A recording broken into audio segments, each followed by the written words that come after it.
The Great Gatsby by F. Scott Fitzgerald. Narrated by Leslie Odom Jr.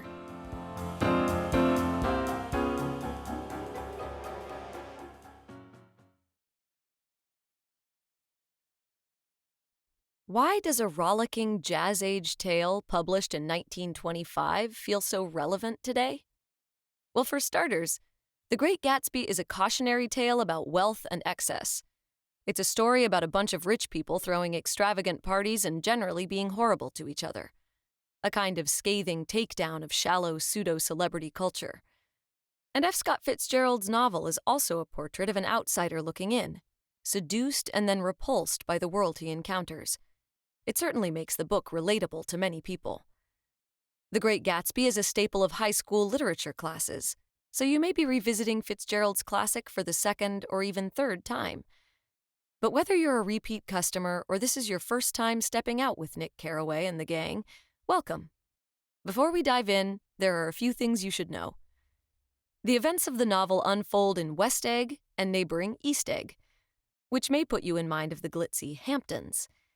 In reality, Fitzgerald's coastal towns are actually modeled after Kings Point and Sands Point, villages on the north shore of Long Island where barons built summer cottages, which were actually mansions with dozens of bedrooms and sweeping lawns. In the early 20th century, when the novel takes place, this area was referred to as the Gold Coast.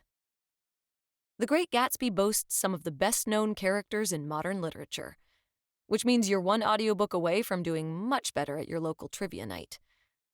Nick Carraway, the book's hero and narrator, is a Midwesterner who's bowled over by the affluence he encounters out east. This moneyed world is embodied by Jordan Baker, a socialite who captures Nick's attention, Tom Buchanan, whose wealth is matched only by his general awfulness, and his wife Daisy Buchanan. And then, of course, there's Jay Gatsby, incredibly rich and extremely worldly. Everything Nick is not. Nick, who is clearly a stand-in for Fitzgerald, is dazzled by Gatsby and Daisy, at first anyway. He goes to the parties, drinks the champagne, falls in love with the girl, but he knows he'll never truly be part of the scene he's describing. As the summer goes on and the crazy nights and drunken fights take their toll, Nick begins to see the underbelly of the lifestyle he's come to appreciate. This is Fitzgerald's lesson, it seems. Scratch the glittery surface, and the super-rich are like many of us, making questionable decisions and grappling with self-doubt. It's worth noting that for all his apparent disdain for Jay Gatsby's over-the-top spending, Fitzgerald was by all accounts entranced by the extremely wealthy and their outsized power in society. Thanks to that fascination with the ultra-rich, generations of readers have been able to enjoy Jay Gatsby's wild and fizzy parties, no invitation required. Let the fun begin. Chapter 1. In my younger and more vulnerable years, my father gave me some advice that I've been turning over in my mind ever since. Whenever you feel like criticizing anyone, he told me, just remember that all the people in this world haven't had the advantages that you've had. He didn't say any more, but we've always been unusually communicative in a reserved way, and I understood that he meant a great deal more than that. In consequence, I'm inclined to reserve all judgments, a habit that has opened up many curious natures to me and also made me the victim of not a few veteran bores. The abnormal mind is quick to detect and attach itself to this quality when it appears in a normal person, and so it came about that in college I was unjustly accused of being a politician, because I was privy to the secret griefs of wild, unknown men. Most of the confidences were unsought. Frequently I have feigned sleep, preoccupation, or a hostile levity when I realized by some unmistakable sign that an intimate revelation was quivering on the horizon. For the intimate revelations of young men, or at least the terms in which they express them, are usually plagiaristic and marred by obvious suppressions. Reserving judgments is a matter of infinite hope. I'm still a little afraid of missing something if I forget that, as my father snobbishly suggested, and I snobbishly repeat, a sense of the fundamental decencies is parceled out unequally at birth. And, after boasting this way of my tolerance, I come to the admission that it has a limit. Conduct may be founded on the hard rock or the wet marshes, but after a certain point, I don't care what it's founded on. When I came back from the East last autumn, I felt that I wanted the world to be in uniform and at a sort of moral attention forever. I wanted no more riotous excursions with privileged glimpses into the human heart. Only Gatsby, the man who gives his name to this book, was exempt from my reaction. Gatsby, who represented everything for which I have an unaffected scorn. If personality is an unbroken series of successful gestures, then there was something gorgeous about him, some heightened sensitivity to the promises of life, as if he were related to one of those intricate machines that register earthquakes 10,000 miles away. This responsiveness had nothing to do with that flabby impressionability which is dignified under the name of the creative temperament. It was an extraordinary gift for hope, a romantic readiness such as I have never found in any other person and which it is not likely I shall ever find again. No. Gatsby turned out all right at the end. It is what preyed on Gatsby, what foul dust floated in the wake of his dreams that temporarily closed out my interest in the abortive sorrows and short-winded elations of men. My family have been prominent, well-to-do people in this Middle Western city for 3 generations. The Carraways are something of a clan, and we have a tradition that we're descended from the Dukes of Buccleuch. But the actual founder of my line was my grandfather's brother, who came here in '51, sent a substitute to the Civil War, and started the wholesale hardware business that my father carries on today. I never saw this great uncle, but I'm supposed to look like him, with special reference to the rather hard-boiled painting that hangs in Father's office. I graduated from New Haven in 1915, just a quarter of a century after my father, and a little later I participated in that delayed Teutonic migration known as the Great War. I enjoyed the counter-raid so thoroughly that I came back restless. Instead of being the warm center of the world, the Middle West now seemed like the ragged edge of the universe. So I decided to go east and learn the bond business. Everybody I knew was in the bond business, so I supposed it could support one more single man.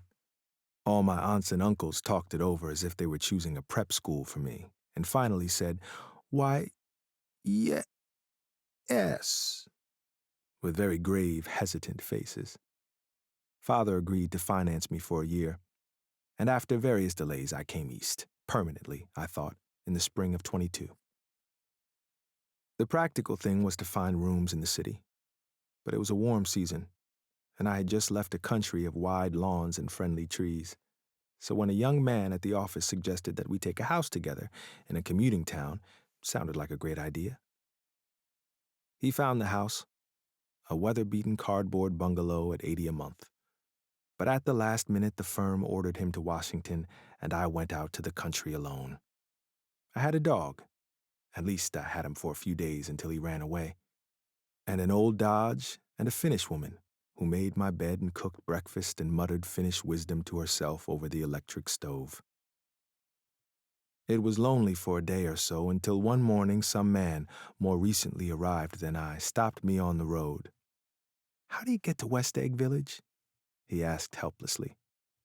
I told him, and as I walked on, I was lonely no longer. I was a guide, a pathfinder, an original settler. He had casually conferred on me the freedom of the neighborhood. And so, with the sunshine and the great bursts of leaves growing on the trees, just as things grow in fast movies, I had that familiar conviction that life was beginning over again with the summer. There was so much to read, for one thing, and so much fine health to be pulled down out of the young breath-giving air. I bought a dozen volumes on banking and credit and investment securities, and they stood on my shelf in red and gold like new money from the mint, promising to unfold the shining secrets that only Midas and Morgan and Maecenas knew. And I had the high intention of reading many other books besides. I was rather literary in college. One year I wrote a series of very solemn and obvious editorials for the Yale News.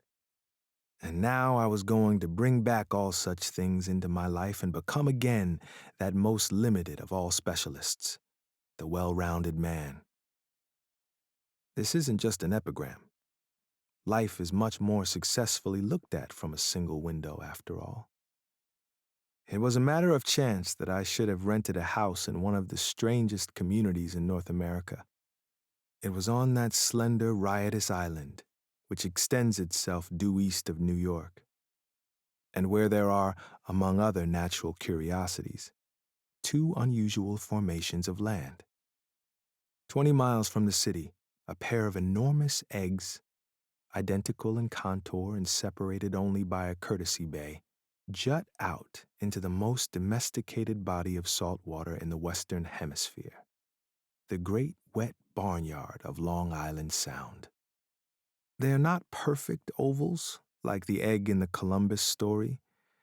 They are both crushed flat at the contact end, but their physical resemblance must be a source of perpetual confusion to the gulls that fly overhead. To the wingless, a more arresting phenomenon is their dissimilarity in every particular except shape and size. I lived at West Egg, the less fashionable of the two, though this is a most superficial tag to express the bizarre and not a little sinister contrast between them. My house was at the very tip of the egg, only 50 yards from the Sound, and squeezed between two huge places that rented for $12,000 or $15,000 a season. The one on my right was a colossal affair by any standard. It was a factual imitation of some Hôtel de Ville in Normandy, with a tower on one side, spanking new under a thin beard of raw ivy, and a marble swimming pool, and more than 40 acres of lawn and garden. It was Gatsby's mansion. Or rather, as I didn't know Mr. Gatsby, it was a mansion inhabited by a gentleman of that name. My own house was an eyesore, but it was a small eyesore, and it had been overlooked, so I had a view of the water, a partial view of my neighbor's lawn, and the consoling proximity of millionaires, all for $80 a month. Across the courtesy bay, the white palaces of fashionable East Egg glittered along the water, and the history of the summer really begins on the evening I drove over there to have dinner with the Tom Buchanans. Daisy was my second cousin once removed, and I'd known Tom in college. And just after the war, I spent 2 days with them in Chicago. Her husband, among various physical accomplishments, had been one of the most powerful ends to ever play football at New Haven. A national figure in a way, one of those men who reach such an acute limited excellence at 21 that everything afterwards savors of anticlimax. His family were enormously wealthy. Even in college, his freedom with money was a matter for reproach. But now he'd left Chicago and come east in a fashion that rather took your breath away. For instance, he'd brought down a string of polo ponies from Lake Forest. It was hard to realize that a man in my own generation was wealthy enough to do that. Why they came east, I don't know. They had spent a year in France for no particular reason, and then drifted here and there unrestfully wherever people played polo and were rich together. This was a permanent move, said Daisy over the telephone, but I didn't believe it. I had no sight into Daisy's heart, but I felt that Tom would drift on forever seeking, a little wistfully, for the dramatic turbulence of some irrecoverable football game.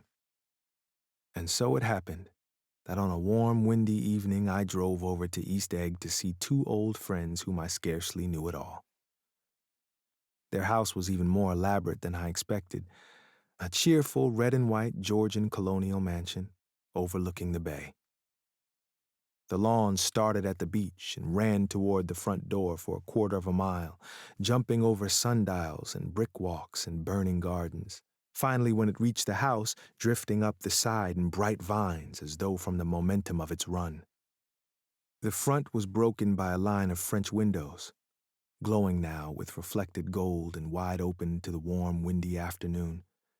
And Tom Buchanan, in riding clothes, was standing with his legs apart on the front porch. He had changed since his New Haven years. Now he was a sturdy, straw-haired man of 30 with a rather hard mouth and a supercilious manner. Two shining, arrogant eyes had established dominance over his face and gave him the appearance of always leaning aggressively forward. Not even the effeminate swank of his riding clothes could hide the enormous power of that body. He seemed to fill those glistening boots until he strained the top lacing, and you could see a great pack of muscle shifting when his shoulder moved under his thin coat. It was a body capable of enormous leverage, a cruel body. His speaking voice, a gruff, husky tenor, added to the impression of fractiousness he conveyed. There was a touch of paternal contempt in it, even toward people he liked. And there were men at New Haven who had hated his guts. "Now, don't think my opinion on these matters is final," he seemed to say, "just because I'm stronger and more of a man than you are." We were in the same senior society, and while we were never intimate, I always had the impression that he approved of me and wanted me to like him with some harsh, defiant wistfulness of his own. We talked for a few minutes on the sunny porch. "I've got a nice place here," he said, his eyes flashing about restlessly.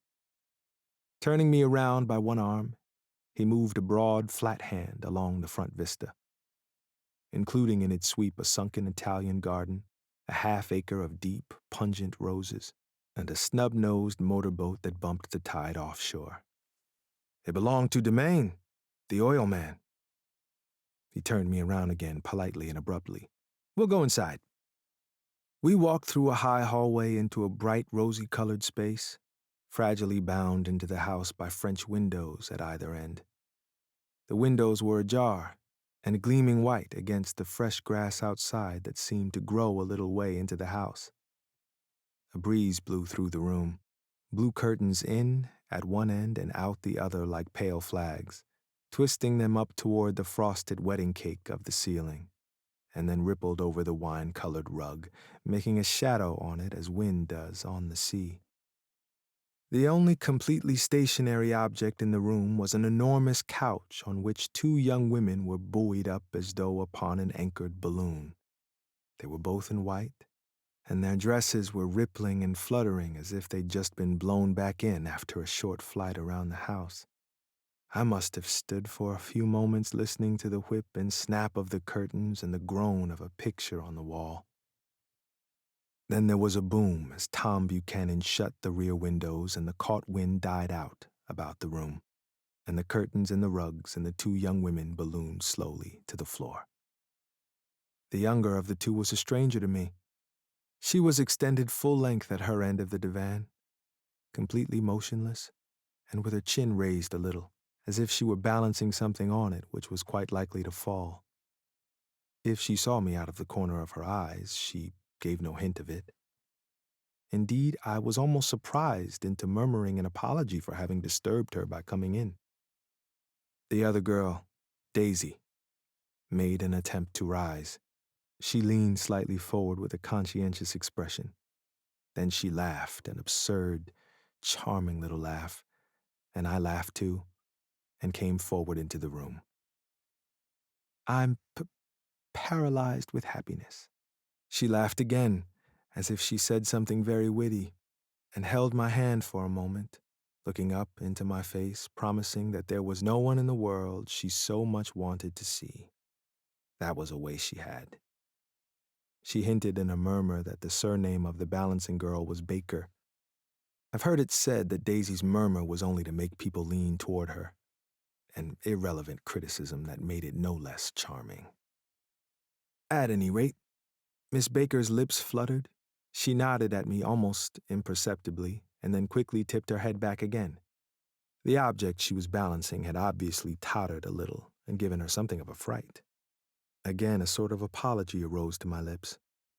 Almost any exhibition of complete self-sufficiency draws a stunned tribute from me. I looked back at my cousin, who began to ask me questions in her low, thrilling voice. It was the kind of voice that the ear follows up and down, as if each speech is an arrangement of notes that will never be played again.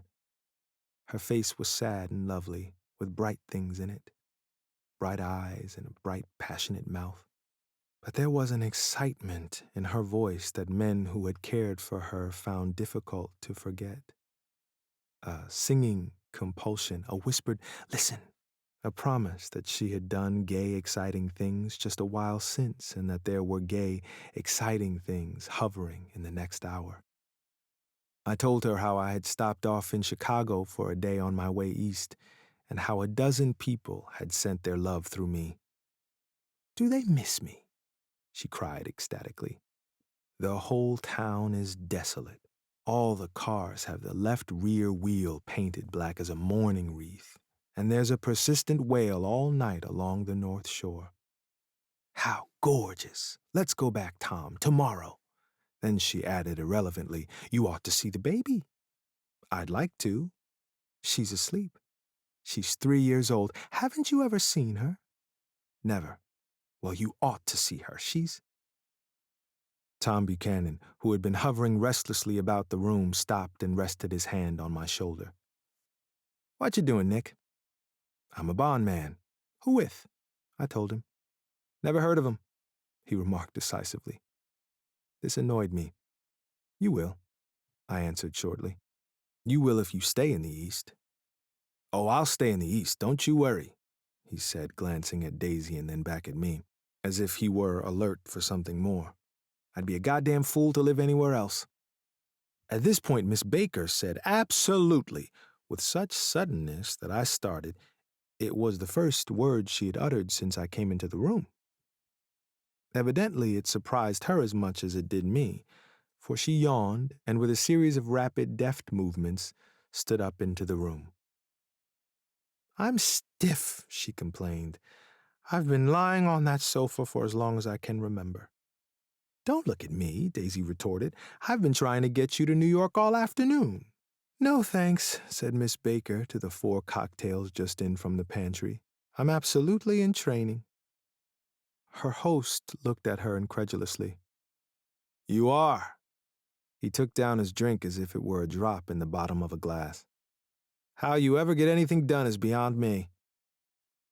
I looked at Miss Baker, wondering what it was she got done.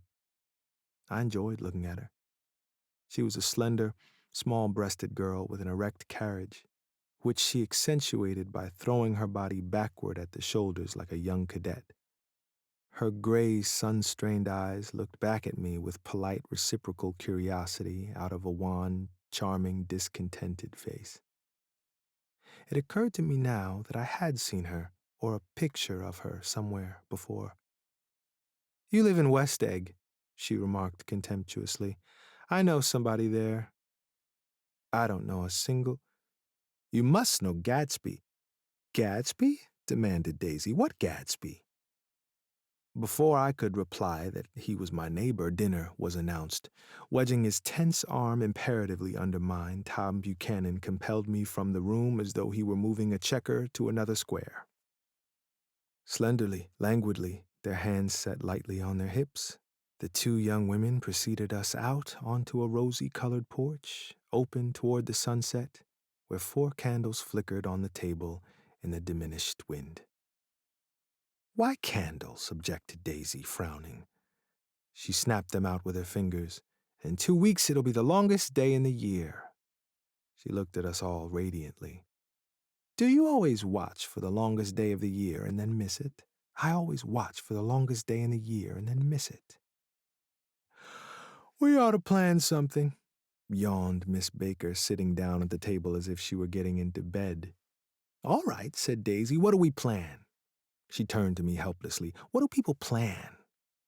Before I could answer, her eyes fastened with an awed expression on her little finger. Look, she complained. I heard it. We all looked. The knuckle was black and blue. You did it, Tom, she said accusingly. I know you didn't mean to, but you did do it. That's what I get for marrying a brute of a man. A great, big, hulking, physical specimen of a— I hate that word hulking, objected Tom crossly, even in kidding. Hulking, insisted Daisy. Sometimes she and Miss Baker talked at once, unobtrusively and with a bantering inconsequence that was never quite chatter, that was as cool as their white dresses and their impersonal eyes in the absence of all desire. They were here, and they accepted Tom and me, making only a polite, pleasant effort to entertain or to be entertained. They knew that presently dinner would be over, and a little later the evening too would be over and casually put away. It was sharply different from the West, where an evening was hurried from phase to phase toward its close, in a continually disappointed anticipation, or else in sheer nervous dread of the moment itself. You make me feel uncivilized, Daisy, I confessed on my second glass of corky but rather impressive claret. Can't you talk about crops or something? I meant nothing in particular by this remark, but it was taken up in an unexpected way. Civilization's going to pieces, broke out Tom violently. I've gotten to be a terrible pessimist about things. Have you read The Rise of the Colored Empires by this man Goddard? Why, no, I answered, rather surprised by his tone. Well, it's a fine book, and everybody ought to read it. The idea is, if we don't look out, the white race will be utterly submerged. It's all scientific stuff. It's been proved. Tom's getting very profound, said Daisy with an expression of unthoughtful sadness. He reads deep books with long words in them. What was that word Well, these books are all scientific, insisted Tom, glancing at her impatiently. This fellow has worked out the whole thing. It's up to us, who are the dominant race, to watch out, or these other races will have control of things. We've got to beat them down, whispered Daisy, winking ferociously toward the fervent sun. You ought to live in California, began Miss Baker, but Tom interrupted her by shifting heavily in his chair.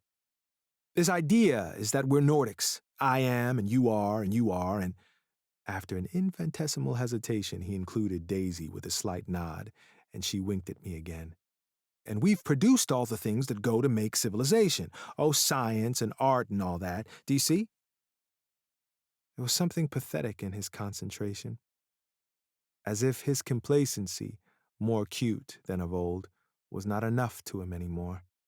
When almost immediately the telephone rang inside and the butler left the porch, Daisy seized upon the momentary interruption and leaned toward me. I'll tell you a family secret, she whispered enthusiastically. It's about the butler's nose. Do you want to hear about the butler's nose? That's why I came over tonight. Well, he wasn't always a butler. He used to be the silver polisher for some people in New York that had a silver service for 200 people. He had to polish it from morning till night until finally it began to affect his nose. Things went from bad to worse, suggested Miss Baker. Yes, things went from bad to worse until finally he had to give up his position. For a moment, the last sunshine fell with romantic affection upon her glowing face. Her voice compelled me forward breathlessly as I listened. Then the glow faded, each light deserting her with lingering regret, like children leaving a pleasant street at dusk. The butler came back and murmured something close to Tom's ear, whereupon Tom frowned, pushed back his chair, and without a word went inside. As if his absence quickened something within her, Daisy leaned forward again, her voice glowing and singing. I love to see you at my table, Nick. You remind me of a rose, of an absolute rose, doesn't he? She turned to Miss Baker for confirmation. An absolute rose? This was untrue. I am not even faintly like a rose.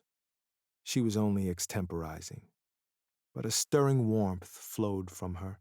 as if her heart was trying to come out to you concealed in one of those breathless, thrilling words. Then suddenly, she threw her napkin on the table and excused herself and went into the house. Miss Baker and I exchanged a short glance, consciously devoid of meaning. I was about to speak when she sat up alertly and said, "Shh," in a warning voice. A subdued, impassioned murmur was audible in the room beyond, and Miss Baker leaned forward, unashamed, trying to hear. The murmur trembled on the verge of coherence, sank down, mounted excitedly, and then ceased altogether. "This Mr. Gatsby you spoke of is my neighbor," I said. "Don't talk. I want to hear what happens." "Is something happening?" I inquired innocently. "You mean to say you don't know?" said Miss Baker, honestly surprised. "I thought everybody knew." "I don't." "Why," she said hesitantly, "Tom's got some woman in New York." "Got some woman," I repeated blankly. Miss Baker nodded. "She might have the decency not to telephone him at dinner time, don't you think?" Almost before I had grasped her meaning, there was the flutter of a dress and the crunch of leather boots, and Tom and Daisy were back at the table. "It couldn't be helped," cried Daisy with tense gaiety. She sat down, glanced searchingly at Miss Baker, and then at me, and continued. "I looked outdoors for a minute, and it's very romantic outdoors. There's a bird on the lawn that I think must be a nightingale come over on the Cunard or White Star Line. He's singing away." Her voice sang. "It's romantic, isn't it, Tom?" "Very romantic," he said, and then miserably to me, "If it's light enough after dinner, I want to take you down to the stables." The telephone rang inside, startlingly, and as Daisy shook her head decisively at Tom, the subject of the stables, in fact all subjects, vanished into air. Among the broken fragments of the last 5 minutes at table, I remember the candles being lit again, pointlessly, and I was conscious of wanting to look squarely at everyone and yet to avoid all eyes. I couldn't guess what Daisy and Tom were thinking, but I doubt if even Miss Baker, who seemed to have mastered a certain hearty skepticism, was able utterly to put this fifth guest's shrill metallic urgency out of mind. To a certain temperament, the situation might have seemed intriguing. My own instinct was to telephone immediately for the police. The horses, needless to say, were not mentioned again. Tom and Miss Baker, with several feet of twilight between them, strolled back into the library, as if to a vigil beside a perfectly tangible body, while, trying to look pleasantly interested and a little deaf, I followed Daisy around a chain of connecting verandas to the porch in front. In its deep gloom, we sat down side by side on a wicker settee. Daisy took her face in her hands as if feeling its lovely shape, and her eyes moved gradually out into the velvet dusk. I saw that turbulent emotions possessed her, so I asked what I thought would be some sedative questions about her little girl. "We don't know each other very well, Nick," she said suddenly. "Even if we are cousins, you didn't come to my wedding." "I wasn't back from the war." "That's true." She hesitated. "Well, I've had a very bad time, Nick, and I'm pretty cynical about everything." Evidently, she had reason to be. I waited, but she didn't say any more, and after a moment, I returned rather feebly to the subject of her daughter. "I suppose she talks and eats and everything?" "Oh, yes." She looked at me absently. "Listen, Nick, let me tell you what I said when she was born. Would you like to hear?" "Very much." "It'll show you how I've gotten to feel about things. Well, she was less than an hour old, and Tom was God knows where. I woke up out of the ether with an utterly abandoned feeling and asked the nurse right away if it was a boy or a girl. She told me it was a girl, and so I turned my head away and wept. 'All right,' I said. 'I'm glad it's a girl. And I hope she'll be a fool. That's the best thing a girl can be in this world, a beautiful little fool.'" You see, I think everything's terrible anyhow, she went on in a convinced way. Everybody thinks so, the most advanced people, and I know. I've been everywhere and seen everything and done everything. Her eyes flashed around her in a defiant way, rather like Tom's, and she laughed with thrilling scorn. Sophisticated. God, I'm sophisticated. The instant her voice broke off, ceasing to compel my attention, my belief, I felt the basic insincerity of what she had said. It made me uneasy, as though the whole evening had been a trick of some sort to exact a contributory emotion from me. I waited, and sure enough, in a moment she looked at me with an absolute smirk on her lovely face, as if she had asserted her membership in a rather distinguished secret society to which she and Tom belonged. Inside, the crimson room bloomed with light. Tom and Miss Baker sat at either end of the long couch, and she read aloud to him from the Saturday Evening Post. The words, murmurous and uninflected, running together in a soothing tune. The lamplight, bright on his boots and dull on the autumn leaf yellow of her hair, glinted along the paper as she turned a page with a flutter of slender muscles in her arms. When we came in, she held us silent for a moment, with a lifted hand. "To be continued," she said, tossing the magazine on the table. "In our very next issue." Her body asserted itself with a restless movement of her knee, and she stood up. 10 o'clock, she remarked, apparently finding the time on the ceiling. Time for this good girl to go to bed. Jordan's going to play in the tournament tomorrow, explained Daisy, over at Westchester. Oh, you're Jordan Baker. I knew now why her face was familiar. Its pleasing, contemptuous expression had looked out at me from many rotogravure pictures of the sporting life at Asheville and Hot Springs and Palm Beach. I had heard some story of her, too, a critical, unpleasant story, but what it was I had forgotten long ago. "Good night," she said softly. "Wake me at 8, won't you?" "If you'll get up." "I will. Good night, Mr. Carroway. See you anon." "Of course you will," confirmed Daisy. "In fact, I think I'll arrange a marriage. Come over often, Nick, and I'll sort of, fling you together. Lock you up accidentally in linen closets and push you out to sea in a boat and all that sort of thing." "Good night," called Miss Baker from the stairs.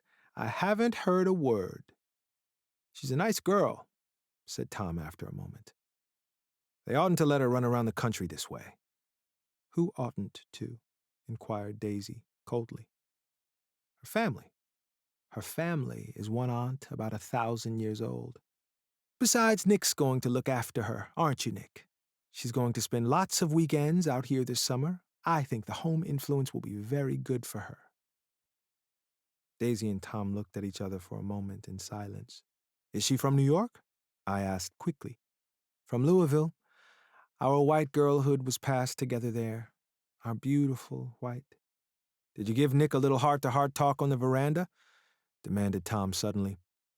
"Did I?" She looked at me. "I can't seem to remember, but I think we talked about the Nordic race. Yes, I'm sure we did. It sort of crept up on us, and first thing you know—" "Don't believe everything you hear, Nick," he advised me. I said lightly that I had heard nothing at all. And a few minutes later I got up to go home. They came to the door with me and stood side by side in a cheerful square of light. As I started my motor, Daisy peremptorily called, "Wait. I forgot to ask you something, and it's important. We heard you were engaged to a girl out west." "That's right," corroborated Tom kindly. "We heard that you were engaged." "It's libel. I'm too poor."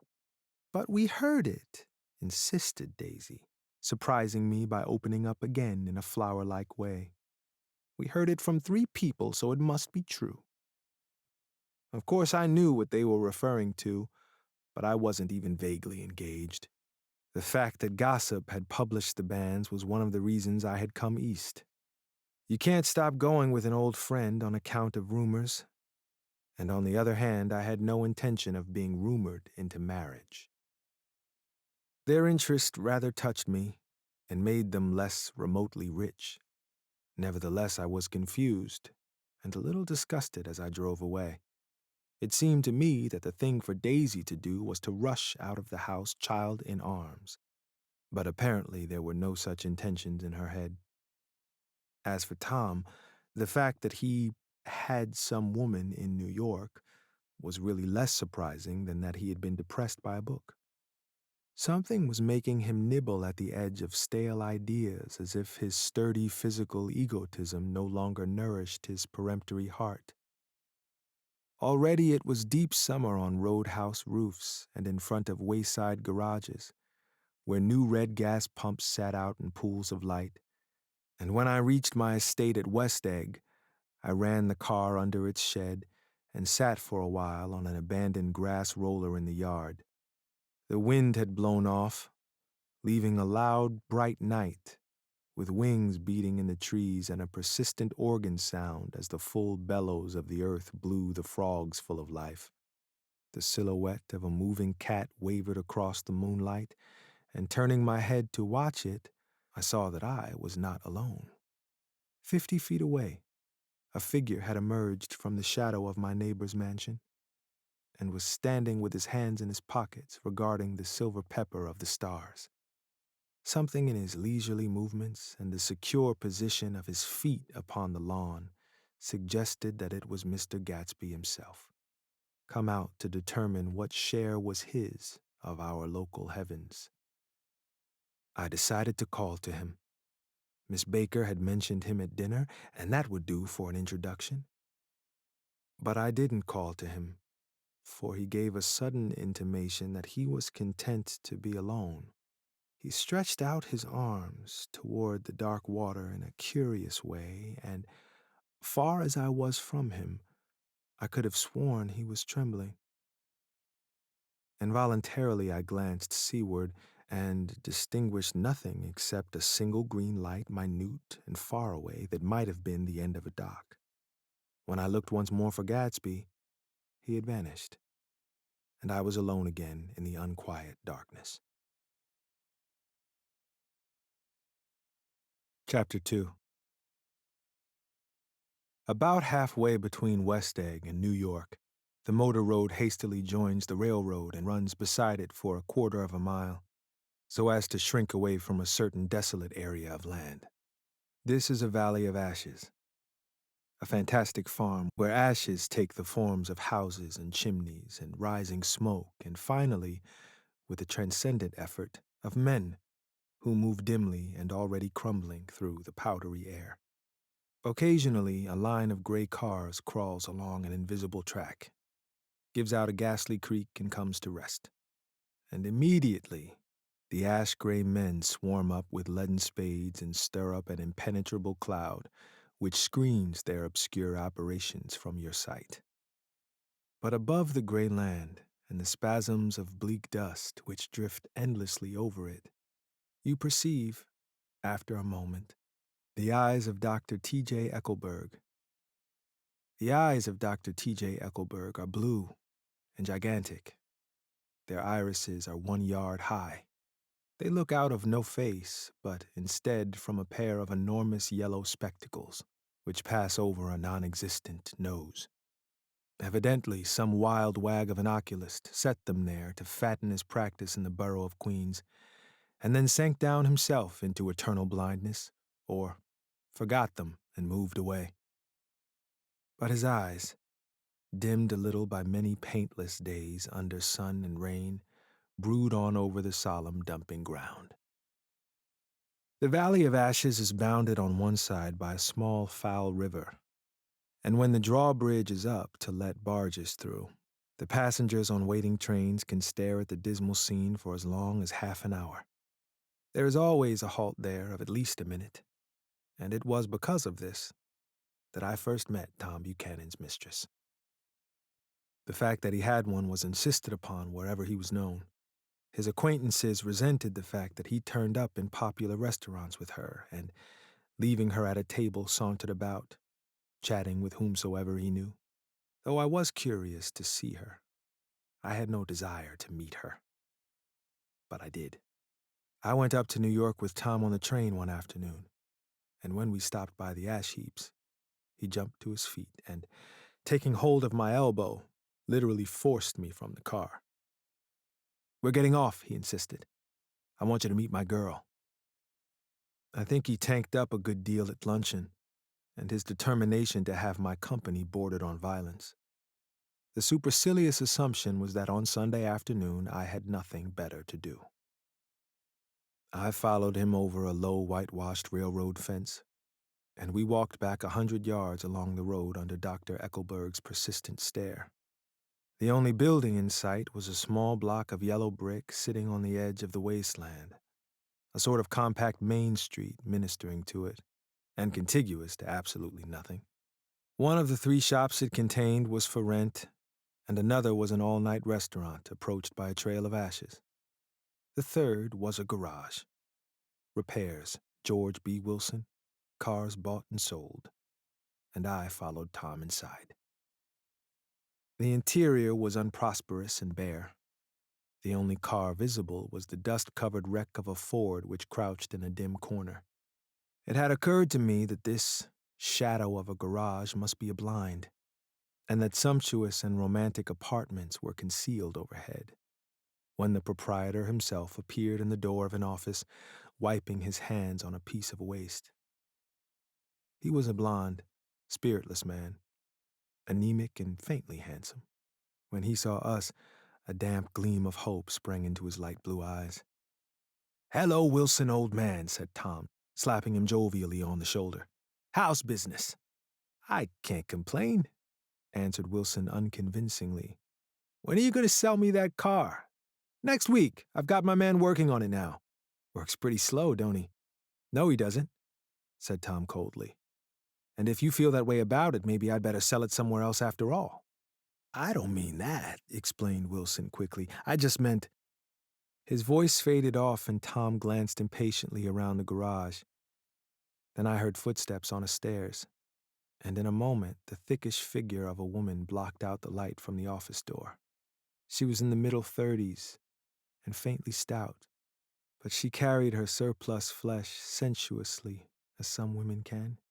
Her face, above a spotted dress of dark blue crepe de chine, contained no facet or gleam of beauty, but there was an immediately perceptible vitality about her, as if the nerves of her body were continually smoldering. She smiled slowly and, walking through her husband as if he were a ghost, shook hands with Tom, looking him flush in the eye. Then she wet her lips, and without turning around spoke to her husband in a soft, coarse voice. "Get some chairs, why don't you, so somebody can sit down?" "Oh, sure," agreed Wilson hurriedly, and went toward the little office, mingling immediately with the cement color of the walls.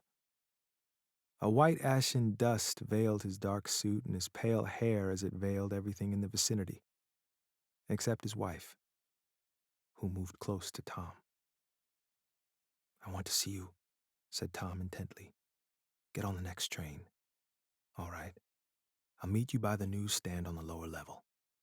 She nodded and moved away from him just as George Wilson emerged with 2 chairs from his office door. We waited for her down the road and out of sight. It was a few days before the 4th of July, and a gray, scrawny Italian child was setting torpedoes in a row along the railroad track. "Terrible place, isn't it?" said Tom, exchanging a frown with Dr. Eckelberg. "Awful. Does her good to get away." "Doesn't her husband object?" "Wilson? He thinks she goes to see her sister in New York. He's so dumb he doesn't know he's alive." So Tom Buchanan and his girl and I went up together to New York. Or not quite together, for Mrs. Wilson sat discreetly in another car. Tom deferred that much to the sensibilities of those East Eggers who might be on the train. She had changed her dress to a brown-figured muslin, which stretched tight over her rather wide hips as Tom helped her to the platform in New York. At the newsstand, she bought a copy of Town Tattle and a moving picture magazine, and in the station drugstore some cold cream and a small flask of perfume. Upstairs, In the solemn, echoing drive, she let 4 taxicabs drive away before she selected a new one, lavender-colored with gray upholstery, and in this we slid out from the mass of the station into the glowing sunshine. But immediately she turned sharply from the window and, leaning forward, tapped on the front glass. "I want to get one of those dogs," she said earnestly. "I want to get one for the apartment. They're nice to have, a dog." We backed up to a gray old man who bore an absurd resemblance to John D. Rockefeller. In a basket swung from his neck cowered a dozen very recent puppies of an indeterminate breed. "What kind are they?" asked Mrs. Wilson eagerly as he came to the taxi window. "All kinds. What kind do you want, lady?" "I'd like to get one of those police dogs. I don't suppose you got that kind." The man peered doubtfully into the basket, plunged in his hand, and drew one up, wriggling by the back of the neck. "That's no police dog," said Tom. "No, it's not exactly a police dog," said the man with disappointment in his voice. "It's more of an Airedale." He passed his hand over the brown wash rag of a back. "Look at that coat. Some coat. That's a dog that'll never bother you with catching cold." "I think it's cute," said Mrs. Wilson enthusiastically. "How much is it?" "That dog?" He looked at it admiringly. "That dog will cost you $10. The Airedale?" Undoubtedly, there was an Airedale concerned in it somewhere, though its feet were startlingly white. Changed hands and settled down into Mrs. Wilson's lap, where she fondled the weatherproof coat with rapture. "Is it a boy or a girl?" she asked delicately. "That dog? That dog's a boy. It's a bitch," said Tom decisively. "Here's your money. Go and buy 10 more dogs with it."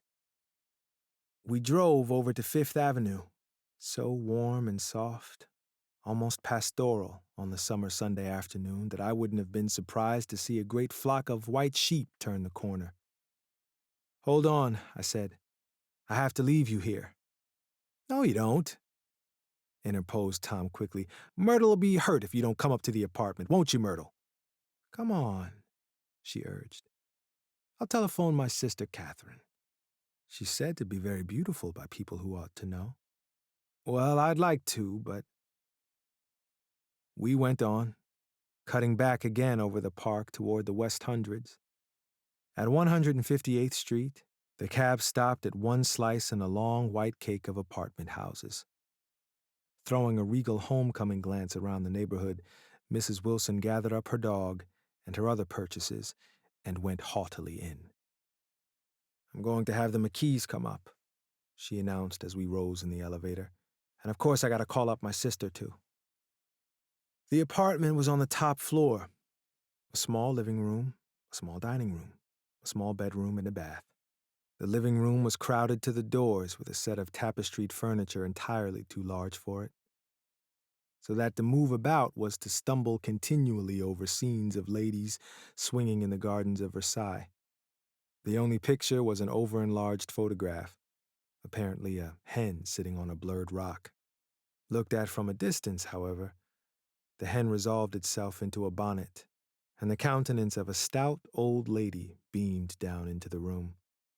Several old copies of Town Tattle lay on the table together with a copy of Simon Called Peter and some of the small scandal magazines of Broadway. Mrs. Wilson was first concerned with the dog. A reluctant elevator boy went for a box full of straw and some milk, to which he added on his own initiative a tin of large hard dog biscuits, one of which decomposed apathetically in the saucer of milk all afternoon. Meanwhile, Tom brought out a bottle of whiskey from a locked bureau door. "I have been drunk just twice in my life, and the second time was that afternoon, so everything that happened has a dim, hazy cast over it, although until after 8 o'clock the apartment was full of cheerful sun." Sitting on Tom's lap, Mrs. Wilson called up several people on the telephone. Then there were no cigarettes, and I went out to buy some at the drugstore on the corner. When I came back, they had disappeared, so I sat down discreetly in the living room and read a chapter of Simon Called Peter. Either it was terrible stuff, or the whiskey distorted things because it didn't make any sense to me. Just as Tom and Myrtle, after the first drink Mrs. Wilson and I called each other by our first names, reappeared, company commenced to arrive at the apartment door. The sister, Catherine, was a slender, worldly girl of about 30, with a solid, sticky bob of red hair, and a complexion powdered milky white. Her eyebrows had been plucked and then drawn on again at a more rakish angle. But the efforts of nature toward the restoration of the old alignment gave a blurred air to her face. When she moved about, there was an incessant clicking as innumerable pottery bracelets jingled up and down upon her arms. She came in with such a proprietary haste and looked around so possessively at the furniture that I wondered if she lived here. But when I asked her, she laughed immoderately, repeated my question aloud, and told me she lived with a girlfriend at a hotel. Mr. McKee was a pale, feminine man from the flat below. He had just shaved, for there was a white spot of lather on his cheekbone, and he was most respectful in his greeting to everyone in the room. He informed me that he was in the artistic game, and I gathered later that he was a photographer and had made the dim enlargement of Mrs. Wilson's mother, which hovered like an ectoplasm on the wall. His wife was shrill, languid, handsome, and horrible. She told me with pride that her husband had photographed her 127 times since they had been married. Mrs. Wilson had changed her costume some time before, and was now attired in an elaborate afternoon dress of cream-colored chiffon, which gave out a continual rustle as she swept about the room. With the influence of the dress, her personality had also undergone a change. The intense vitality that had been so remarkable in the garage was converted into impressive hauteur. Her laughter, her gestures, her assertions became more violently affected moment by moment, and as she expanded, the room grew smaller around her, until she seemed to be revolving on a noisy, creaking pivot through the smoky air. "My dear," she told her sister in a high, mincing shout, "most of these fellas would cheat you every time. All they think of is money. I had a woman up here last week to look at my feet, and when she gave me the bill, you'd thought she had my appendicitis out." "What was the name of the woman?" asked Mrs. McKee. "Mrs. Eberhardt. She goes around looking at people's feet in their own homes." "I like your dress," remarked Mrs. McKee. "I think it's adorable." Mrs. Wilson rejected the compliment by raising her eyebrow in disdain. "It's just a crazy old thing," she said. "I just slip it on sometimes, but I don't care what I look like." "But it looks wonderful on you, if you know what I mean," pursued Mrs. McKee. "If Chester could only get you in that pose, I think he could make something of it." We all looked in silence at Mrs. Wilson, who removed a strand of hair from over her eyes and looked back at us with a brilliant smile. Mr. McKee regarded her intently with his head on one side, and then moved his hand back and forth slowly in front of his face. "I should change the light," he said after a moment. "I'd like to bring out the modeling of the features, and I'd try to get hold of all the back hair." "I wouldn't think of changing the light," cried Mrs. McKee. "I think it's—" Her husband said, "Shh," and we all looked at the subject again, whereupon Tom Buchanan yawned audibly and got to his feet. "You McKees have something to drink," he said. "Get some more ice and mineral water, Myrtle, before everybody goes to sleep." "I told that boy about the ice." Myrtle raised her eyebrows in despair at the shiftlessness of the lower orders. "These people, you have to keep after them all the time."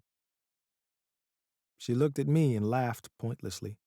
Then she flounced over to the dog, kissed it with ecstasy, and swept into the kitchen, implying that a dozen chefs awaited her orders there. "I've done some nice things out on Long Island," asserted Mr. McKee. Tom looked at him blankly. "Two of them we have framed downstairs." "Two what?"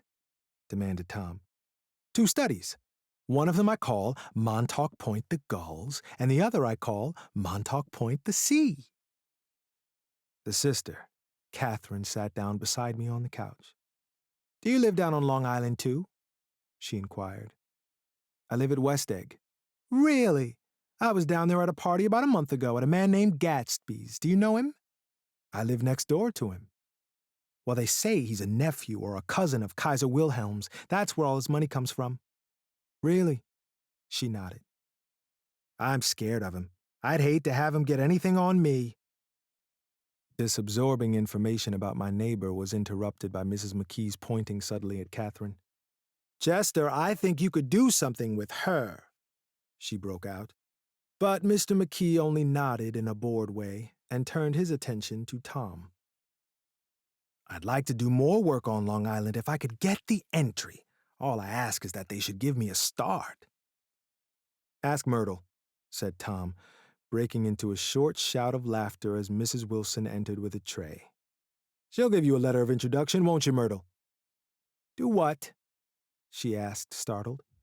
You'll give McKee a letter of introduction to your husband so he can do some studies of him. His lips moved silently for a moment as he invented. George B. Wilson at the gasoline pump or something like that.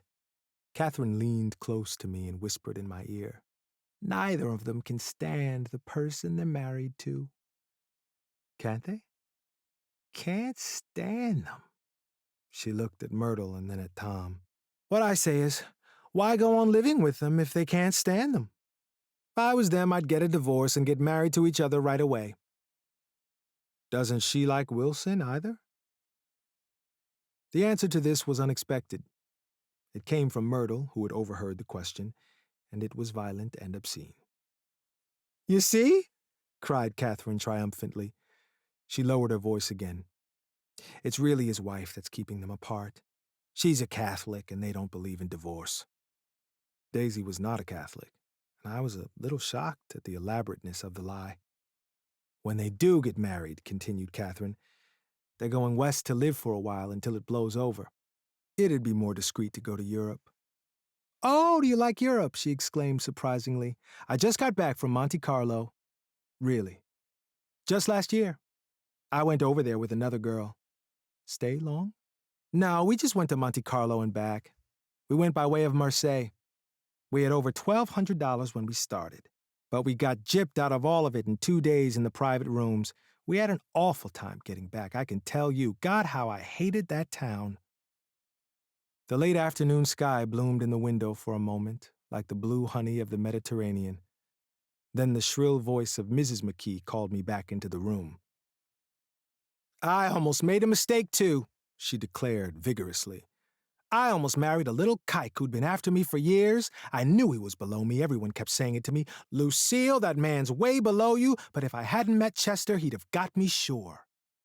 Yes, but listen, said Myrtle Wilson, nodding her head up and down. At least you didn't marry him. I know I didn't. Well, I married him, said Myrtle ambiguously. And that's the difference between your case and mine. Why did you, Myrtle? Demanded Catherine. Nobody forced you to. Myrtle considered. I married him because I thought he was a gentleman, she said finally. I thought he knew something about breeding, but he wasn't fit to lick my shoe. You were crazy about him for a while, said Catherine. Crazy about him, cried Myrtle incredulously. Who said I was crazy about him?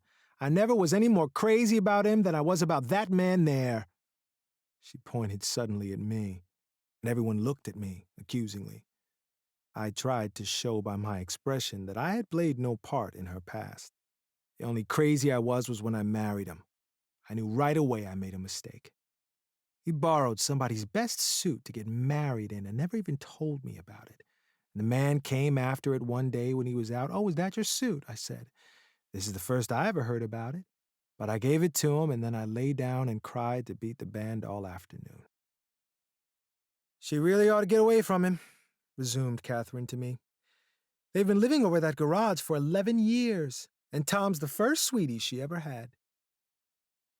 The bottle of whiskey, a second one, was now in constant demand by all present except Catherine, who felt just as good on nothing at all. Tom rang for the janitor and sent him for some celebrated sandwiches, which were a complete supper in themselves. I wanted to get out and walk southward toward the park through the soft twilight, but each time I tried to go, I became entangled in some wild, strident argument which pulled me back. as if with ropes into my chair. Yet high over the city, our line of yellow windows must have contributed their share of human secrecy to the casual watcher in the darkening streets. And I was him too, looking up and wondering. I was, within and without, simultaneously enchanted and repelled by the inexhaustible variety of life. Myrtle pulled her chair close to mine, and suddenly her warm breath poured over me the story of her first meeting with Tom. It was on the two little seats facing each other that are always the last ones left on the train. I was going up to New York to see my sister and spend the night. He had on a dress suit and patent leather shoes, and I couldn't keep my eyes off him. But every time he looked at me, I had to pretend to be looking at the advertisement over his head. When we came into the station, he was next to me, with his white shirt front pressed against my arm, so I told him I'd have to call a policeman. But he knew I lied. I was so excited that when I got into a taxi with him, I didn't hardly know I wasn't getting into a subway train. All I kept thinking about over and over was, you can't live forever. You can't live forever. She turned to Mrs. McKee, and the room rang full of her artificial laughter. "My dear," she cried, "I'm going to give you this dress as soon as I'm through with it. I've got to get another one tomorrow. I'm going to make a list of all the things I've got to get. A massage and a wave, and a collar for the dog, and one of those cute little ashtrays where you touch a spring, and a wreath with a black silk bow for Mother's grave that'll last all summer. I gotta write down a list so I won't forget all the things I got to do." It was 9 o'clock. Almost immediately afterward, I looked at my watch and found it was 10. Mr. McKee was asleep on a chair with his fists clenched in his lap, like a photograph of a man of action. Taking out my handkerchief, I wiped from his cheek the remains of the spot of dried lather that had worried me all the afternoon. The little dog was sitting on the table, looking with blind eyes through the smoke and from time to time groaning faintly. People disappeared, reappeared, made plans to go somewhere, and then lost each other, searched for each other, found each other a few feet away. Sometime toward midnight, Tom Buchanan and Mrs. Wilson stood face to face discussing, in impassioned voices, whether Mrs. Wilson had any right to mention Daisy's name. "Daisy, Daisy, Daisy," shouted Mrs. Wilson. "I'll say it whenever I want to. Daisy, Day." Making a short, deft movement, Tom Buchanan broke her nose with his open hand. Then there were bloody towels upon the bathroom floor, and women's voices scolding, and high over the confusion a long, broken wail of pain. Mr. McKee awoke from his doze and started in a daze toward the door. When he had gone halfway, he turned around and stared at the scene. His wife and Catherine scolding and consoling as they stumbled here and there among the crowded furniture with articles of aid, and the despairing figure on the couch, bleeding fluently, and trying to spread a copy of Town Tattle over the tapestry scenes of Versailles. Then Mr. McKee turned and continued on out the door. Taking my hat from the chandelier, I followed. "Come to lunch some day," he suggested as we groaned down in the elevator. "Where?" "Anywhere." "Keep your hands off the lever," snapped the elevator boy. "I beg your pardon," said Mr. McKee with dignity. "I didn't know I was touching it." "All right," I agreed. "I'll be glad to." I was standing beside his bed, and he was sitting up between the sheets, clad in his underwear with a great portfolio in his hands. Beauty and the Beast, Loneliness, Old Grocery Horse, Brook and Bridge. Then I was lying half asleep in the cold lower level of the Pennsylvania station, staring at the Morning Tribune, and waiting for the 4 o'clock train. Chapter 3. There was music from my neighbor's house through the summer nights. In his blue gardens, men and girls came and went like moths among the whisperings, and the champagne and the stars.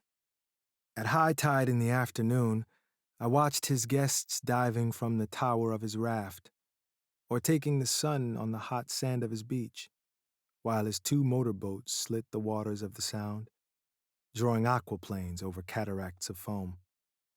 On weekends, his Rolls-Royce became an omnibus, bearing parties to and from the city between 9 in the morning and long past midnight, while his station wagon scampered like a brisk yellow bug to meet all trains. And on Mondays, 8 servants, including an extra gardener, toiled all day with mops and scrubbing brushes and hammers and garden shears, repairing the ravages of the night before. Every Friday, 5 crates of oranges and lemons arrived from a fruiterer in New York. Every Monday, these same oranges and lemons left his back door in a pyramid of pulpless halves. There was a machine in the kitchen which could extract the juice of 200 oranges in a half an hour if a little button was pressed 200 times by a butler's thumb. At least once a fortnight, a corps of caterers came down with several hundred feet of canvas and enough colored lights to make a Christmas tree of Gatsby's enormous garden. On buffet tables garnished with glistening hors d'oeuvre, spiced baked hams crowded against salads of harlequin designs and pastry pigs and turkeys bewitched to a dark gold. In the main hall, a bar with a real brass rail was set up, and stocked with gins and liquors and with cordials so long forgotten that most of his female guests were too young to know one from another. By 7 o'clock, the orchestra has arrived. No thin 5-piece affair, but a whole pit full of oboes and trombones and saxophones and viols and cornets and piccolos and low and high drums. The last swimmers have come in from the beach now and are dressing upstairs. The cars from New York are parked 5 deep in the drive, and already the halls and salons and verandas are gaudy with primary colors, and hair shorn in strange new ways, and shawls beyond the dreams of Castile. The bar is in full swing, and floating rounds of cocktails permeate the garden outside, until the air is alive with chatter and laughter, and casual innuendo, and introductions forgotten on the spot, and enthusiastic meetings between women who never knew each other's names. The lights grow brighter as the earth lurches away from the sun, and now the orchestra is playing yellow cocktail music, and the opera of voices pitches a key higher. Laughter is easier minute by minute, spilled with prodigality, tipped out at a cheerful word. The groups change more swiftly, swell with new arrivals, dissolve and form in the same breath. Already there are wanderers, confident girls who weave here and there among the stouter and more stable, become for a sharp, joyous moment the center of a group, and then, excited with triumph, glide on through the sea change of faces and voices and color under the constantly changing light. Suddenly, one of these gypsies in trembling opal seizes a cocktail out of the air, dumps it down for courage, and, moving her hands like Frisco, dances out alone on the canvas platform. A momentary hush. The orchestra leader varies his rhythm obligingly for her, and there is a burst of chatter as the erroneous news goes around that she is Gilda Gray's understudy from the Follies. The party has begun. I believe that on the first night I went to Gatsby's house, I was one of the few guests who had actually been invited. People were not invited. They went there. They got into automobiles which bore them out to Long Island, and somehow they ended up at Gatsby's door. Once there, they were introduced by somebody who knew Gatsby, and after that they conducted themselves according to the rules of behavior associated with amusement parks. Sometimes they came and went without having met Gatsby at all, came for the party, with a simplicity of heart that was its own ticket of admission. I had been actually invited. A chauffeur in a uniform of robin's egg blue crossed my lawn early that Saturday morning with a surprisingly formal note from his employer. The honor would be entirely Gatsby's, it said, if I would attend his little party that night. He had seen me several times and had intended to call on me long before, but a peculiar combination of circumstances had prevented it. Signed J. Gatsby in a majestic hand. Dressed up in white flannels, I went over to his lawn a little after 7 and wandered around rather ill at ease among swirls and eddies of people I didn't know. Though here and there was a face I had noticed on the commuting train, I was immediately struck by the number of young Englishmen dotted about, all well dressed, all looking a little hungry, and all talking in low, earnest voices to solid and prosperous Americans. I was sure that they were selling something, bonds or insurance or automobiles. They were at least agonizingly aware of the easy money in the vicinity and convinced that it was theirs for a few words in the right key. As soon as I arrived, I made an attempt to find my host, but the 2 or 3 people of whom I asked his whereabouts stared at me in such an amazed way and denied so vehemently any knowledge of his movements that I slunk off in the direction of the cocktail table, the only place in the garden where a single man could linger without looking purposeless and alone. I was on my way to get roaring drunk from sheer embarrassment when Jordan Baker came out of the house and stood at the head of the marble steps, leaning a little backward and looking with contemptuous interest down into the garden. Welcome or not, I found it necessary to attach myself to someone before I should begin to address cordial remarks to the passers-by. "Hello!" I roared, advancing toward her. My voice seemed unnaturally loud across the garden. "I thought you might be here," she responded absently as I came up. "I remembered you lived next door to—" She held my hand impersonally as a promise that she'd take care of me in a minute, and gave ear to 2 girls in twin yellow dresses who stopped at the foot of the steps. "Hello," they cried together. "Sorry you didn't win." That was for the golf tournament. She had lost in the finals the week before. "You don't know who we are," said one of the girls in yellow, "but we met you here about a month ago." "You've dyed your hair since then," remarked Jordan. And I started, but the girls had moved casually on, and her remark was addressed to the premature moon, produced like the supper, no doubt, out of a caterer's basket. With Jordan's slender golden arm resting in mine, we descended the steps and sauntered about the garden. A tray of cocktails floated at us through the twilight, and we sat down at a table with the 2 girls in yellow and 3 men, each one introduced to us as Mr. Mumble. "Do you come to these parties often?" inquired Jordan of the girl beside her. "The last one was the one I met you at," answered the girl, in an alert, confident voice. She turned to her companion. "Wasn't it for you, Lucille?" It was for Lucille, too. "I like to come," Lucille said. "I never care what I do, so I always have a good time. When I was here last, I tore my gown on a chair, and he asked me my name and address. Inside of a week, I got a package from Crorier's with a new evening gown in it." "Did you keep it?" asked Jordan. "Sure I did. I was going to wear it tonight, but it was too big in the bust and had to be altered. It was gas blue with lavender beads, $265. "There's something funny about a fellow that'll do a thing like that," said the other girl eagerly. "He doesn't want any trouble with anybody." "Who doesn't?" I inquired. "Gatsby. Somebody told me."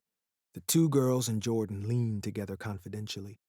"Somebody told me they thought he killed a man once." A thrill passed over all of us. The 3 Mr. Mumbles bent forward and listened eagerly. "I don't think it's so much that," argued Lucille skeptically. "It's more that he was a German spy during the war." One of the men nodded in confirmation. "I heard that from a man who knew all about him, grew up with him in Germany," he assured us positively. "Oh, no," said the first girl. "It couldn't be that, because he was in the American army during the war." As our credulity switched back to her, she leaned forward with enthusiasm. "You look at him sometimes when he thinks nobody's looking at him.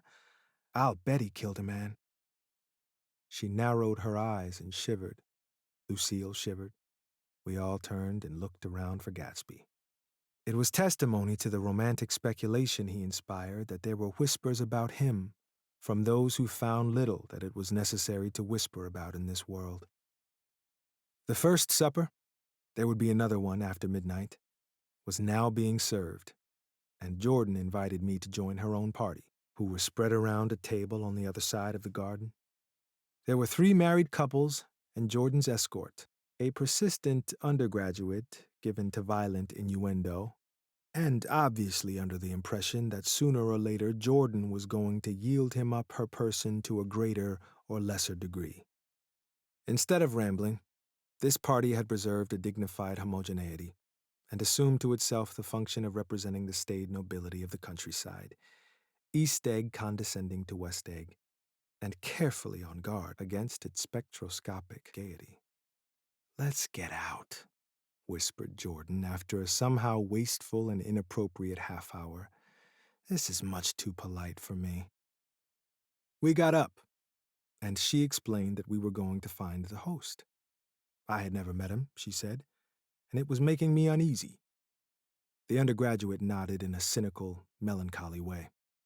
The bar, where we glanced first, was crowded, but Gatsby was not there. She couldn't find him from the top of the steps, and he wasn't on the veranda. On a chance, we tried an important-looking door and walked into a high Gothic library paneled with carved English oak and probably transported complete from some ruin overseas.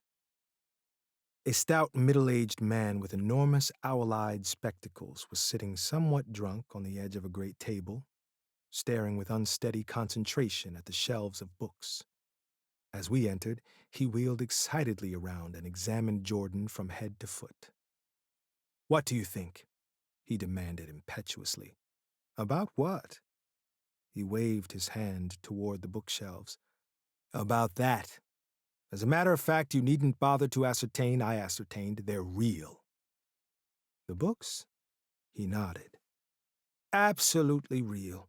Have pages and everything. I thought they'd be a nice, durable cardboard. Matter of fact, they're absolutely real. Pages and here, let me show you." Taking our skepticism for granted, he rushed to the bookcases and returned with Volume 1 of the Stoddard Lectures. "See?" he cried triumphantly. "It's a bona fide piece of printed matter. It fooled me. This fella's a regular Belasco. It's a triumph. What thoroughness, what realism. Knew when to stop, too. Didn't cut the pages. But what do you want? What do you expect?"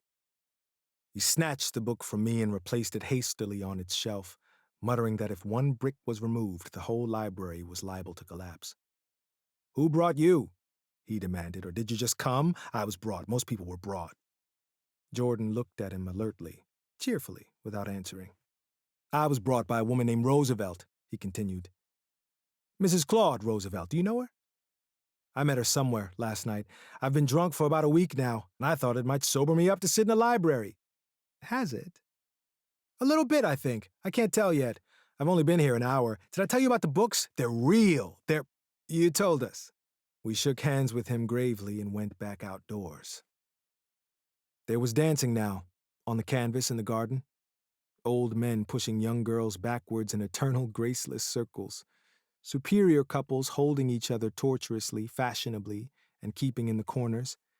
And a great number of single girls dancing individualistically or relieving the orchestra for a moment of the burden of the banjo or the traps. By midnight, the hilarity had increased. A celebrated tenor had sung in Italian, and a notorious contralto had sung in jazz. And between the numbers, people were doing stunts all over the garden, while happy, vacuous bursts of laughter rose toward the summer sky. A pair of stage twins, who turned out to be the girls in yellow, did a baby act in costume, and champagne was served in glasses bigger than finger bowls.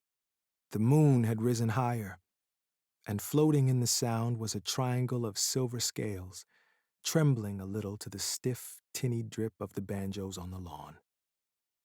I was still with Jordan Baker. We were sitting at a table with a man of about my age and a rowdy little girl who gave way upon the slightest provocation to uncontrollable laughter. I was enjoying myself now. I had taken 2 finger bowls of champagne, and the scene had changed before my eyes into something significant, elemental, and profound. At a lull in the entertainment, the man looked at me and smiled. "Your face is familiar," he said politely. "Weren't you in the 3rd Division during the war?" "Why, yes. I was in the 9th Machine Gun Battalion. I was in the 7th Infantry. Until June 1918, I knew I'd seen you somewhere before." We talked for a moment about some wet, gray little villages in France. Evidently, he lived in this vicinity, for he told me that he had just bought a hydroplane and was going to try it out in the morning. "Want to go with me, old sport? Just near the shore along the Sound." "What time?" "Any time that suits you best." It was on the tip of my tongue to ask his name when Jordan looked around and smiled. "Having a gay time now?" she inquired. "Much better." I turned again to my new acquaintance. "This is an unusual party for me. I haven't even seen the host. I live over there." I waved my hand at the invisible hedge in the distance. "And this man Gatsby sent over his chauffeur with an invitation." For a moment he looked at me as if he failed to understand. "I'm Gatsby," he said suddenly. "What?" I exclaimed. "Oh, I beg your pardon. I thought you knew, old sport. I'm afraid I'm not a very good host." He smiled understandingly, much more than understandingly. It was one of those rare smiles with a quality of eternal reassurance in it that you may come across 4 or 5 times in life. It faced, or seemed to face, the whole external world for an instant, and then concentrated on you with an irresistible prejudice in your favor. It understood you just so far as you wanted to be understood, believed in you as you would like to believe in yourself, and assured you that it had precisely the impression of you that at your best you hoped to convey. Precisely at that point it vanished, and I was looking at an elegant young roughneck, a year or 2 over 30, whose elaborate formality of speech just missed being absurd. Some time before he introduced himself, I'd got a strong impression that he was picking his words with care. Almost at the moment when Mr. Gatsby identified himself, a butler hurried toward him with the information that Chicago was calling him on the wire. He excused himself with a small bow that included each of us in turn. "If you want anything, just ask for it, old sport," he urged me. "Excuse me, I will rejoin you later." When he was gone, I turned immediately to Jordan, constrained to assure her of my surprise. I had expected that Mr. Gatsby would be a florid and corpulent person in his middle years. "Who is he?" I demanded. "Do you know?" "He's just a man named Gatsby." "Where is he from, I mean, and what does he do?" "Now you're started on the subject," she answered with a wan smile. "Well, he told me once he was an Oxford man." A dim background started to take shape behind him, but at her next remark it faded away. "However, I don't believe it." "Why not?" "I don't know," she insisted. "I just don't think he went there." Something in her tone reminded me of the other girls. "I think he killed a man," and had the effect of stimulating my curiosity. I would have accepted without question the information that Gatsby sprang from the swamps of Louisiana or from the Lower East Side of New York. That was comprehensible. But young men didn't, at least in my provincial inexperience, I believed they didn't, drift coolly out of nowhere and buy a palace on Long Island Sound. "Anyhow, he gives large parties," said Jordan, changing the subject with an urbane distaste for the concrete. "And I like large parties. They're so intimate. At small parties, there isn't any privacy." There was the boom of a bass drum, and the voice of the orchestra leader rang out suddenly above the echolalia of the garden. "Ladies and gentlemen," he cried, "at the request of Mr. Gatsby, we are going to play for you Mr. Vladimir Tostov's latest work, which attracted so much attention at Carnegie Hall last May. If you read the papers, you know there was a big sensation." He smiled with jovial condescension and added, "Some sensation," whereupon everybody laughed. "The piece is known.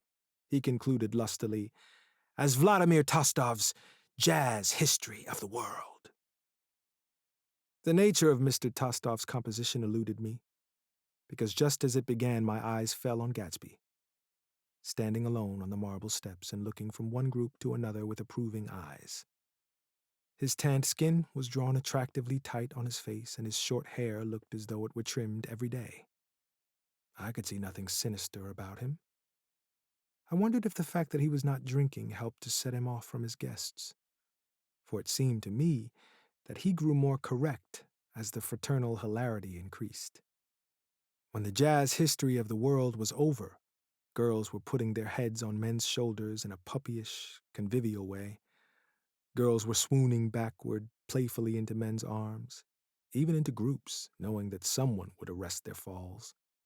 But no one swooned backward on Gatsby, and no French bob touched Gadsby's shoulder, and no singing quartets were formed with Gadsby's head for one link. "I beg your pardon." Gadsby's butler was suddenly standing beside us. "Miss Baker," he inquired, "I beg your pardon, but Mr. Gatsby would like to speak to you alone." "With me?" she exclaimed in surprise. "Yes, madame." She got up slowly, raising her eyebrows to me in astonishment, and followed the butler toward the house. I noticed that she wore her evening dress, all her dresses, like sports clothes. There was a jauntiness about her movements, as if she had first learned to walk upon golf courses on clean, crisp mornings. I was alone, and it was almost 2. For some time, confused and intriguing sounds had issued from a long, many-windowed room which overhung the terrace. Eluding Jordan's undergraduate, who was now engaged in an obstetrical conversation with 2 chorus girls and who implored me to join him, I went inside. The large room was full of people. One of the girls in yellow was playing the piano, and beside her stood a tall, red-haired young lady from a famous chorus engaged in song. She had drunk a quantity of champagne, and during the course of her song she had decided, ineptly, that everything was very, very sad. She was not only singing, she was weeping too. Whenever there was a pause in the song, she filled it with gasping, broken sobs, and then took up the lyric again in a quavering soprano.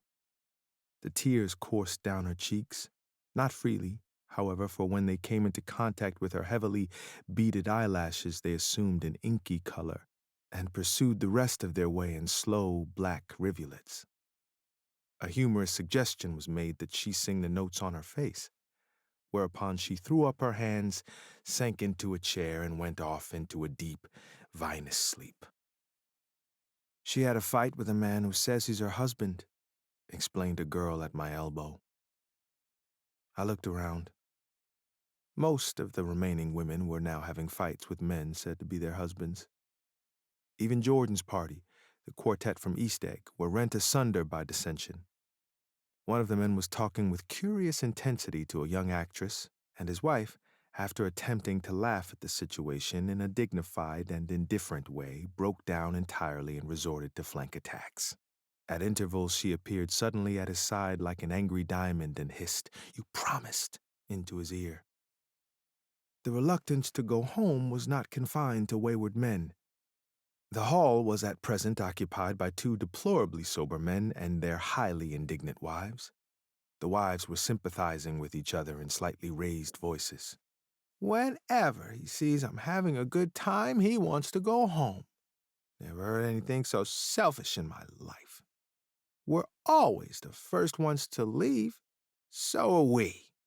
"Well, we're almost the last tonight," said one of the men sheepishly. "The orchestra left half an hour ago." In spite of the wives' agreement that such malevolence was beyond credibility, the dispute ended in a short struggle, and both wives were lifted, kicking into the night. As I waited for my hat in the hall, the door of the library opened and Jordan Baker and Gatsby came out together. He was saying some last word to her, but the eagerness in his manner tightened abruptly into formality as several people approached him to say goodbye. Jordan's party were calling impatiently to her from the porch, but she lingered for a moment to shake hands. "I've just heard the most amazing thing," she whispered. How long were we in there? Why, about an hour? It was simply amazing, she repeated abstractedly. But I swore I wouldn't tell it, and here I am tantalizing you.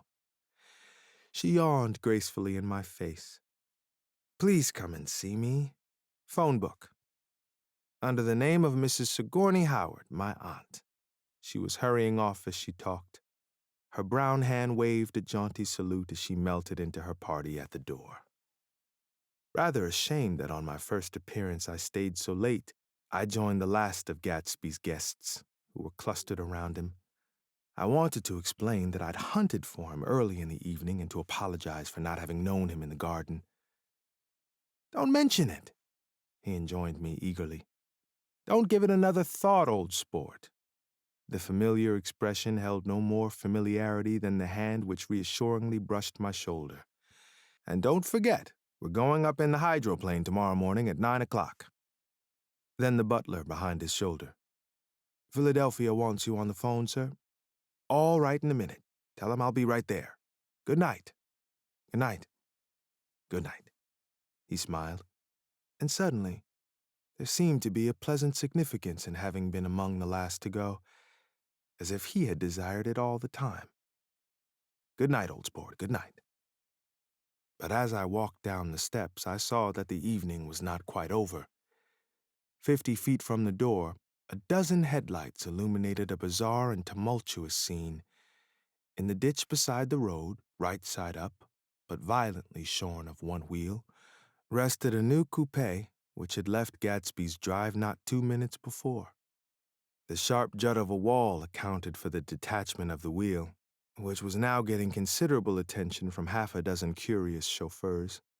However, as they had left their cars blocking the road, a harsh, discordant din from those in the rear had been audible for some time, and added to the already violent confusion of the scene.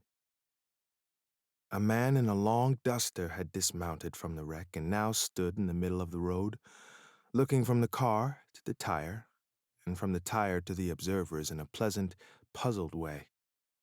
See? He explained. It went in the ditch. The fact was infinitely astonishing to him, and I recognized first the unusual quality of wonder, and then the man. It was the late patron of Gatsby's library. How'd it happen? He shrugged his shoulders. I know nothing whatever about mechanics, he said decisively. But how did it happen? Did you run into the wall? Don't ask me, said Owl Eyes, washing his hands of the whole matter. I know very little about driving, next to nothing. It happened, and that's all I know. Well, if you're a poor driver, you oughtn't to try driving at night. But I wasn't even trying, he explained indignantly. I wasn't even trying. An awed hush fell upon the bystanders. Do you want to commit suicide? You're lucky it was just a wheel, a bad driver not even trying. You don't understand, explained the criminal. I wasn't driving. There's another man in the car. The shock that followed this declaration found voice in a sustained, ah, as the door of the coupe swung slowly open. The crowd, it was now a crowd, stepped back involuntarily, and when the door had opened wide, there was a ghostly pause. Then, very gradually, part by part, a pale, dangling individual stepped out of the wreck, pawing tentatively at the ground with a large, uncertain dancing shoe. Blinded by the glare of the headlights and confused by the incessant groaning of the horns, the apparition stood swaying for a moment before he perceived the man in the duster. What's matter? He inquired calmly. Did we run out of gas? Look! Half a dozen fingers pointed at the amputated wheel. He stared at it for a moment and then looked upward as though he suspected that it had dropped from the sky. It came off, someone explained. He nodded. At first, I didn't notice we stopped. A pause. Then, taking a long breath and straightening his shoulders, he remarked in a determined voice, Wonderful, tell me where there's a gasoline station? At least a dozen men. some of them little better off than he was, explained to him that wheel and car were no longer joined by any physical bond. "Back out," he suggested after a moment. "Put her in reverse." "But the wheel's off." He hesitated. "No harm in trying," he said. The caterwauling horns had reached a crescendo, and I turned away and cut across the lawn toward home. I glanced back once. A wafer of a moon was shining over Gatsby's house, making the night fine as before, and surviving the laughter and the sound of his still glowing garden. A sudden emptiness seemed to flow now from the windows and the great doors, endowing with complete isolation the figure of the host, who stood on the porch, his hand up in a formal gesture of farewell. Reading over what I have written so far, I see I have given the impression that the events of 3 nights several weeks apart were all that absorbed me. On the contrary, they were merely casual events in a crowded summer, and, until much later, they absorbed me infinitely less than my personal affairs. Most of the time I worked. In the early morning, the sun threw my shadow westward as I hurried down the white chasms of lower New York to the Probity Trust. I knew the other clerks and young bond salesmen by their first names, and lunched with them in dark, crowded restaurants on little pig sausages and mashed potatoes and coffee. I even had a short affair with a girl who lived in Jersey City and worked in the accounting department, but her brother began throwing mean looks in my direction. So, when she went on her vacation in July, I let it blow quietly away. I took dinner usually at the Yale Club. For some reason, it was the gloomiest event of my day. And then I went upstairs to the library and studied investments and securities for a conscientious hour. There were generally a few rioters around, but they never came into the library, so it was a good place to work. After that, if the night was mellow, I strolled down Madison Avenue past the old Murray Hill Hotel and over 33rd Street to the Pennsylvania Station. I began to like New York, the racy, adventurous feel of it at night, and the satisfaction that the constant flicker of men and women and machine gives to the restless eye. I like to walk up Fifth Avenue and pick out romantic women from the crowd and imagine that in a few minutes I was going to enter into their lives, and no one would ever know or disapprove. Sometimes, in my mind, I followed them to their apartments on the corners of hidden streets, and they turned and smiled back at me before they faded through a door into warm darkness. At the enchanted metropolitan twilight, I felt a haunting loneliness sometimes, and felt it in others. Poor young clerks who loitered in front of windows waiting until it was time for a solitary restaurant dinner.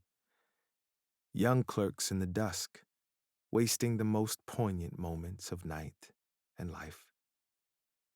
Again at 8 o'clock, when the dark lanes of the 40s were lined 5 deep with throbbing taxicabs bound for the theater district, I felt a sinking in my heart. Forms leaned together in the taxis as they waited, and voices sang, and there was laughter from unheard jokes, and lighted cigarettes outlined unintelligible gestures inside. Imagining that I, too, was hurrying toward gaiety and sharing their intimate excitement, I wished them well. For a while I lost sight of Jordan Baker, and then in midsummer I found her again. At first I was flattered to go places with her, because she was a golf champion and everyone knew her name. Then it was something more. I wasn't actually in love, but I felt a sort of tender curiosity. The bored, haughty face that she turned to the world concealed something. Most affectations conceal something eventually, even though they don't in the beginning. And one day, I found what it was. When we were on a house party together up in Warwick, she left a borrowed car out in the rain with the top down and then lied about it. And suddenly I remembered the story about her that had eluded me that night at Daisy's. At her first big golf tournament, there was a row that nearly reached the newspapers. A suggestion that she had moved her ball from a bad lie in the semifinal round. The thing approached the proportions of a scandal, then died away. A caddy retracted his statement, and the only other witness admitted that he might have been mistaken. The incident and the name had remained together in my mind. Jordan Baker instinctively avoided clever, shrewd men, and now I saw that this was because she felt safer on a plane where any divergence from a code would be thought impossible. She was incurably dishonest. She wasn't able to endure being at a disadvantage, and given this unwillingness, I suppose she had begun dealing in subterfuges when she was very young in order to keep that cool, insolent smile turned to the world and yet satisfy the demands of her hard, jaunty body. It made no difference to me. Dishonesty in a woman is a thing you never blame deeply. I was casually sorry, and then I forgot. It was on the same house party that we had a curious conversation about driving a car. It started because she passed so close to some workmen that our fender flicked a button on one man's coat.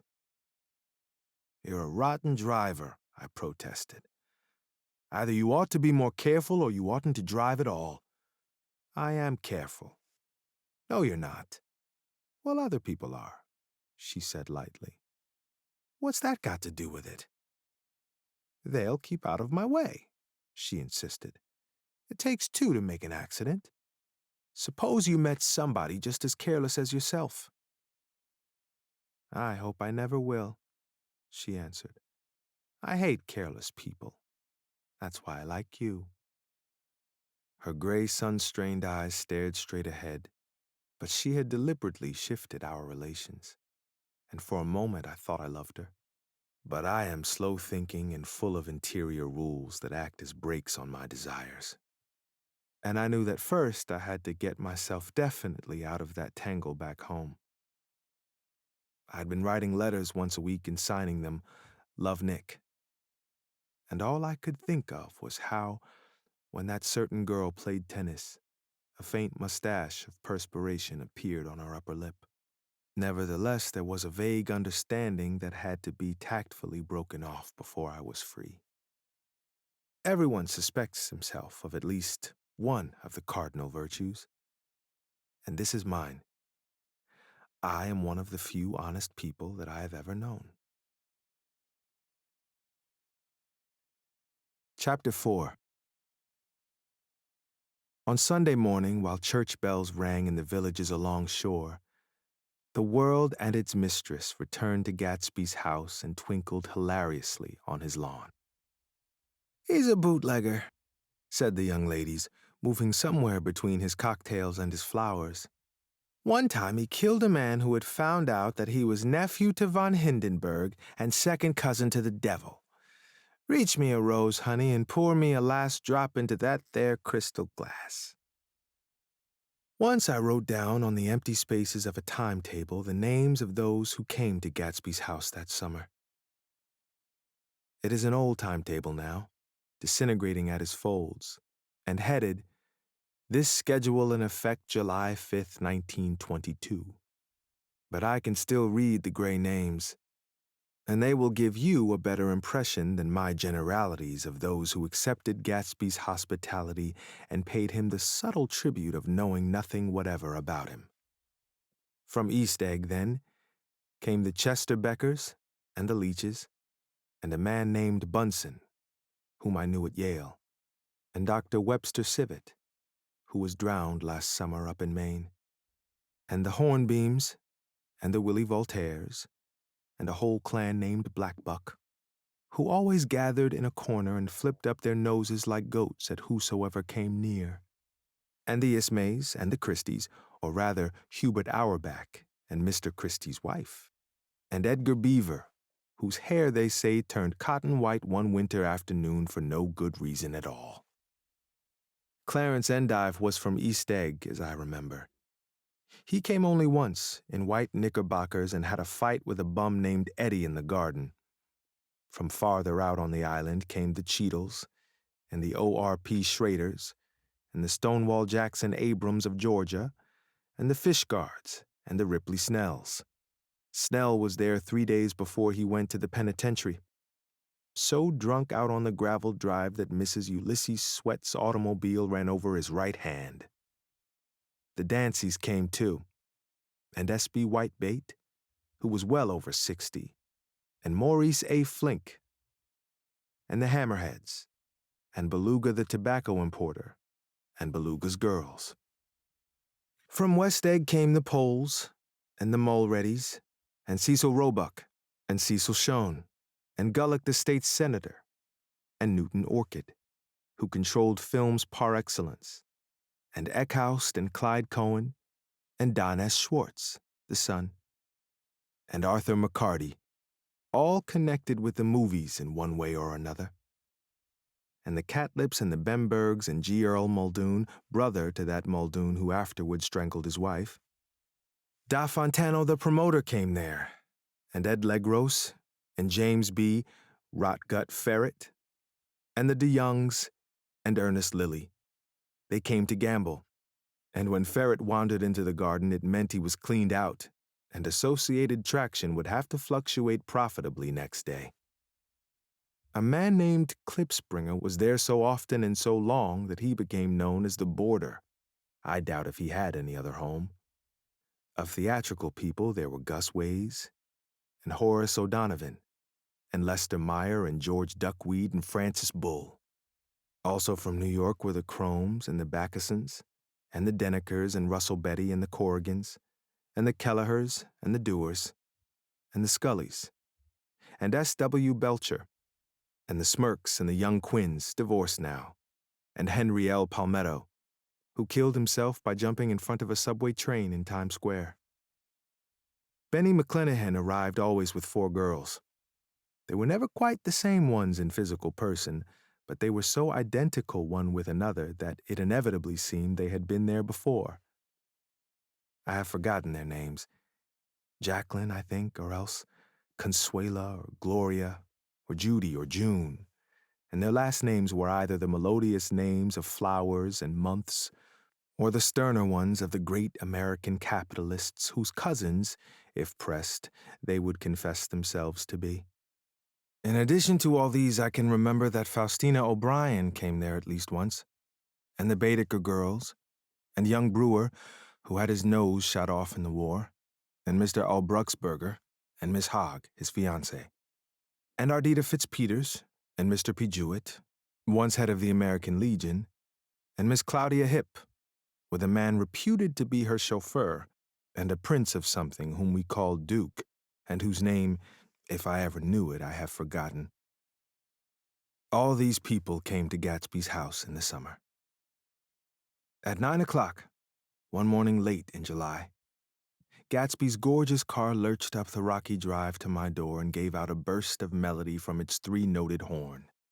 It was the first time he had called on me, though I had gone to 2 of his parties, mounted in his hydroplane, and at his urgent invitation made frequent use of his beach. "Good morning, old sport. You're having lunch with me today, and I thought we'd ride up together." He was balancing himself on the running board of his car with a resourcefulness of movement that is so peculiarly American. That comes, I suppose, with the absence of lifting work or rigid sitting in youth, and even more with the formless grace of our nervous, sporadic games. This quality was continually breaking through his punctilious manner in the shape of restlessness. He was never quite still. There was always a tapping foot somewhere or the impatient opening and closing of a hand. He saw me looking with admiration at his car. "It's pretty, isn't it, old sport?" He jumped off to give me a better view. "Haven't you ever seen it before?" I'd seen it. Everybody had seen it. It was a rich cream color, bright with nickel, swollen here and there in its monstrous length, with triumphant hat boxes and supper boxes and tool boxes, and terraced with a labyrinth of windshields that mirrored a dozen suns. Sitting down behind many layers of glass in a sort of green leather conservatory, we started to town. I had talked with him perhaps half a dozen times in the past month and found, to my disappointment, that he had little to say. So my first impression, that he was a person of some undefined consequence, had gradually faded, and he had become simply the proprietor of an elaborate roadhouse next door. And then came that disconcerting ride. We hadn't reached West Egg Village before Gatsby began leaving his elegant sentences unfinished and slapping himself indecisively on the knee of his caramel-colored suit. "Look here, old sport," he broke out surprisingly. "What's your opinion of me, anyhow?" A little overwhelmed, I began the generalized evasions which that question deserves.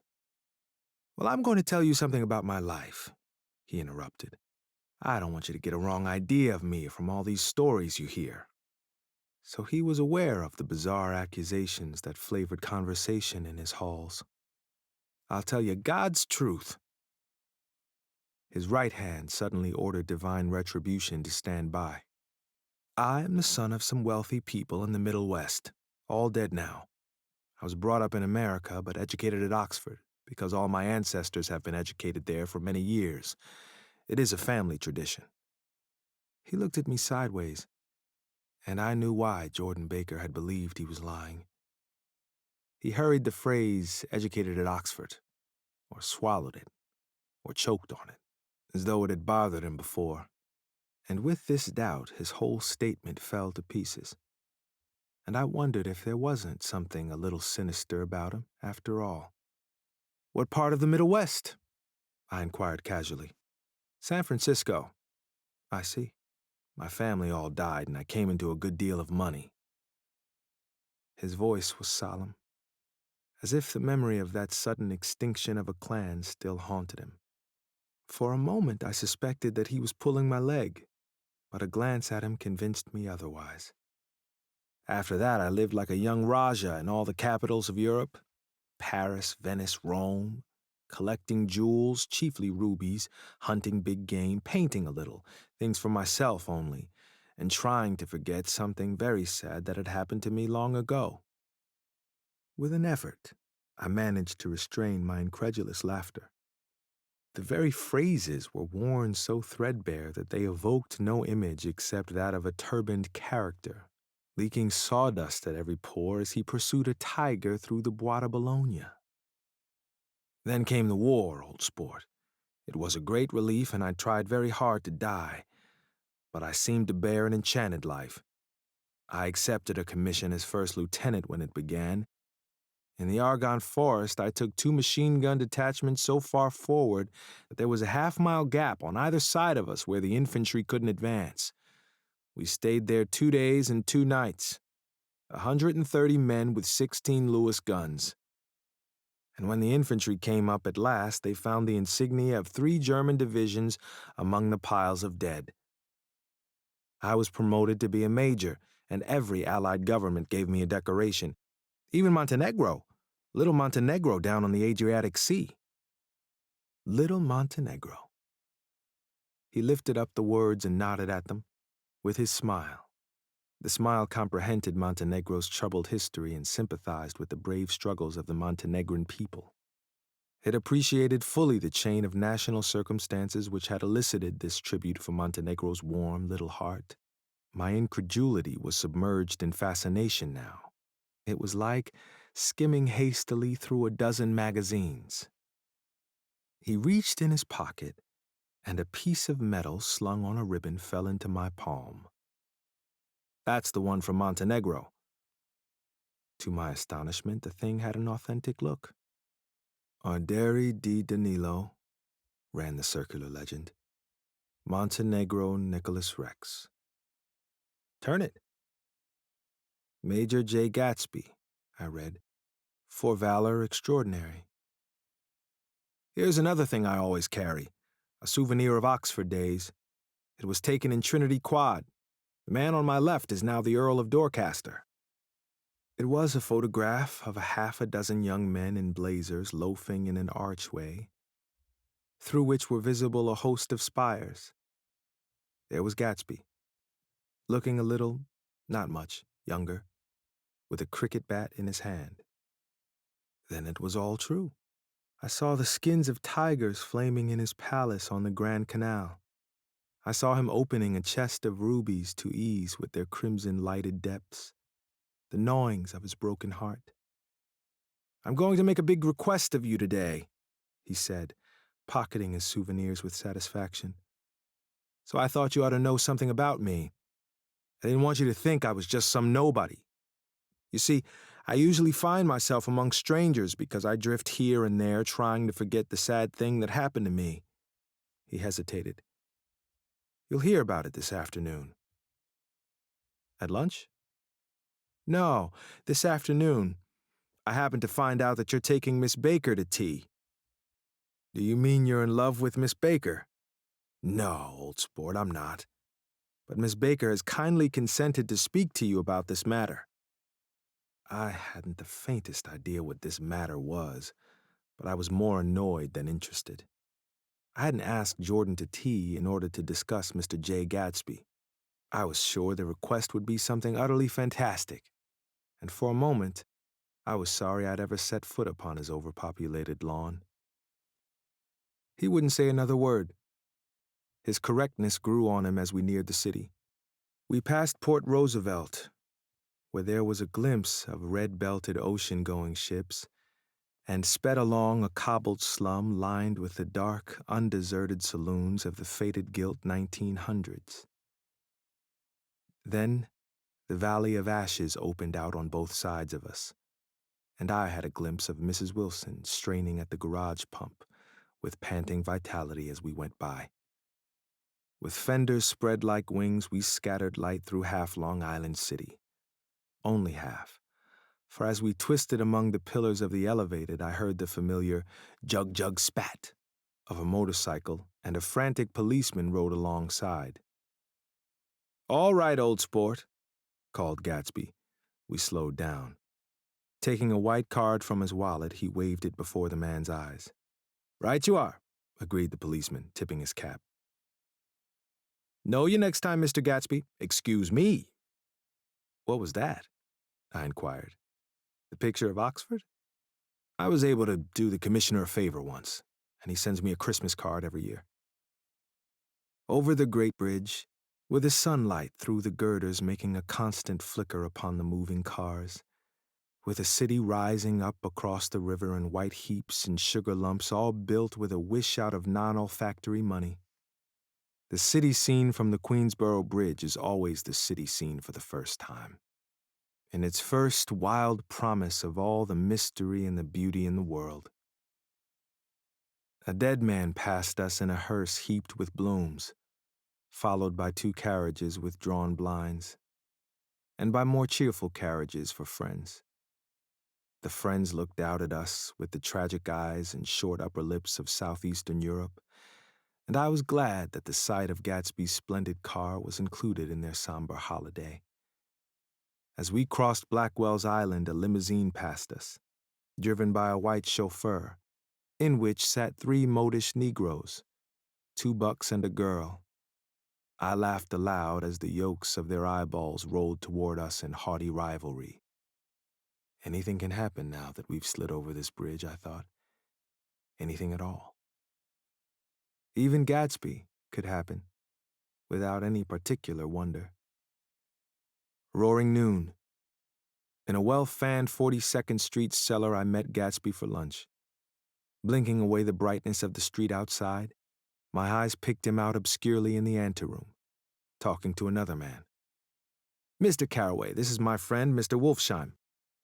A small, flat-nosed Jew raised his large head and regarded me with 2 fine growths of hair which luxuriated in either nostril. After a moment, I discovered his tiny eyes in the half-darkness.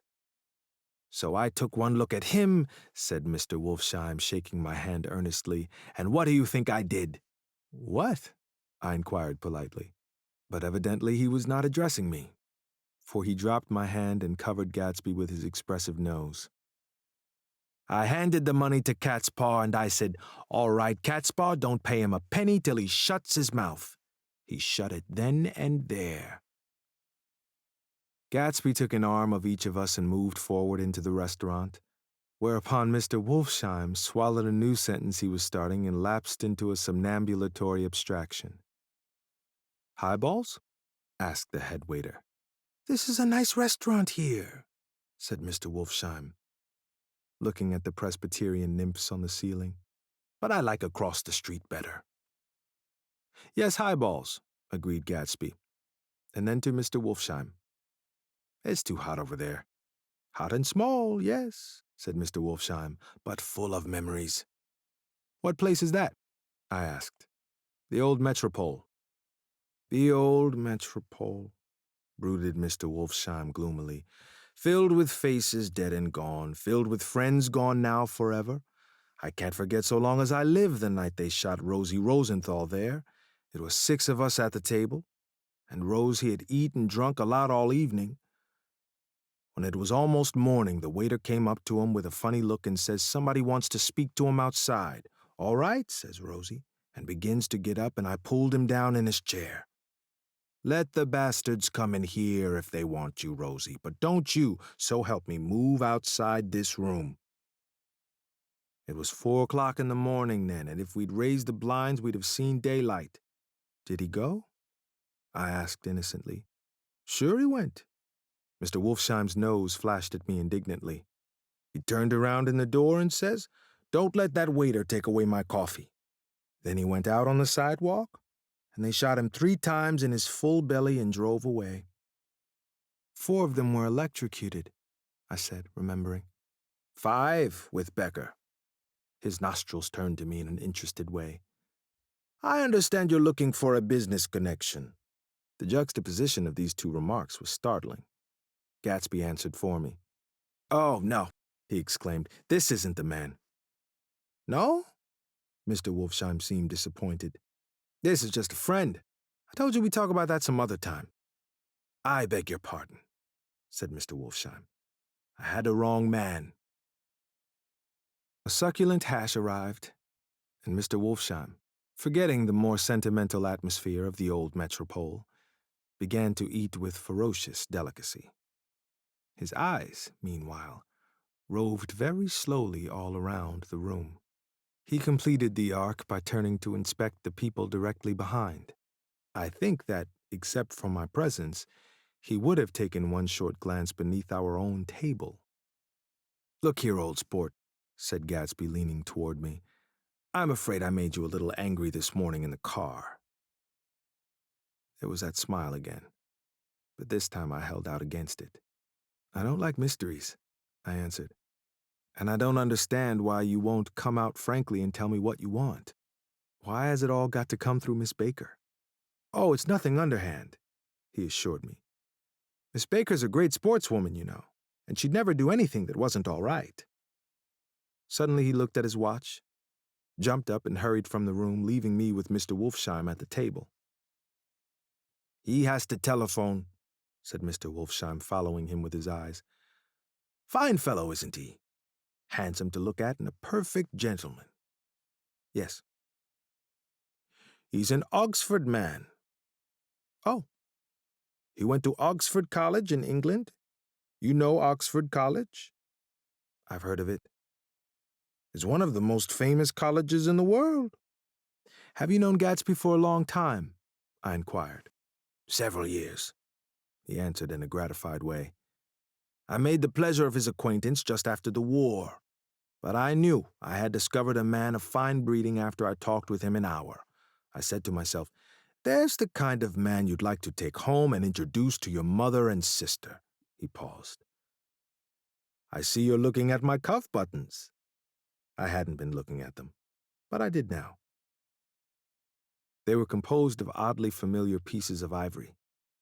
Finest specimens of human molars, he informed me.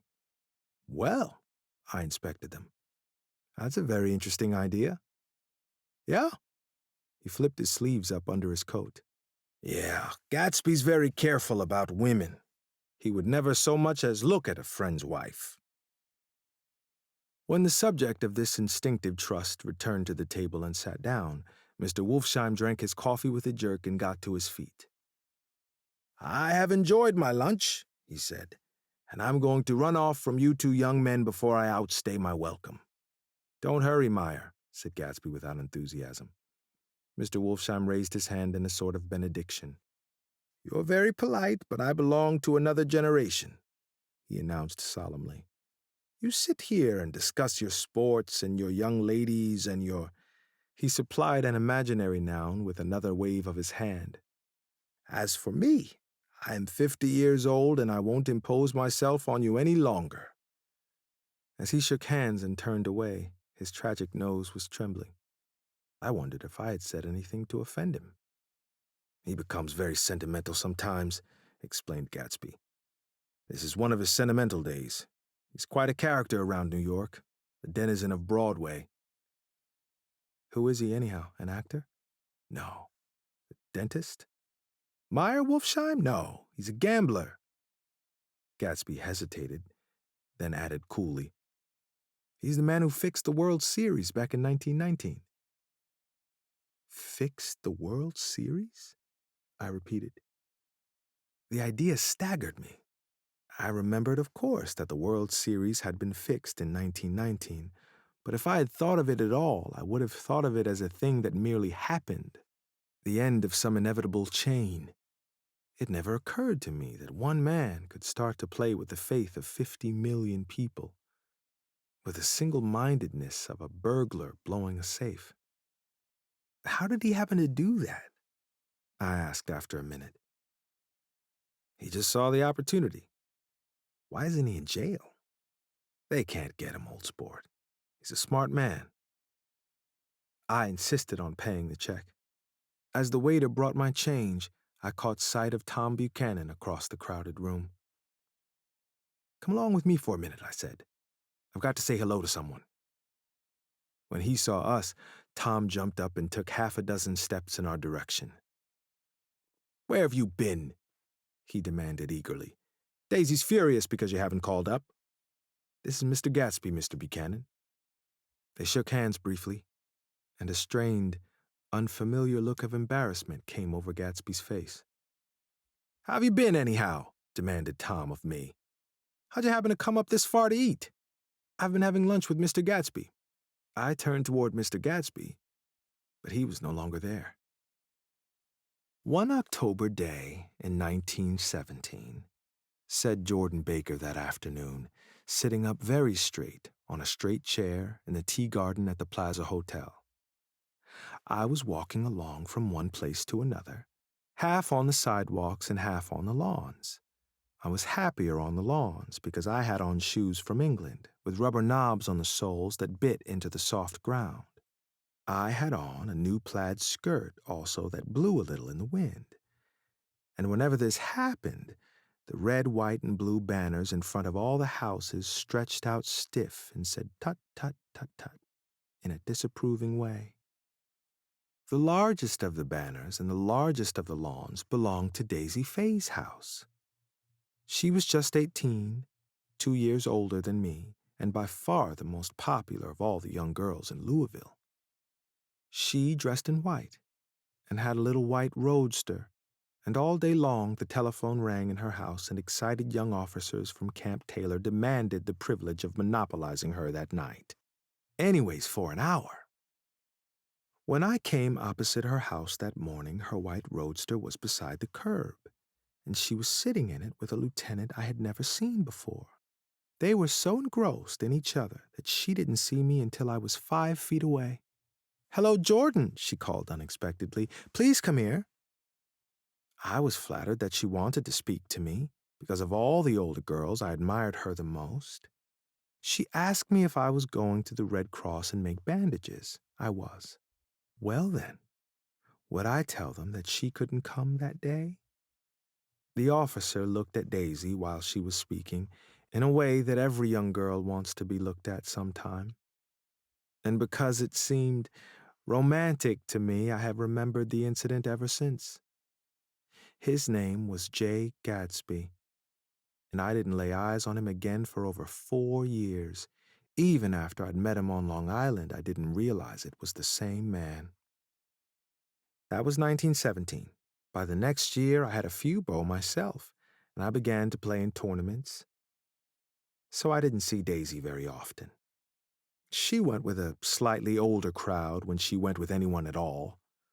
Wild rumors were circulating about her, how her mother had found her packing her bag one winter night to go to New York and say goodbye to a soldier who was going overseas. She was effectually prevented, but she wasn't on speaking terms with her family for several weeks. After that, she didn't play around with the soldiers anymore, but only with a few flat-footed, short-sighted young men in town who couldn't get into the army at all. By the next autumn, she was gay again, gay as ever. She had a debut after the armistice, and in February she was presumably engaged to a man from New Orleans. In June, she married Tom Buchanan of Chicago, with more pomp and circumstance than Louisville ever knew before.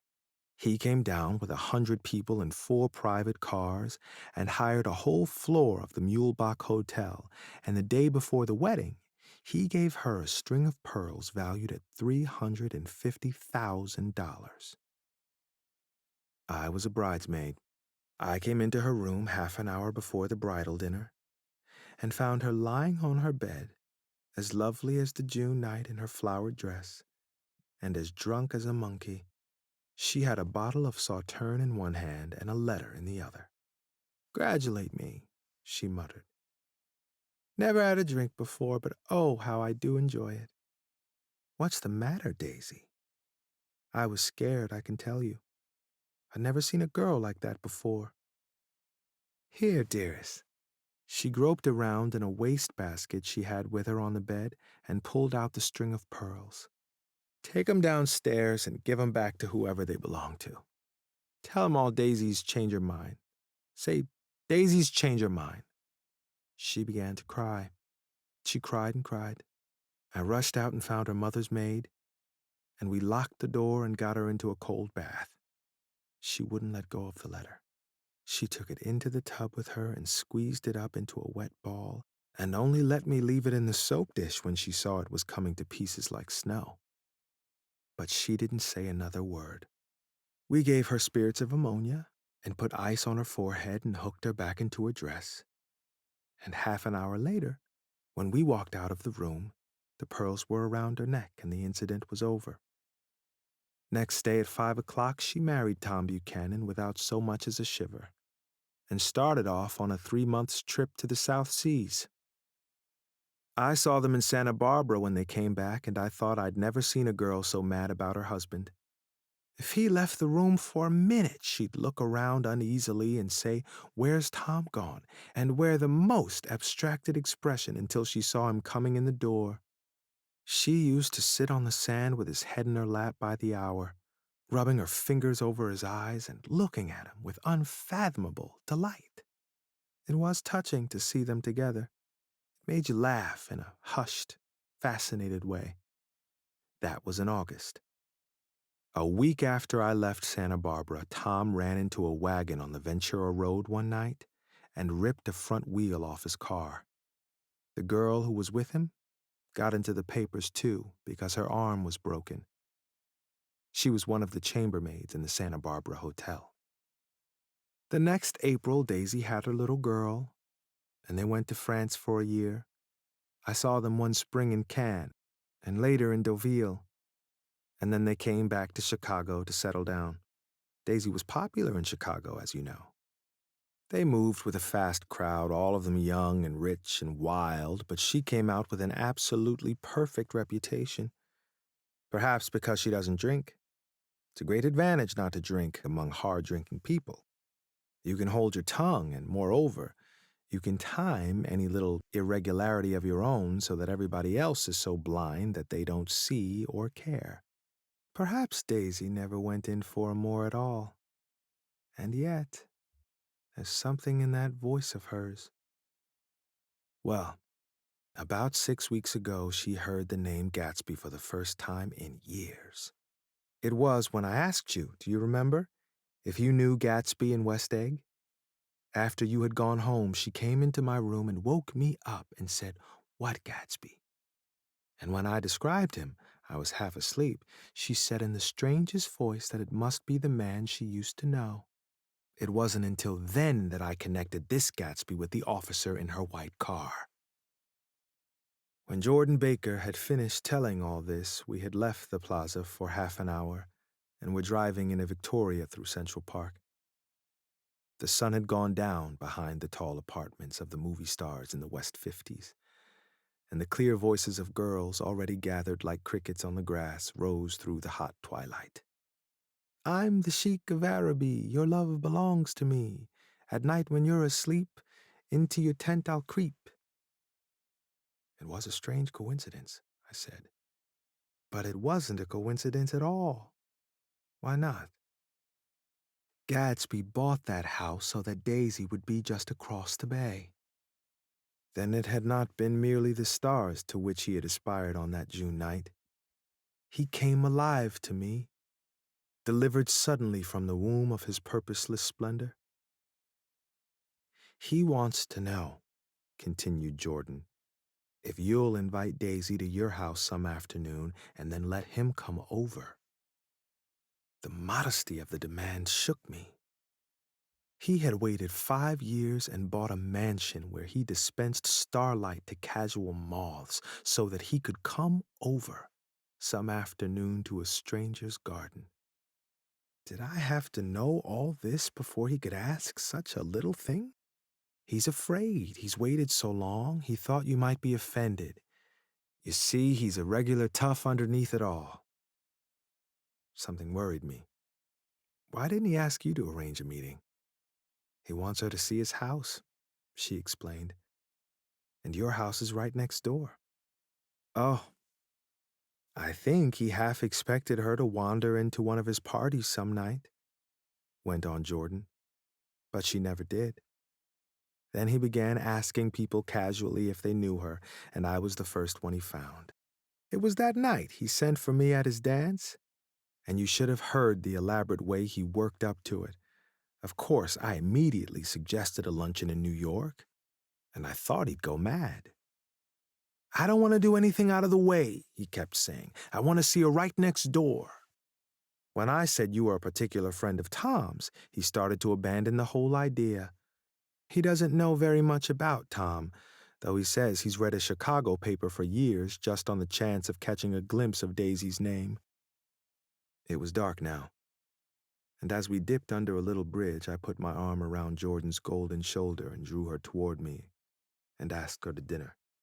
Suddenly, I wasn't thinking of Daisy and Gatsby anymore, but of this clean, hard, limited person who dealt in universal skepticism and who leaned back jauntily just within the circle of my arm. A phrase began to beat in my ears with a sort of heady excitement. There are only the pursued, the pursuing, the busy, and the tired. And Daisy ought to have something in her life, murmured Jordan to me. Does she want to see Gatsby? She's not to know about it. Gatsby doesn't want her to know. You're just supposed to invite her to tea. We passed a barrier of dark trees, and then the facade of 59th Street. A block of delicate pale light beamed down into the park. Unlike Gatsby and Tom Buchanan, I had no girl whose disembodied face floated along the dark cornices and blinding signs, and so I drew up the girl beside me, tightening my arms. Her wan, scornful mouth smiled, and so I drew her up again closer, this time to my face. Chapter 5. When I came home to West Egg that night, I was afraid for a moment that my house was on fire.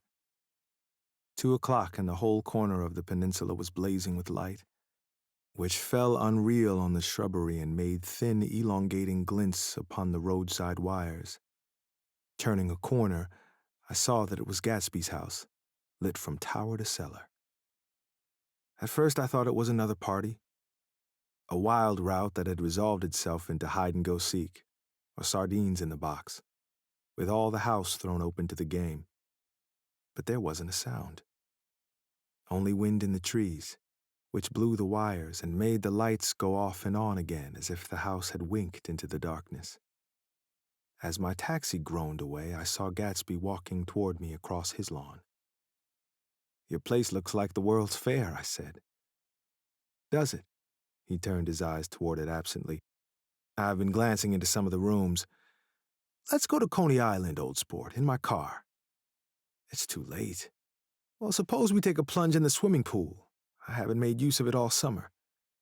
I've got to go to bed. All right. He waited, looking at me with suppressed eagerness. I talked with Miss Baker, I said after a moment. I'm going to call up Daisy tomorrow and invite her over here to tea. Oh, that's all right, he said carelessly. I don't want to put you to any trouble. What day would suit you? What day would suit you? He corrected me quickly. I don't want to put you to any trouble, you see. How about the day after tomorrow? He considered for a moment. Then, with reluctance, I want to get the grass cut, he said. We both looked at the grass. There was a sharp line where my ragged lawn ended and the darker, well-kept expanse of his began. I suspected that he meant my grass. There's another little thing, he said uncertainly and hesitated. Would you rather put it off for a few days? I asked. Oh, it isn't about that. At least, he fumbled with a series of beginnings. Why, look here, old sport, you don't make much money, do you? Not very much. This seemed to reassure him, and he continued more confidently. I thought you didn't, if you'll pardon my... You see, I carry on a little business on the side, a sort of sideline, you understand, and I thought that if you don't make very much, you're selling bonds, aren't you, old sport? Trying to. Well, this would interest you. It wouldn't take up much of your time, and you might pick up a nice bit of money. It happens to be a rather confidential sort of thing. I realize now that under different circumstances, that conversation might have been one of the crises of my life. But because the offer was obviously and tactlessly for a service to be rendered, I had no choice except to cut him off there. I've got my hands full, I said. I'm much obliged, but I couldn't take on any more work. You wouldn't have to do any business with Wolfsheim. Evidently, he thought I was shying away from the connection mentioned at lunch. But I assured him he was wrong. He waited a moment longer, hoping I'd begin a conversation. But I was too absorbed to be responsive, so he went unwillingly home. The evening had made me lightheaded and happy. I think I walked into a deep sleep as I entered my front door. So I didn't know whether or not Gatsby went to Coney Island, or for how many hours he glanced into rooms while his house blazed gaudily on. I called up Daisy from the office next morning and invited her to come to tea. Don't bring Tom, I warned her. What? Don't bring Tom. Who is Tom? She asked innocently. The day agreed upon was pouring rain. At 11 o'clock, a man in a raincoat, dragging a lawnmower, tapped at my front door and said that Mr. Gatsby had sent him over to cut my grass. This reminded me that I had forgotten to tell my Finn to come back, so I drove into West Egg Village to search for her among soggy, whitewashed alleys and to buy some cups and lemons and flowers. The flowers were unnecessary, for at 2 o'clock a greenhouse arrived from Gatsby's, with innumerable receptacles to contain it. An hour later, the front door opened nervously, and Gatsby, in a white flannel suit, silver shirt, and gold-colored tie, hurried in. He was pale, and there were dark signs of sleeplessness beneath his eyes. Is everything all right? He asked immediately. The grass looks fine, if that's what you mean. What grass? He inquired blankly. Oh, the grass in the yard. He looked out the window at it, but, judging from his expression, I don't believe he saw a thing. Looks very good, he remarked vaguely. One of the papers said they thought the rain would stop about 4. I think it was the Journal. Have you got everything you need in the shape of tea? I took him into the pantry, where he looked a little reproachfully at the Finn. Together we scrutinized the 12 lemon cakes from the delicatessen shop. Will they do? I asked. Of course, they're fine. And he added hollowly, old sport, The rain cooled about 3:30 to a damp mist, through which occasional thin drops swam like dew.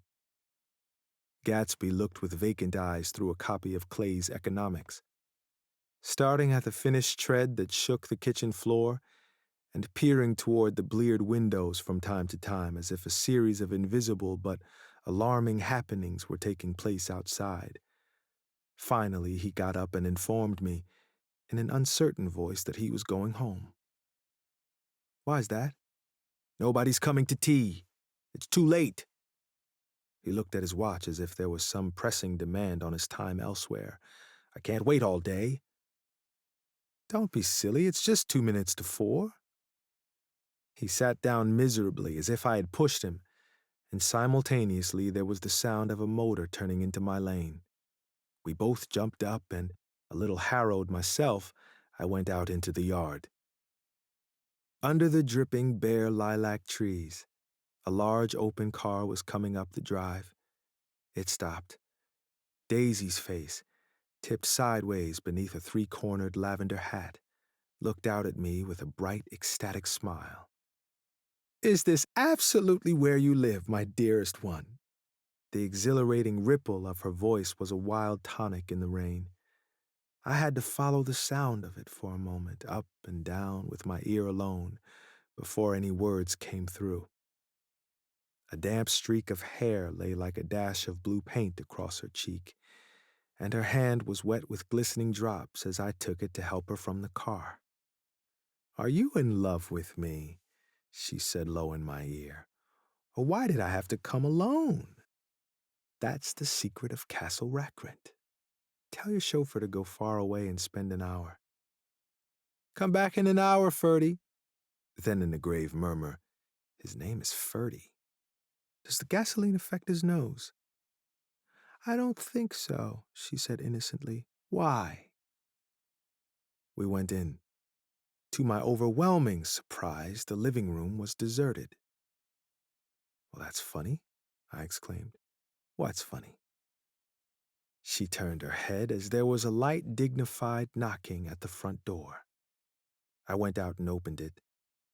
Gatsby, pale as death, with his hands plunged like weights in his coat pockets, was standing in a puddle of water, glaring tragically into my eyes.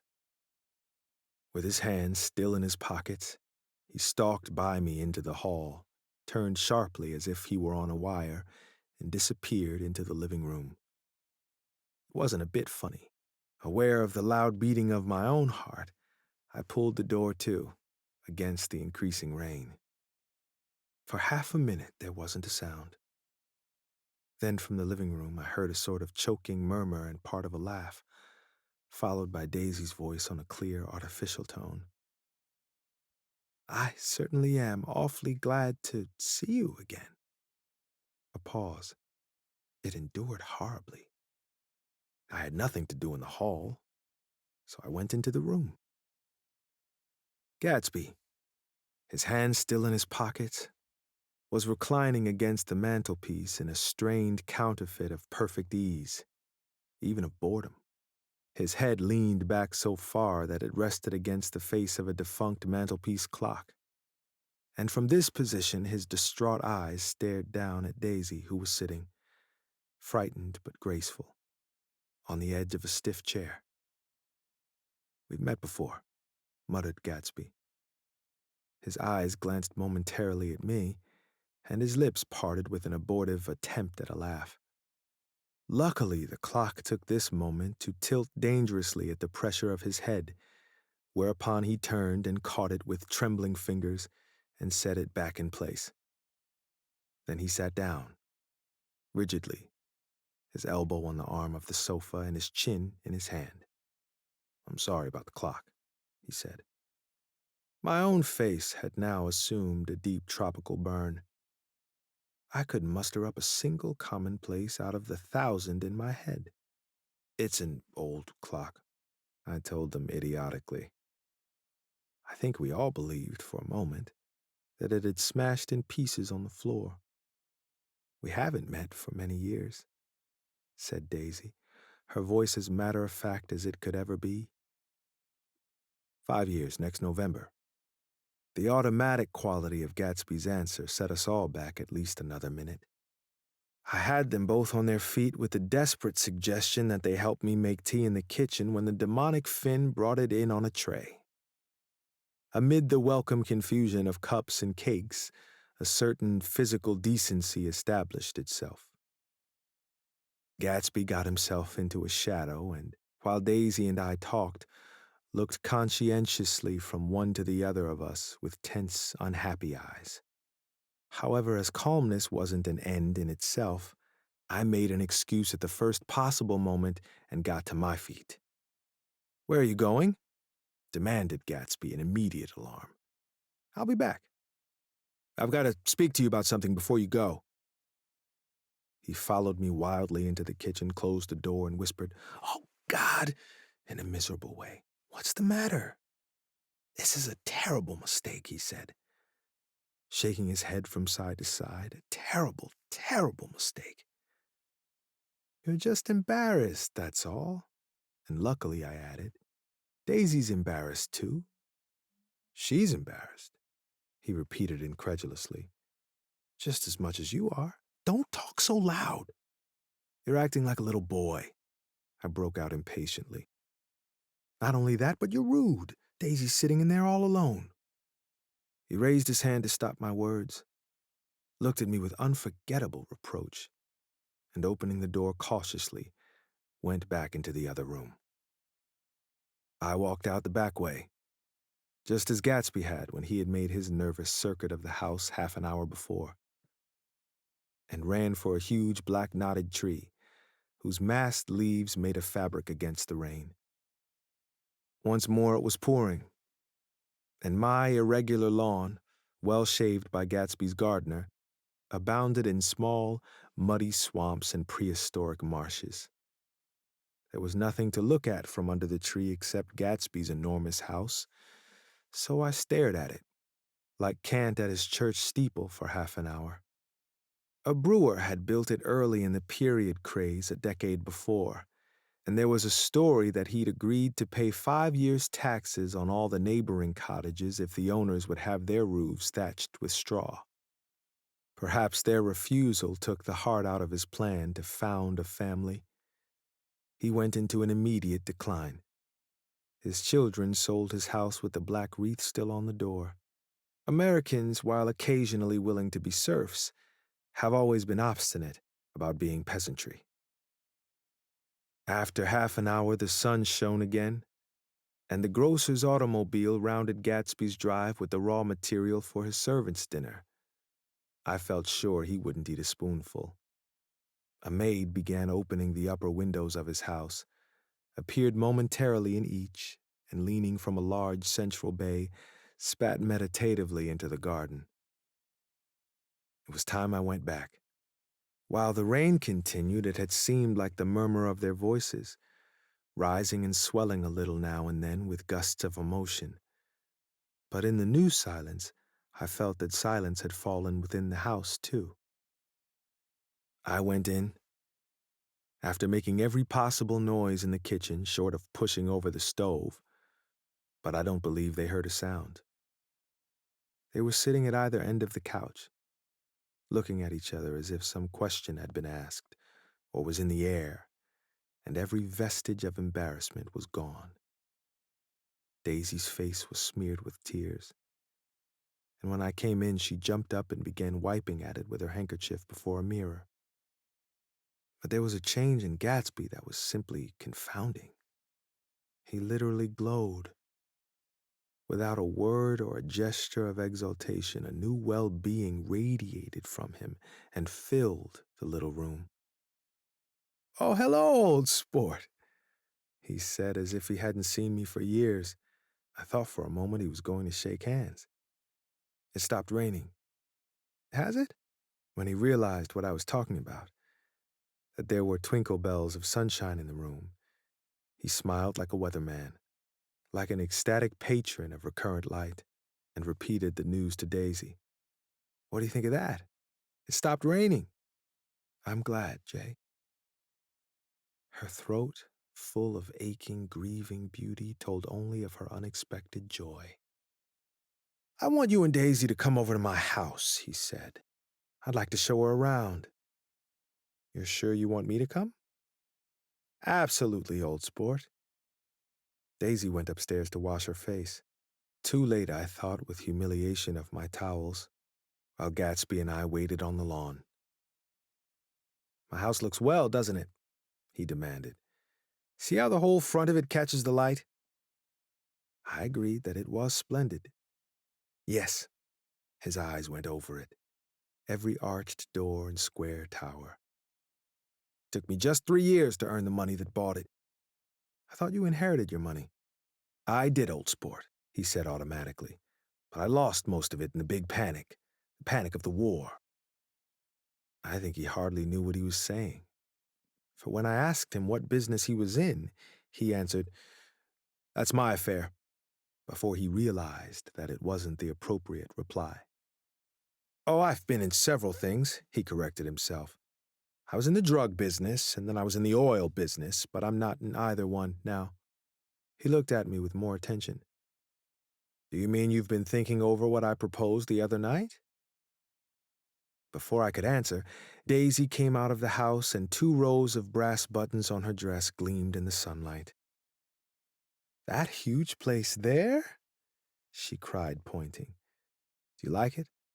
I love it, but I don't see how you live there all alone. I keep it always full of interesting people, night and day. People who do interesting things, celebrated people. Instead of taking the shortcut along the Sound, we went down the road and entered by the big postern. With enchanting murmurs, Daisy admired this aspect or that of the feudal silhouette against the sky, admired the gardens, the sparkling odor of the jonquils and the frothy odor of hawthorn and plum blossoms, and the pale gold odor of kiss me at the gate. It was strange to reach the marble steps and find no stir of bright dresses in and out the door, and hear no sound but bird voices in the trees. And inside, as we wandered through Marie Antoinette music rooms and restoration salons, I felt that there were guests concealed behind every couch and table, under orders to be breathlessly silent until we had passed through. As Gatsby closed the door of the Merton College Library, I could have sworn I heard the owl-eyed man break into ghostly laughter. We went upstairs through period bedrooms, swathed in rose and lavender silk and vivid with new flowers, through dressing rooms and pool rooms, and bathrooms with sunken baths, intruding into one chamber where a disheveled man in pajamas was doing liver exercises on the floor. It was Mr. Klipspringer, the boarder. I had seen him wandering hungrily about the beach that morning. Finally, we came to Gatsby's own apartment, a bedroom and a bath, and an Adams study, where we sat down and drank a glass of some chartreuse he took from a cupboard in the wall. He hadn't once ceased looking at Daisy, and I think he revalued everything in his house according to the measure of response it drew from her well-loved eyes. Sometimes, too, he stared around at his possessions in a dazed way, as though in her actual and astounding presence, none of it was any longer real. Once he nearly toppled down a flight of stairs. His bedroom was the simplest room of all, except where the dresser was garnished with a toilet set of pure dull gold. Daisy took the brush with delight and smoothed her hair, whereupon Gatsby sat down and shaded his eyes and began to laugh. It's the funniest thing, old sport, he said hilariously. I can't when I try to. He had passed visibly through 2 states and was entering upon a third. After his embarrassment and his unreasoning joy, he was consumed with wonder at her presence. He had been full of the idea so long, dreamed it right through to the end, waited with his teeth set, so to speak, at an inconceivable pitch of intensity. Now, in the reaction, he was running down like an overwound clock.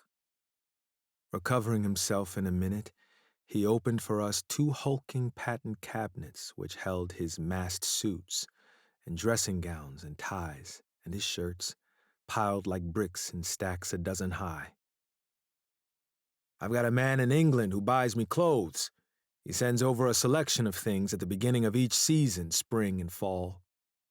He took out a pile of shirts and began throwing them, one by one, before us. Shirts of sheer linen and thick silk and fine flannel, which lost their folds as they fell and covered the table in many-colored disarray. While we admired, he brought more, and the soft, rich heap mounted higher.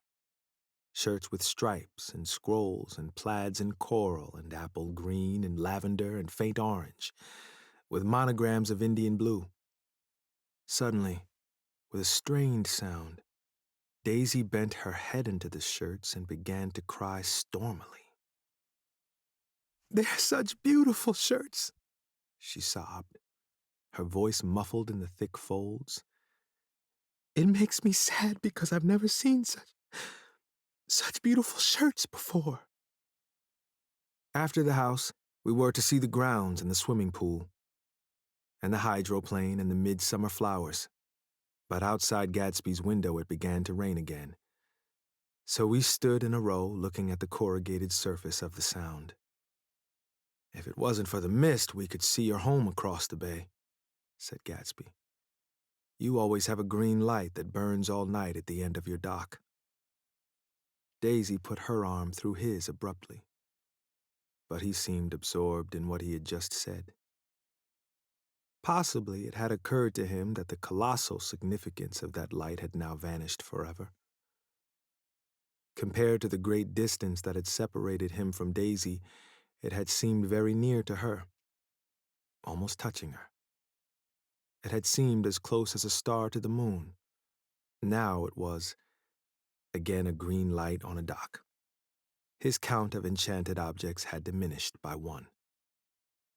I began to walk about the room, examining various indefinite objects in the half-darkness. A large photograph of an elderly man in yachting costume attracted me, hung on the wall over his desk. "Who's this?" "That? That's Mr. Dan Cody, old sport." The name sounded faintly familiar. "He's dead now. Used to be my best friend years ago." There was a small picture of Gatsby, also in yachting costume, on the bureau. Gatsby with his head thrown back defiantly, taken apparently when he was about 18. "I adore it," exclaimed Daisy. "The pompadour. You never told me you had a pompadour or a yacht." "Look at this," said Gatsby quickly.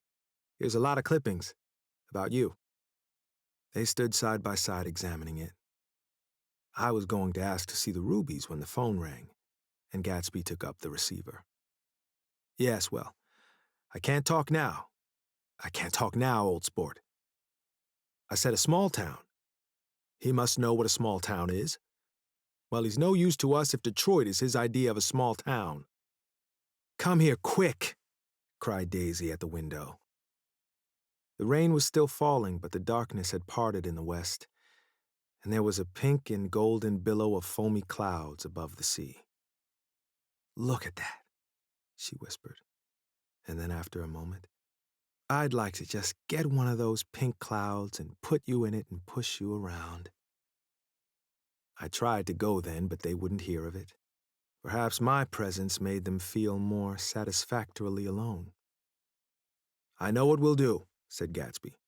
"We'll have Klipspringer play the piano." He went out of the room calling, "Ewing!" and returned in a few minutes accompanied by an embarrassed, slightly worn young man, with shell-rimmed glasses and scanty blonde hair. He was now decently clothed, in a sport shirt, open at the neck, sneakers, and duck trousers of a nebulous hue. "Did we interrupt your exercises?" inquired Daisy politely. "I was asleep," cried Mr. Klipspringer, in a spasm of embarrassment. "That is, I'd been asleep. Then I got up." "Klipspringer plays the piano," said Gatsby, cutting him off. "Don't you, Ewing, old sport?" "I don't play well. I hardly play at all. I'm all out of practice." "We'll go downstairs," interrupted Gatsby. He flipped a switch, the gray windows disappeared as the house glowed full of light. In the music room, Gatsby turned on a solitary lamp beside the piano. He lit Daisy's cigarette from a trembling match and sat down with her on a couch far across the room, where there was no light save for the gleaming floor bounced in from the hall. When Klipspringer had played the Love Nest, he turned around on the bench and searched unhappily for Gatsby in the gloom. "I'm all out of practice, you see. I told you I couldn't play. I'm all out of practice." "Don't talk so much, old sport," commanded Gatsby. "Play!" "In the morning, in the evening, ain't we got fun?" Outside the wind was loud, and there was a faint flow of thunder along the sound. All the lights were going on in West Egg now.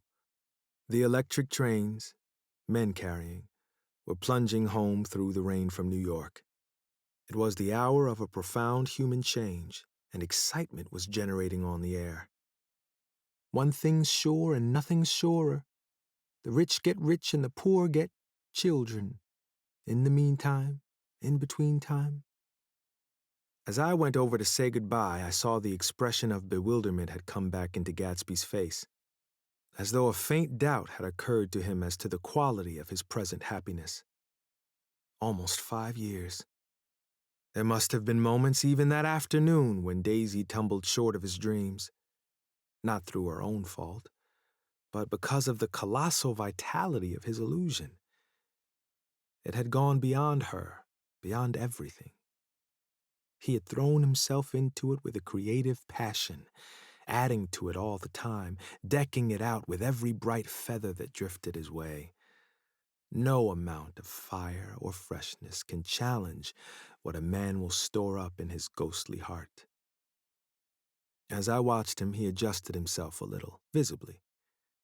His hand took hold of hers, and as she said something low in his ear, he turned toward her with a rush of emotion. I think that voice held him most, with its fluctuating, feverish warmth, because it couldn't be overdreamed. That voice was a deathless song. They had forgotten me, but Daisy glanced up and held out her hand. Gatsby didn't know me now at all. I looked once more at them, and they looked back at me, remotely, possessed by intense life. Then I went out of the room and down the marble steps into the rain, leaving them there together. Chapter 6. About this time, an ambitious young reporter from New York arrived one morning at Gatsby's door and asked him if he had anything to say. "Anything to say about what?" inquired Gatsby politely. "Why, any statement to give out." It transpired, after a confused 5 minutes, that the man had heard Gatsby's name around his office in a connection which he either wouldn't reveal or didn't fully understand.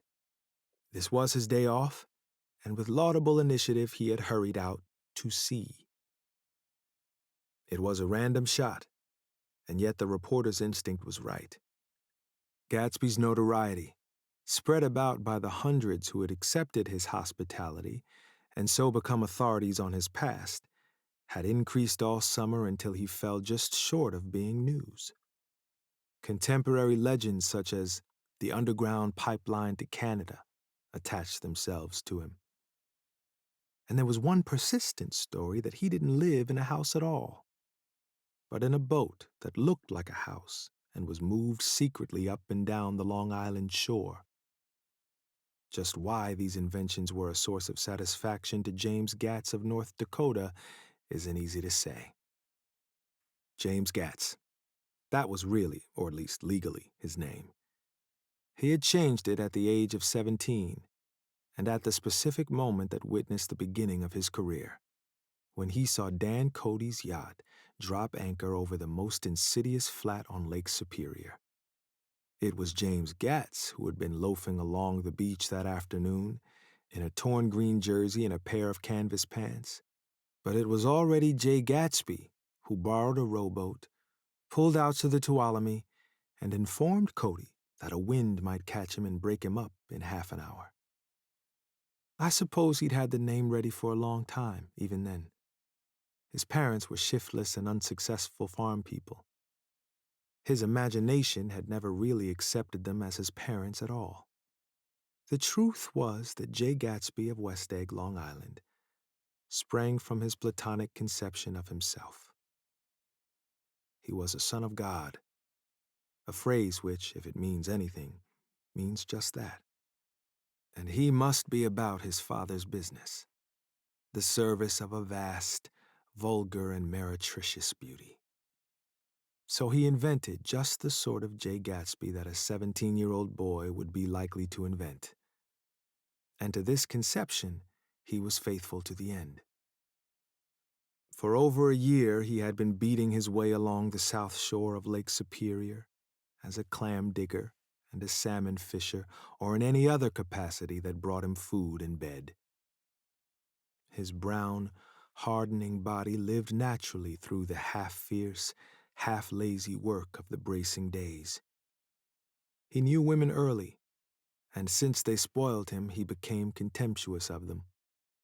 Of young virgins because they were ignorant. Of the others because they were hysterical about things which in his overwhelming self-absorption he took for granted. But his heart was in a constant, turbulent riot. The most grotesque and fantastic conceits haunted him in his bed at night. A universe of ineffable gaudiness spun itself out in his brain, while the clock ticked on the washstand and the moon soaked with wet light his tangled clothes upon the floor. Each night he added to the pattern of his fancies until drowsiness closed down upon some vivid scene with an oblivious embrace. For a while these reveries provided an outlet for his imagination. They were a satisfactory hint of the unreality of reality, a promise that the rock of the world was founded securely on a fairy's wing. An instinct toward his future glory had led him, some months before, to the small Lutheran college of St. Olaf in southern Minnesota. He stayed there 2 weeks, dismayed at its ferocious indifference to the drums of his destiny, to destiny itself, and despising the janitor's work with which he was to pay his way through. Then he drifted back to Lake Superior, and he was still searching for something to do on the day that Dan Cody's yacht dropped anchor in the shallows alongshore. Cody was 50 years old then, a product of the Nevada silver fields, of the Yukon, of every rush for metal since '75. The transactions in Montana copper that made him many times a millionaire found him physically robust but on the verge of soft-mindedness, and suspecting this, an infinite number of women tried to separate him from his money. The none too savory ramifications by which Ella Kay, the newspaper woman, played Madame de Maintenon to his weakness and sent him to sea in a yacht were common knowledge to the turgid sub-journalism of 1902. He had been coasting along all too hospitable shores for 5 years when he turned up as James Gats's destiny in Little Girl Bay. To young Gats, resting on his oars and looking up at the railed deck, that yacht represented all the beauty and glamour in the world. I suppose he smiled at Cody. He had probably discovered that people liked him when he smiled. At any rate, Cody asked him a few questions. One of them elicited the brand new name, and found that he was quick and extravagantly ambitious. A few days later, he took him to Duluth and bought him a blue coat, 6 pair of white duck trousers, and a yachting cap.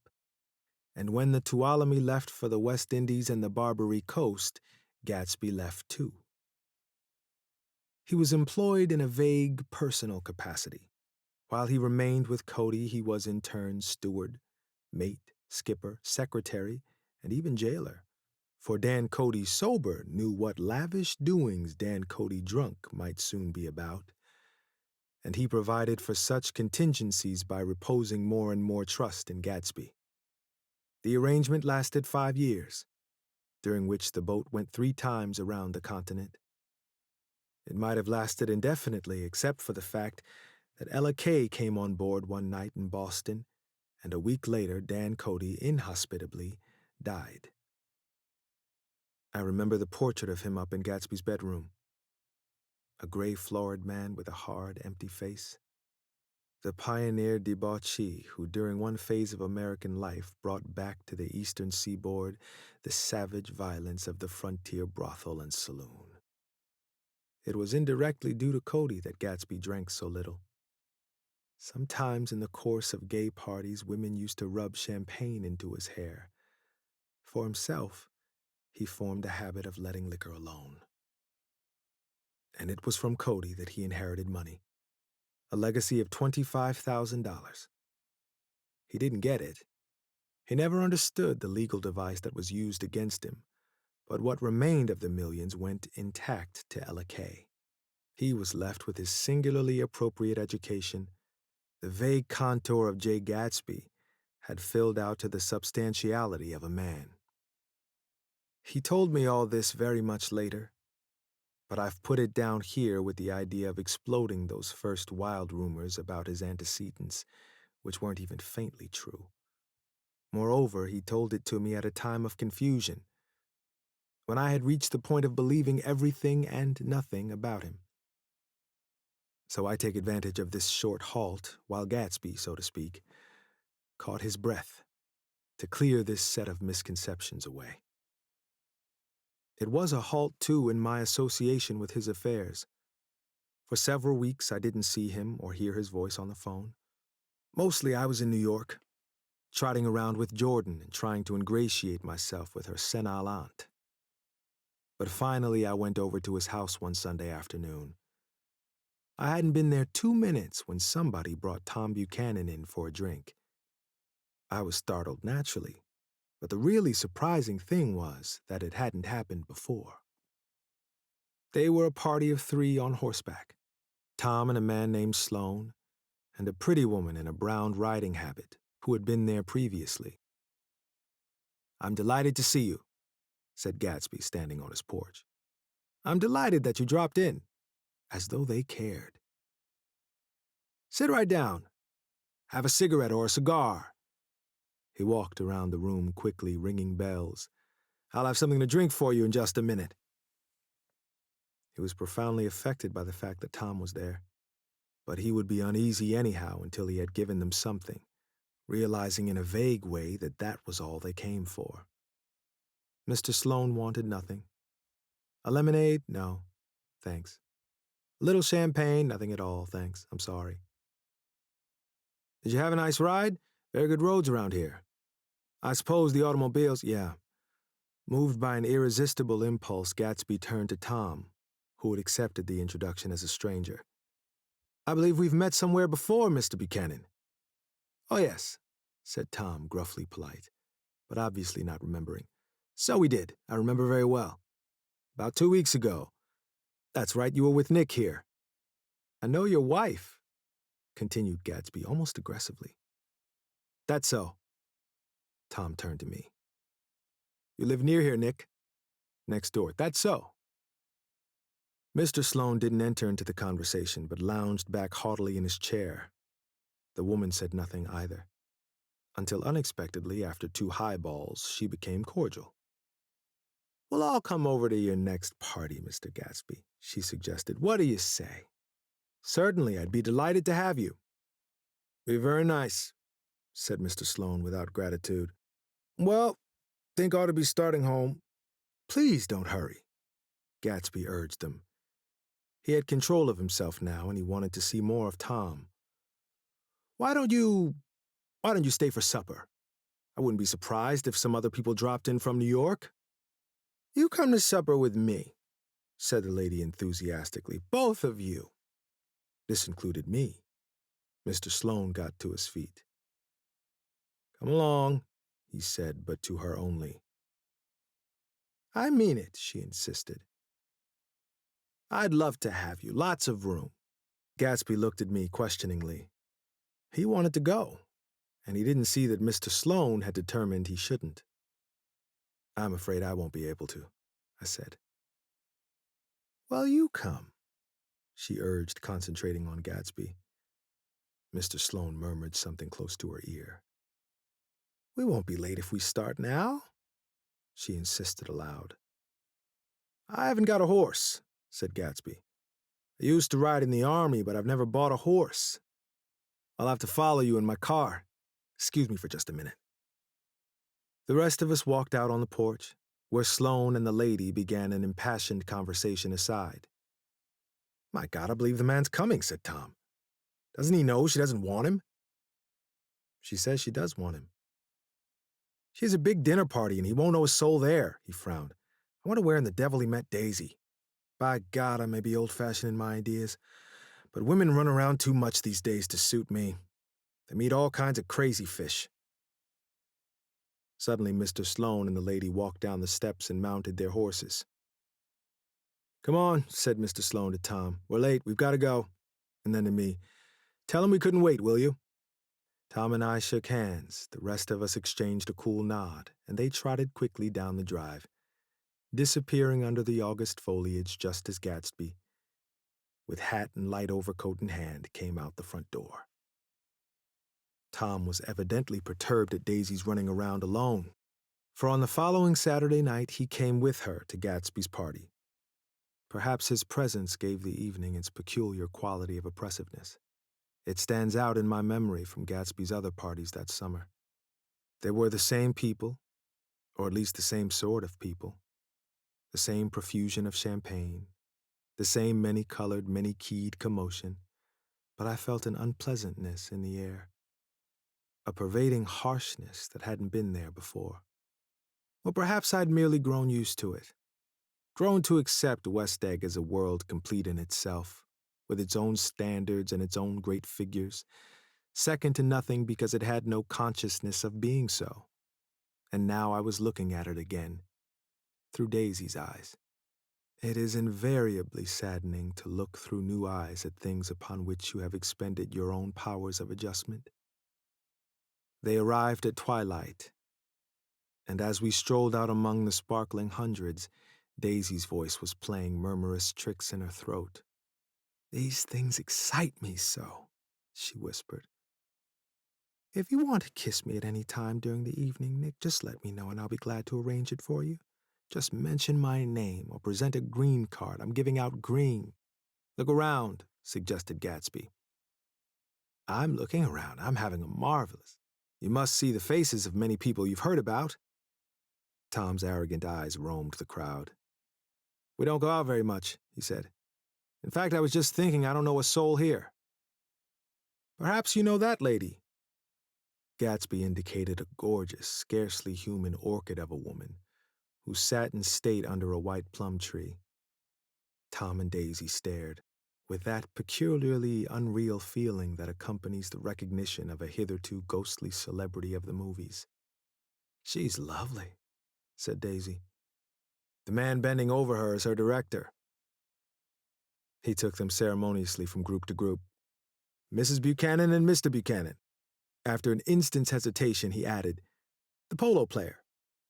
Oh, no, objected Tom quickly, not me. But evidently the sound of it pleased Gatsby, for Tom remained the polo player for the rest of the evening. I've never met so many celebrities, Daisy exclaimed. I like that man, what was his name, with the sort of blue nose? Gatsby identified him, adding that he was a small producer. Well, I liked him anyhow. I'd a little rather not be the polo player, said Tom pleasantly. I'd rather look at all these famous people in oblivion. Daisy and Gatsby danced.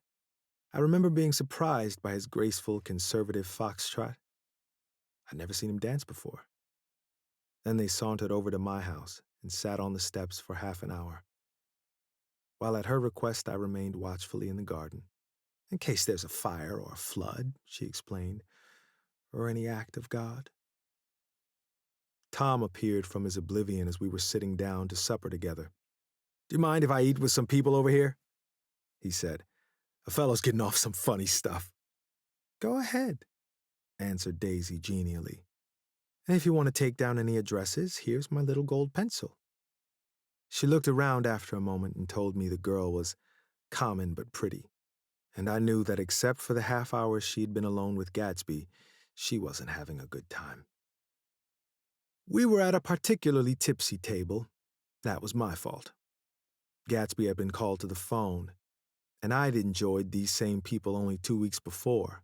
But what had amused me then turned septic on the air now. "How do you feel, Miss Baedeker?" The girl addressed was trying, unsuccessfully, to slump against my shoulder. At this inquiry, she sat up and opened her eyes. "What?" A massive and lethargic woman, who had been urging Daisy to play golf with her at the local club tomorrow, spoke in Miss Baedeker's defense. "Oh, she's all right. When she's had 5 or 6 cocktails, she always starts screaming like that. I tell her she ought to leave it alone." "I do leave it alone," affirmed the accused hollowly. "We heard you yelling, so I said to Doc Civet here, there's somebody that needs your help, Doc." "She's much obliged, I'm sure," said another friend without gratitude, "but you got her dress all wet when you stuck her head in the pool." "Anything I hate is to get my head stuck in a pool," mumbled Miss Baedeker. "They almost drowned me once over in New Jersey." "Then you ought to leave it alone," countered Dr. Civet. "Speak for yourself," cried Miss Baedeker violently. "Your hand shakes. I wouldn't let you operate on me." It was like that. Almost the last thing I remember was standing with Daisy and watching the moving picture director and his star. They were still under the white plum tree, and their faces were touching except for a pale, thin ray of moonlight between. It occurred to me that he had been very slowly bending toward her all evening to attain this proximity, and even while I watched, I saw him stoop one ultimate degree and kiss at her cheek. "I like her," said Daisy. "I think she's lovely." But the rest offended her, and inarguably, because it wasn't a gesture but an emotion. She was appalled by West Egg, this unprecedented place that Broadway had begotten upon a Long Island fishing village, appalled by its raw vigor that chafed under the old euphemisms, and by the too obtrusive fate that herded its inhabitants along a short cut from nothing to nothing. She saw something awful in the very simplicity she failed to understand. I sat on the front steps with them while they waited for their car. It was dark here in front.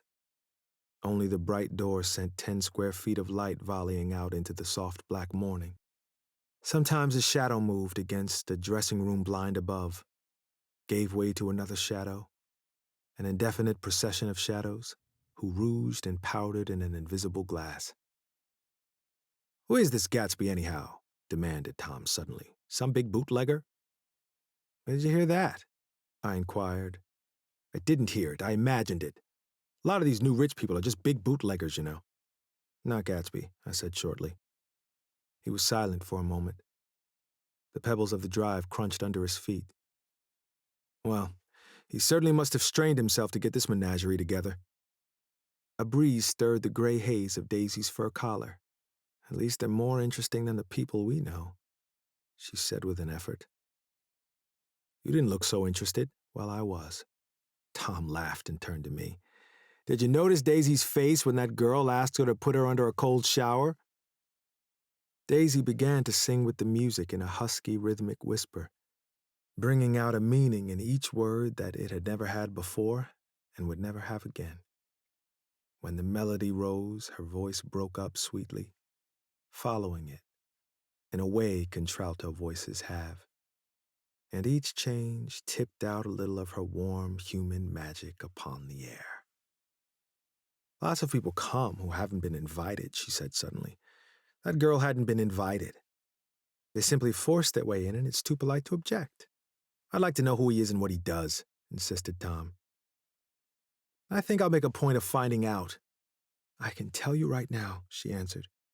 "He owns some drugstores, a lot of drugstores. He built them up himself." The dilatory limousine came rolling up the drive. "Good night, Nick," said Daisy.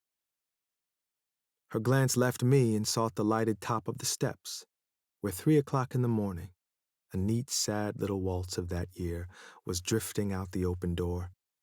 After all, in the very casualness of Gatsby's party, there were romantic possibilities totally absent from her world. What was it up there in the song that seemed to be calling her back inside? What would happen now in the dim, incalculable hours? Perhaps some unbelievable guest would arrive, a person infinitely rare and to be marveled at, some authentically radiant young girl who, with one fresh glance at Gatsby, one moment of magical encounter, would blot out those 5 years of unwavering devotion. I stayed late that night. Gatsby asked me to wait until he was free, and I lingered in the garden until the inevitable swimming party had run up, chilled and exalted from the black beach, until the lights were extinguished in the guest rooms overhead. When he came down the steps at last, the tanned skin was drawn unusually tight on his face, and his eyes were bright and tired. She didn't like it, he said immediately. Of course she did. She didn't like it, he insisted. She didn't have a good time. He was silent, and I guessed at his unutterable depression. I feel far away from her, he said. It's hard to make her understand. You mean about the dance? The dance? He dismissed all the dances he had given with the snap of his fingers. Old sport, the dance is unimportant. He wanted nothing less of Daisy than that she should go to Tom and say, I never loved you. After she had obliterated 4 years with that sentence, they could decide upon the more practical measures to be taken. One of them was that, after she was free, they were to go back to Louisville and be married from her house, just as if it were 5 years ago. And she doesn't understand, he said. She used to be able to understand. We'd sit for hours. He broke off and began to walk up and down a desolate path of fruit rinds and discarded favors and crushed flowers. I wouldn't ask too much of her, I ventured. You can't repeat the past. Can't repeat the past? He cried incredulously. Why, of course you can. He looked around him wildly, as if the past were lurking here in the shadow of his house, just out of reach of his hand. I'm going to fix everything just the way it was before, he said, nodding determinedly. She'll see. He talked a lot about the past, and I gathered that he wanted to recover something, some idea of himself, perhaps, that had gone into loving Daisy. His life had been confused and disordered since then, but if he could once return to a certain starting place and go over it all slowly, he could find out what that thing was. One autumn night, 5 years before, they had been walking down the street when the leaves were falling, and they came to a place where there were no trees, and the sidewalk was white with moonlight. They stopped here and turned toward each other. Now it was a cool night, with that mysterious excitement in it which comes at the 2 changes of the year. The quiet lights in the houses were humming out into the darkness, and there was a stir and bustle among the stars. Out of the corner of his eye, Gatsby saw that the blocks of the sidewalks really formed a ladder and mounted to a secret place above the trees. He could climb to it, if he climbed alone, and once there he could suck on the pap of life, gulp down the incomparable milk of wonder. His heart beat faster and faster as Daisy's white face came up to his own.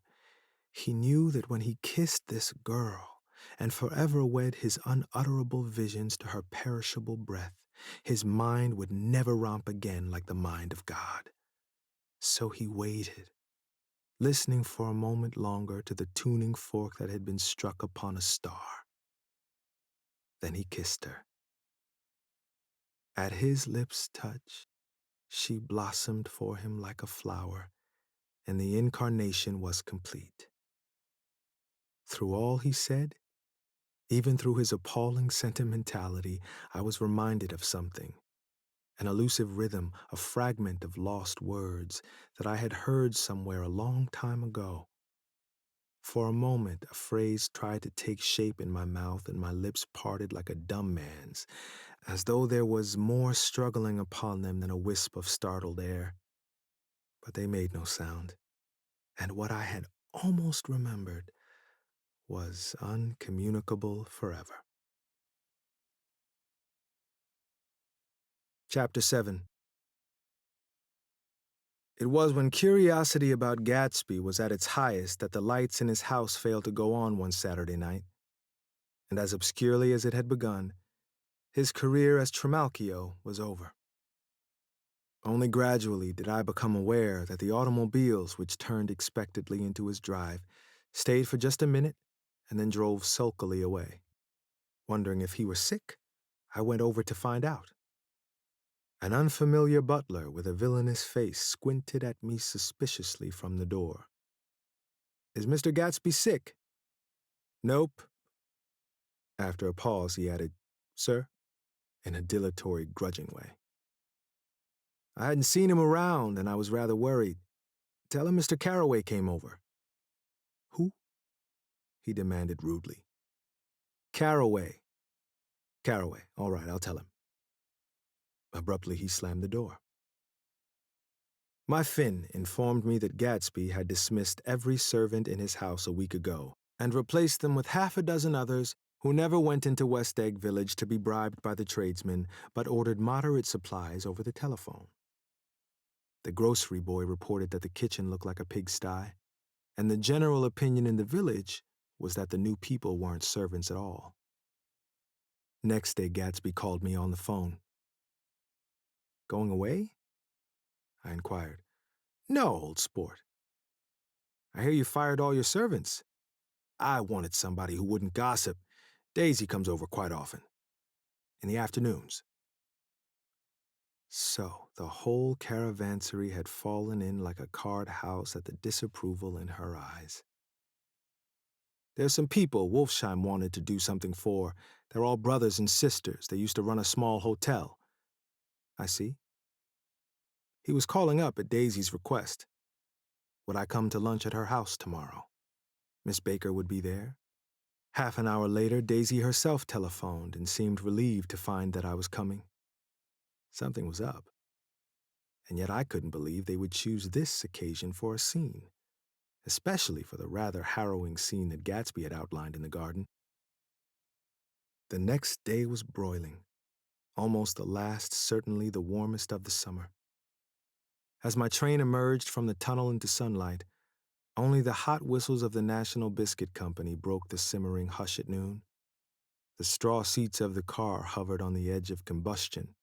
The woman next to me perspired delicately for a while into her white shirtwaist, and then, as her newspaper dampened under her fingers, lapsed despairingly into deep heat with a desolate cry. Her pocketbook slapped to the floor. "Oh, my!" she gasped. I picked it up with a weary bend and handed it back to her, holding it at arm's length and by the extreme tip of the corners to indicate that I had no designs upon it, but everyone nearby, including the woman, suspected me just the same. "Hot," said the conductor to familiar faces. "Some weather. Hot, hot, hot. Is it hot enough for you? Is it hot? Is it?" My commutation ticket came back to me with a dark stain from his hand. That anyone should care in this heat whose flushed lips he kissed, whose head made damp the pajama pocket over his heart. Through the hall of the Buchanan's house blew a faint wind, carrying the sound of the telephone bell out to Gatsby and me as we waited at the door. "The master's body," roared the butler into the mouthpiece. "I'm sorry, madam, but we can't furnish it. It's far too hot to touch this noon." What he really said was, "Yes, I'll see." He set down the receiver and came toward us, glistening slightly, to take our stiff straw hats. "Madam expects you in the salon," he cried, needlessly indicating the direction. In this heat, every extra gesture was an affront to the common store of life. The room, shadowed well with awnings, was dark and cool. Daisy and Jordan lay upon an enormous couch, like silver idols, weighing down their own white dresses against the singing breeze of the fans. "We can't move," they said together. Jordan's fingers, powdered white over their tan, rested for a moment in mine. "And Mr. Thomas Buchanan, the athlete?" I inquired. Simultaneously, I heard his voice, gruff, muffled, husky, at the hall telephone. Gatsby stood in the center of the crimson carpet and gazed around with fascinated eyes. Daisy watched him and laughed, her sweet, exciting laugh. A tiny gust of powder rose from her bosom into the air. "The rumor is," whispered Jordan, "that that's Tom's girl on the telephone." We were silent. The voice in the hall rose high with annoyance. "Very well, then I won't sell you the car at all. I'm under no obligations to you at all. And as for your bothering me about it at lunchtime, I won't stand that at all." "Holding down the receiver," said Daisy cynically. "No, he's not," I assured her. "It's a bona fide deal. I happen to know about it." Tom flung open the door, blocked out its space for a moment with his thick body, and hurried into the room. "Mr. Gatsby," he put out his broad, flat hand with well-concealed dislike. "Glad to see you, sir. Nick?" "Make us a cold drink," cried Daisy. As he left the room again, she got up and went over to Gatsby and pulled his face down, kissing him on the mouth. "You know I love you," she murmured. "You forget there's a lady present," said Jordan. Daisy looked around doubtfully. "You kiss Nick, too?" "What a low, vulgar girl." "I don't care," cried Daisy, and began to clog on the brick fireplace. Then she remembered the heat and sat down guiltily on the couch just as a freshly laundered nurse leading a little girl came into the room. "Blessed precious," she crooned, holding out her arms. "Come to your own mother that loves you." The child, relinquished by the nurse, rushed across the room and rooted shyly into her mother's dress. "The blessed precious, did mother get powder on your old yellowy hair? Stand up now and say, howdy do." Gatsby and I, in turn, leaned down and took the small, reluctant hand. Afterward, he kept looking at the child with surprise. I don't think he had ever really believed in its existence before. "I got dressed before luncheon," said the child, turning eagerly to Daisy. "That's because your mother wanted to show you off." Her face bent into the single wrinkle of the small white neck. "You dream, you absolute little dream." "Yes," admitted the child calmly. "Aunt Jordan's got on a white dress, too." "How do you like Mother's friends?" Daisy turned her around so that she faced Gatsby. "Do you think they're pretty? Where's Daddy?" "She doesn't look like her father," explained Daisy. "She looks like me. She's got my hair and shape of the face." Daisy sat back upon the couch. The nurse took a step forward and held out her hand. "Come, Pammy." "Goodbye, sweetheart." With a reluctant backward glance, the well-disciplined child held to her nurse's hand and was pulled out the door, just as Tom came back, preceding 4 gin rickeys that clicked full of ice. Gatsby took up his drink. "They certainly look cool," he said with visible tension. We drank in long, greedy swallows. "I read somewhere that the sun's getting hotter every year," said Tom genially. "Seems that pretty soon the Earth's going to fall into the sun. Or wait a minute. It's just the opposite. The sun's getting colder every year." "Come outside," he suggested to Gatsby. "I'd like you to have a look at the place." I went with him out to the veranda. On the green Sound, stagnant in the heat, one small sail crawled slowly toward the fresher sea. Gatsby's eyes followed it momentarily. He raised his hand and pointed across the bay. "I'm right across from you." "So you are." Our eyes lifted over the rose beds and the hot lawn and the weedy refuse of the dog days along shore. Slowly, the white wings of the boat moved against the blue cool limit of the sky. Ahead lay the scalloped ocean and the abounding Blessed Isles. "There's sport for you," said Tom, nodding. "I'd like to be out there with him for about an hour." We had luncheon in the dining room, darkened too against the heat, and drank down nervous gaiety with the cold ale. What do we do with ourselves this afternoon?" cried Daisy. "And the day after that, and the next 30 years?" "Don't be morbid," Jordan said. "Life starts all over again when it gets crisp in the fall." "But it's so hot," insisted Daisy on the verge of tears. Everything's so confused. "Let's all go to town." Her voice struggled on through the heat, beating against it, molding its senselessness into forms. "I've heard of making a garage out of a stable," Tom was saying to Gatsby. "But I'm the first man who ever made a stable out of a garage." "Who wants to go to town?"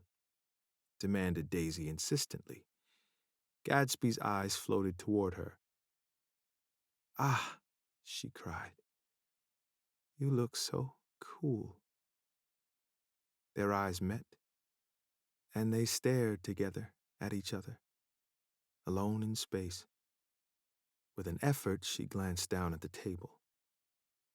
"You always look so cool," she repeated. She had told him that she loved him, and Tom Buchanan saw. He was astounded. His mouth opened a little, and he looked at Gatsby, and then back at Daisy as if he had just recognized her as someone he knew a long time ago. "You resemble the advertisement of the man," she went on innocently. "You know, the advertisement of the man." "All right," broke in Tom quickly. "I'm perfectly willing to go to town. Come on. We're all going to town." He got up, his eyes still flashing between Gatsby and his wife. No one moved. "Come on." His temper cracked a little. "What's the matter anyhow?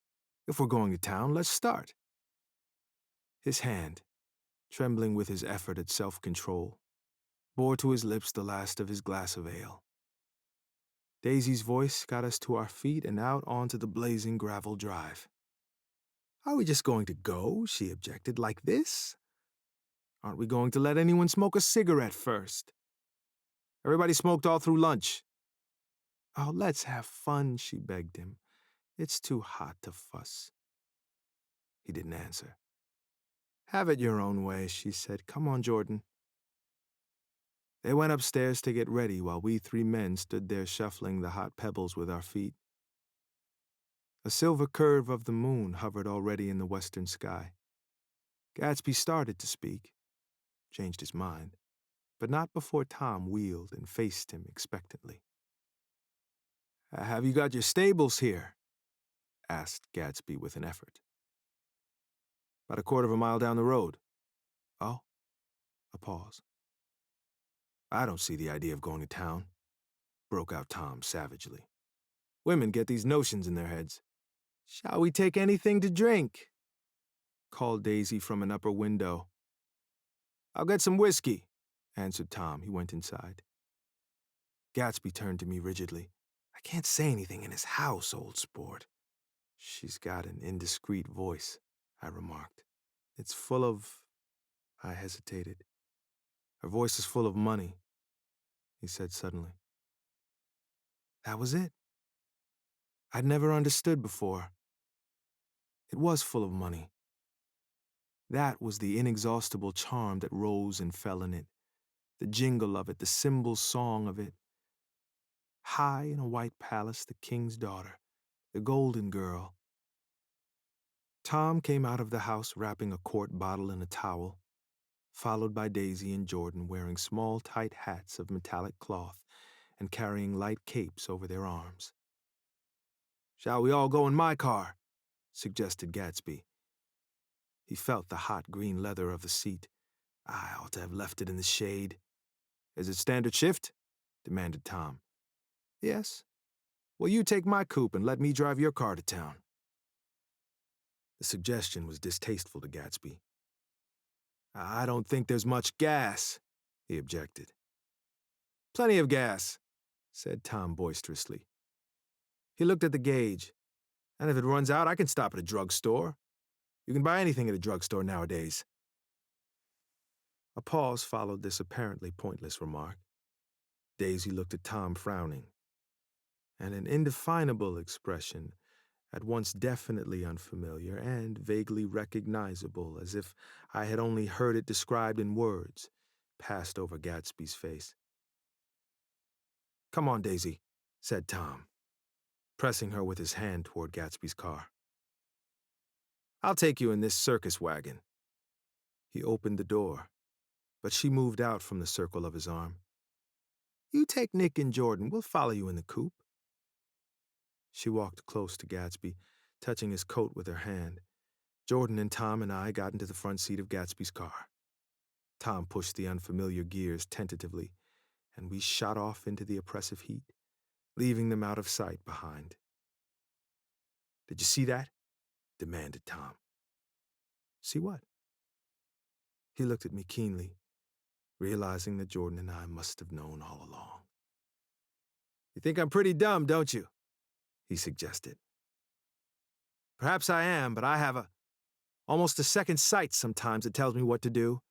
Maybe you don't believe that, but science—" He paused. The immediate contingency overtook him, pulled him back from the edge of the theoretical abyss. "I've made a small investigation of this fellow," he continued. "I could have gone deeper if I'd known." "Do you mean you've been to a medium?" inquired Jordan humorously. "What?" Confused, he stared at us as we laughed. "A medium?" "About Gatsby? No, I haven't. I said I'd been making a small investigation of his past." "And you found he was an Oxford man?" said Jordan helpfully. "An Oxford man?" He was incredulous. "Like hell he is. He wears a pink suit." "Nevertheless, he's an Oxford man." "Oxford, New Mexico," snorted Tom contemptuously. "Something like that." "Listen, Tom, if you're such a snob, why did you invite him to lunch?" demanded Jordan crossly. "Daisy invited him. She knew him before we were married, God knows where." We were all irritable now, with the fading ale, and aware of it, we drove for a while in silence. Then, as Dr. T.J. Eckelberg's faded eyes came into sight down the road, I remembered Gatsby's caution about gasoline. "We've got enough to get us to town," said Tom. "But there's a garage right here," objected Jordan. "I don't want to get stalled in this baking heat." Tom threw on the brakes impatiently, and we slid to an abrupt, dusty stop under Wilson's sign. After a moment, the proprietor emerged from the interior of his establishment and gazed hollow-eyed at the car. "Let's have some gas," cried Tom roughly. "What do you think we stopped for, to admire the view?" "I'm sick," said Wilson without moving. "Been sick all day." "What's the matter?" "I'm all run down." "Well, shall I help myself?" Tom demanded. "You sounded well enough on the phone." With an effort, Wilson left the shade in support of the doorway, and breathing hard unscrewed the cap of the tank. In the sunlight, his face was green. "I didn't mean to interrupt your lunch," he said, "but I need money pretty bad, and I was wondering what you were going to do with your old car." "How do you like this one?" inquired Tom. "I bought it last week." "It's a nice yellow one," said Wilson as he strained at the handle. "Like to buy it?" "Big chance." Wilson smiled faintly. "No, but I could make some money on the other." "What do you want money for all of a sudden?" "I've been here too long. I want to get away. My wife and I want to go west." "Your wife does?" exclaimed Tom, startled. "She's been talking about it for 10 years. He rested for a moment against the pump, shading his eyes. "And now she's going whether she wants to or not. I'm going to get her away." The coupe flashed by us with a flurry of dust and the flash of a waving hand. "What do I owe you?" demanded Tom harshly.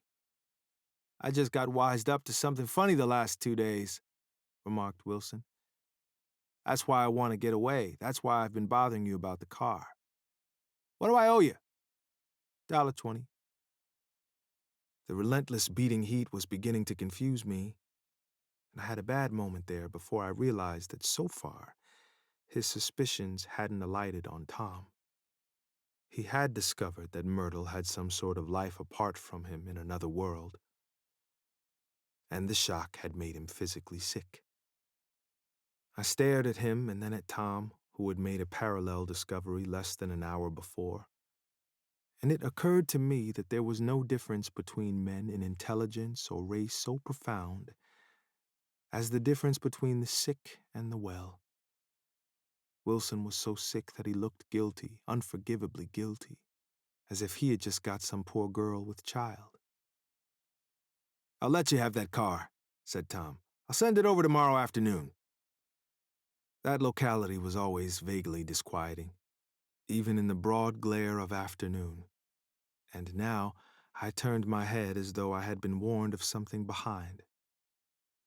Over the ash heaps the giant eyes of Dr. T.J. Eckelberg kept their vigil, but I perceived, after a moment, that other eyes were regarding us with peculiar intensity from less than 20 feet away.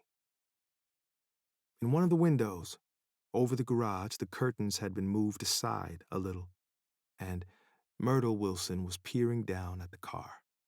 So engrossed was she that she had no consciousness of being observed, and one emotion after another crept into her face like objects into a slowly developing picture.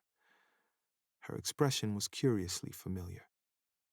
It was an expression I had often seen on women's faces, but on Myrtle Wilson's face it seemed purposeless and inexplicable until I realized that her eyes, wide with jealous terror, were fixed not on Tom, but on Jordan Baker, whom she took to be his wife.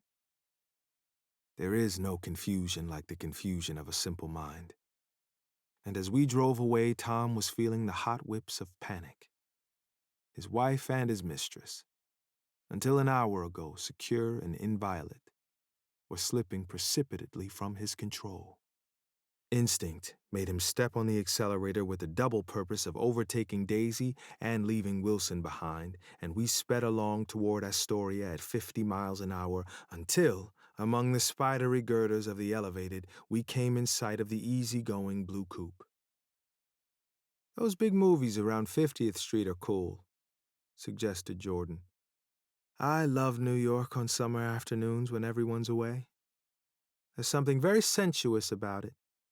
Overripe, as if all sorts of funny fruits were going to fall into your hands." The word sensuous had the effect of further disquieting Tom, but before he could invent a protest, the coupe came to a stop, and Daisy signaled us to draw up alongside. "Where are we going?" she cried. "How about the movies?" "It's so hot," she complained. "You go. We'll ride around and meet you after." With an effort, her wit rose faintly. "We'll meet you on some corner. I'll be the man smoking 2 cigarettes.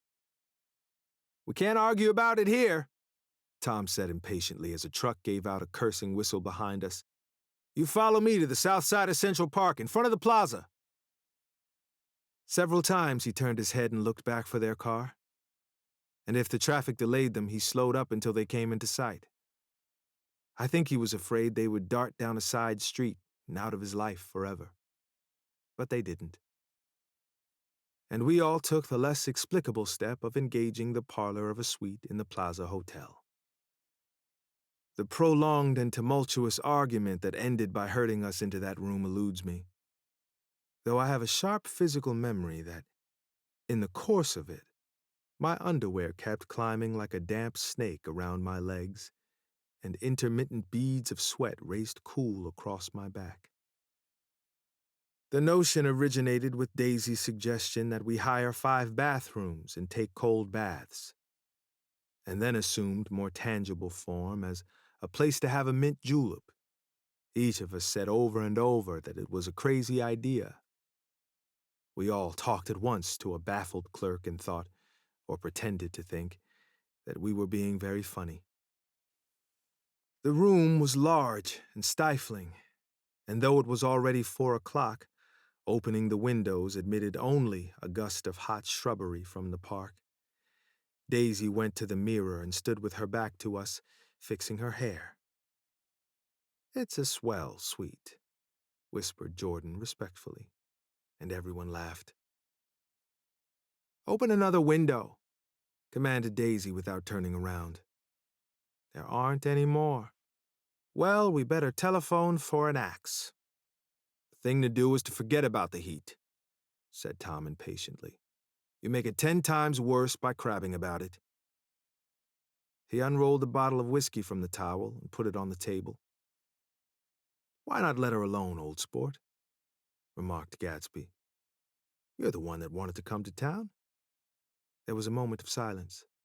The telephone book slipped from its nail and splashed to the floor, whereupon Jordan whispered, Excuse me. But this time no one laughed. I'll pick it up, I offered. I've got it. Gatsby examined the parted string, muttered, in an interested way, and tossed the book on a chair. That's a great expression of yours, isn't it? Said Tom sharply. What is? All this old sport business, where'd you pick that up? Now, see here, Tom, said Daisy, turning around from the mirror. If you're going to make personal remarks, I won't stay here a minute. Call up and order some ice for the mint julep. As Tom took up the receiver, the compressed heat exploded into sound, and we were listening to the portentous chords of Mendelssohn's Wedding March from the ballroom below. Imagine marrying anybody in this heat, cried Jordan dismally. Still, I was married in the middle of June, Daisy remembered. Louisville in June? Somebody fainted. Who was it fainted, Tom? Biloxi, he answered shortly. A man named Biloxi. Blocks Biloxi, and he made boxes, that's a fact. And he was from Biloxi, Tennessee. They carried him into my house, appended Jordan, because we lived just 2 doors from the church, and he stayed 3 weeks until Daddy told him he had to get out.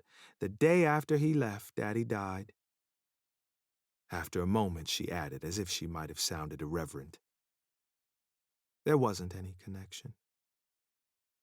I used to know a Bill Biloxi from Memphis, I remarked. That was his cousin. I knew his whole family history before he left. He gave me an aluminum putter that I use today. The music had died down as the ceremony began, and now a long cheer floated in at the window, followed by intermittent cries of, Yeah! Hey! Hey! And finally by a burst of jazz as the dancing began. We're getting old, said Daisy. If we were young, we'd rise and dance.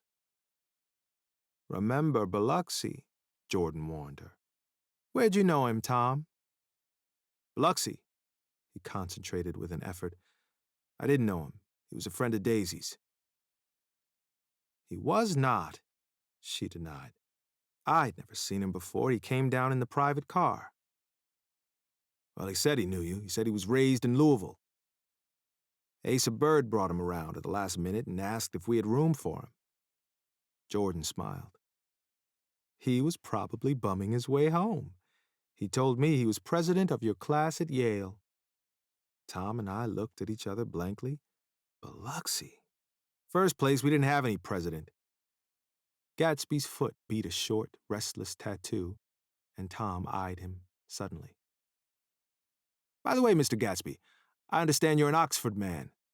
Not exactly. Oh, yes, I understand. You went to Oxford? Yes, I went there. A pause. Then Tom's voice, incredulous and insulting. You must have gone there about the time Biloxi went to New Haven. Another pause. A waiter knocked and came in with crushed mint and ice, but the silence was unbroken by his thank you and the soft closing of the door. This tremendous detail was to be cleared up at last. I told you I went there, said Gatsby. I heard you, but I'd like to know when. It was 1919. I only stayed 5 months, that's why I can't really call myself an Oxford man. Tom glanced around to see if we mirrored his unbelief. But we were all looking at Gatsby. It was an opportunity they gave to some of the officers after the armistice, he continued. We could go to any of the universities in England or France. I wanted to get up and slap him on the back. I had one of those renewals of complete faith in him that I'd experienced before. Daisy rose, smiling faintly, and went to the table. "Open the whiskey, Tom," she ordered, "and I'll make you a mint julep. Then you won't seem so stupid to yourself. Look at the mint!" "Wait a minute," snapped Tom. "I want to ask Mr. Gatsby one more question." "Go on," Gatsby said politely. "What kind of a row are you trying to cause in my house, anyhow?" They were out in the open at last, and Gatsby was content. "He isn't causing a row." Daisy looked desperately from one to the other. "You're causing a row. Please have a little self-control." "Self-control?" repeated Tom incredulously. "I suppose the latest thing is to sit back and let Mr. Nobody from nowhere make love to your wife? Well, if that's the idea, you can count me out. Nowadays, people begin by sneering at family life and family institutions, and next they'll throw everything overboard and have intermarriage between black and white." Flushed with his impassioned gibberish, he saw himself standing alone on the last barrier of civilization. "We're all white here," murmured Jordan. "I know I'm not very popular. I don't give big parties. I suppose you've got to make your house into a pigsty in order to have any friends in the modern world." Angry as I was, as we all were, I was tempted to laugh whenever he opened his mouth. The transition from libertine to prig was so complete. "I've got something to tell you, old sport," began Gatsby. But Daisy guessed at his intention. "Please don't," she interrupted helplessly. "Please, let's all go home. Why don't we all go home?" "That's a good idea." I got up. "Come on, Tom. Nobody wants a drink. I want to know what Mr. Gatsby has to tell me." "Your wife doesn't love you," said Gatsby. "She's never loved you. She loves me." "You must be crazy," exclaimed Tom automatically. Gatsby sprang to his feet, vivid with excitement. "She never loved you, do you hear?" he cried. "She only married you because I was poor and she was tired of waiting for me. It was a terrible mistake, but in her heart, she never loved anyone except me." At this point, Jordan and I tried to go, but Tom and Gatsby insisted with competitive firmness that we remain, as though neither of them had anything to conceal, and it would be a privilege to partake vicariously of their emotions. "Sit down, Daisy." Tom's voice groped unsuccessfully for the paternal note. "What's been going on? I want to hear all about it." "I told you what's been going on," said Gatsby. "Going on for 5 years, and you didn't know." Tom turned to Daisy sharply. "You've been seeing this fellow for 5 years?" "Not seeing," said Gatsby. "No, we couldn't meet. But both of us loved each other all that time, old sport, and you didn't know. I used to laugh sometimes." But there was no laughter in his eyes. "To think that you didn't know." "Oh, that's all." Tom tapped his thick fingers together like a clergyman and leaned back in his chair. "You're crazy," he exploded. "I can't speak about what happened 5 years ago because I didn't know Daisy then, and I'll be damned if I see how you got within a mile of her unless you brought the groceries to the back door. But all the rest of that's a goddamn lie. Daisy loved me when she married me, and she loves me now." "No," said Gatsby, shaking his head. "She does, though. The trouble is that sometimes she gets foolish ideas in her head and doesn't know what she's doing." He nodded sagely. "And what's more, I love Daisy, too. Once in a while, I go off on a spree and make a fool of myself, but I always come back, and in my heart, I love her all the time." "You're revolting," said Daisy. She turned to me, and her voice, dropping an octave lower, filled the room with thrilling scorn. "Do you know why we left Chicago? I'm surprised that they didn't treat you to the story of that little spree." Gatsby walked over and stood beside her. "Daisy, that's all over now," he said earnestly. "It doesn't matter anymore. Just tell him the truth, that you never loved him, and it's all wiped out forever." She looked at him blindly. "Why, how could I love him? Possibly. You never loved him." She hesitated. Her eyes fell on Jordan and me with a sort of appeal, as though she realized at last what she was doing, and as though she had never, all along, intended doing anything at all. But it was done now. It was too late. "I never loved him," she said with perceptible reluctance. "Not at Kapiolani?" demanded Tom suddenly. "No." From the ballroom beneath, muffled and suffocating chords were drifting up on hot waves of air. "Not that day I carried you down from the punch bowl to keep your shoes dry?" There was a husky tenderness in his tone. "Daisy, please don't." Her voice was cold, but the rancor was gone from it. She looked at Gatsby. "There, Jay," she said.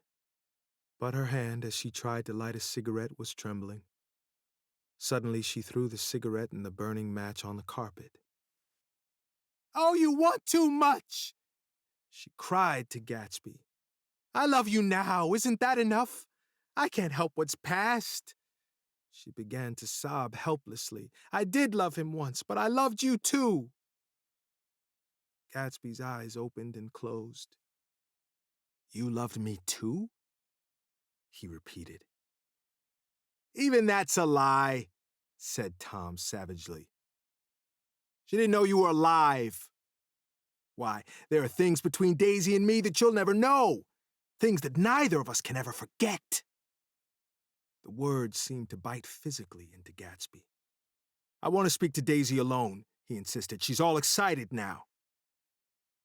"Even alone, I can't say I never loved Tom," she admitted in a pitiful voice. "It wouldn't be true." "Course it wouldn't," agreed Tom. She turned to her husband. "As if it mattered to you," she said. "Course it matters. I'm going to take better care of you from now on." "You don't understand," said Gatsby with a touch of panic. "You're not going to take care of her anymore." "I'm not." Tom opened his eyes wide and laughed. He could afford to control himself now. "Why's that?" "Daisy's leaving you." "Nonsense." "I am, though," she said with visible effort. "She's not leaving me." Tom's words suddenly leaned down over Gatsby. Certainly not for a common swindler who'd have to steal the ring he put on her finger. "I won't stand this," cried Daisy. "Oh, please, let's get out." "Who are you, anyhow?" broke out Tom. "You're one of that bunch that hangs around with Meyer Wolfsheim, that much I happen to know. I've made a little investigation into your affairs, and I'll carry it further tomorrow." "You can suit yourself about that, old sport," said Gatsby steadily. "I found out what your drug stores were." He turned to us and spoke rapidly. "He and this Wolfsheim bought up a lot of side street drug stores here and in Chicago and sold grain alcohol over the counter. That's one of his little stunts. I picked him for a bootlegger the first time I saw him, and I wasn't far wrong." "What about it?" said Gatsby politely. "I guess your friend Walter Chase wasn't too proud to come in on it." "And you left him in the lurch, didn't you? You let him go to jail for a month over in New Jersey. God, you ought to hear Walter on the subject of you." "He came to us dead broke. He was very glad to pick up some money, old sport." "Don't you call me old sport," cried Tom. Gatsby said nothing. "Walter could have you up on the betting laws too, but Wolfsheim scared him into shutting his mouth." That unfamiliar yet recognizable look was back again in Gatsby's face. "That drugstore business was just small change," continued Tom slowly. "But you've got something on now that Walter's afraid to tell me about." I glanced at Daisy, who was staring terrified between Gatsby and her husband, and at Jordan, who had begun to balance an invisible but absorbing object on the tip of her chin. Then I turned back to Gatsby and was startled at his expression. He looked, and this is said in all contempt for the babbled slander of his garden, as if he had killed a man. For a moment, the set of his face could be described in just that fantastic way. It passed, and he began to talk excitedly to Daisy, denying everything, defending his name against accusations that had not been made. But with every word, she was drawing further and further into herself, so he gave that up, and only the dead dream fought on as the afternoon slipped away, trying to touch what was no longer tangible, struggling unhappily, undespairingly toward that lost voice across the room. The voice begged again to go. "Please, Tom, I can't stand this anymore." Her frightened eyes told that whatever intentions, whatever courage she had had, were definitely gone. "You two start on home, Daisy," said Tom. "In Mr. Gatsby's car." She looked at Tom, alarmed now, but he insisted with magnanimous scorn. "Go on, he won't annoy you. I think he realizes that his presumptuous little flirtation is over." They were gone, without a word, snapped out, made accidental, isolated like ghosts, even from our pity. After a moment, Tom got up and began wrapping the unopened bottle of whiskey in the towel. "Want any of this stuff, Jordan? Nick?" I didn't answer. "Nick?" he asked again. "What?" "Want any?" "No. I just remembered that today's my birthday." I was 30. Before me stretched the portentous, menacing road of a new decade. It was 7 o'clock when we got into the coupe with him and started for Long Island. Tom talked incessantly, exulting and laughing, but his voice was as remote from Jordan and me as the foreign clamor on the sidewalk or the tumult of the elevated overhead. Human sympathy has its limits, and we were content to let all their tragic arguments fade with the city lights behind. 30. The promise of a decade of loneliness, a thinning list of single men to know, a thinning briefcase of enthusiasm, thinning hair. But there was Jordan beside me who, unlike Daisy, was too wise ever to carry well-forgotten dreams from age to age. As we passed over the dark bridge, her wan face fell lazily against my coat's shoulder, and the formidable stroke of 30 died away with the reassuring pressure of her hand. So we drove on toward death through the cooling twilight. The young Greek Michaelis, who ran the coffee joint beside the ash heaps, was the principal witness at the inquest. He had slept through the heat until after 5, when he strolled over to the garage and found George Wilson sick in his office. Really sick, pale as his own pale hair and shaking all over. Michaelis advised him to go to bed, but Wilson refused, saying that he'd miss a lot of business if he did. While his neighbor was trying to persuade him, a violent racket broke out overhead.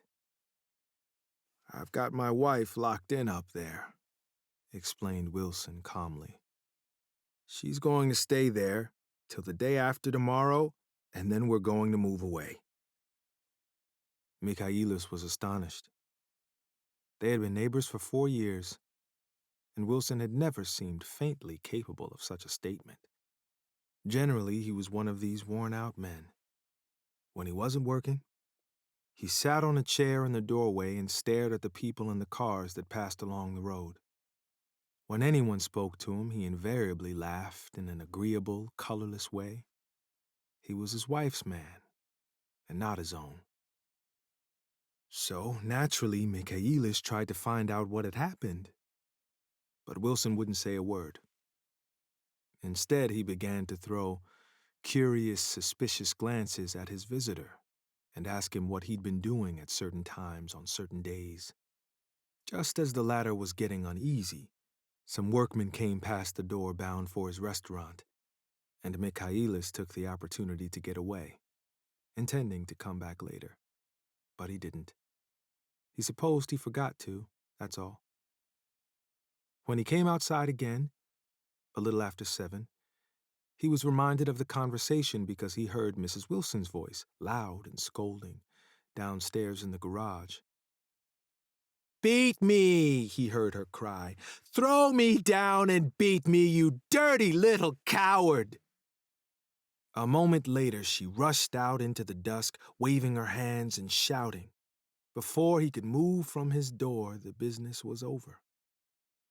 The death car, as the newspapers called it, didn't stop. It came out of the gathering darkness, wavered tragically for a moment, and then disappeared around the next bend. Michaelis wasn't even sure of its color. He told the first policeman that it was light green. The other car, the one going toward New York, came to rest 100 yards beyond, and its driver hurried back to where Myrtle Wilson, her life violently extinguished, knelt in the road and mingled her thick dark blood with the dust. Michaelis and this man reached her first, but when they had torn open her shirtwaist, still damp with perspiration, they saw that her left breast was swinging loose like a flap, and there was no need to listen for the heart beneath. The mouth was wide open and ripped at the corners, as though she had choked a little in giving up the tremendous vitality she had stored so long. We saw the 3 or 4 automobiles and the crowd when we were still some distance away. "Wreck," said Tom. "That's good. Wilson will have a little business at last."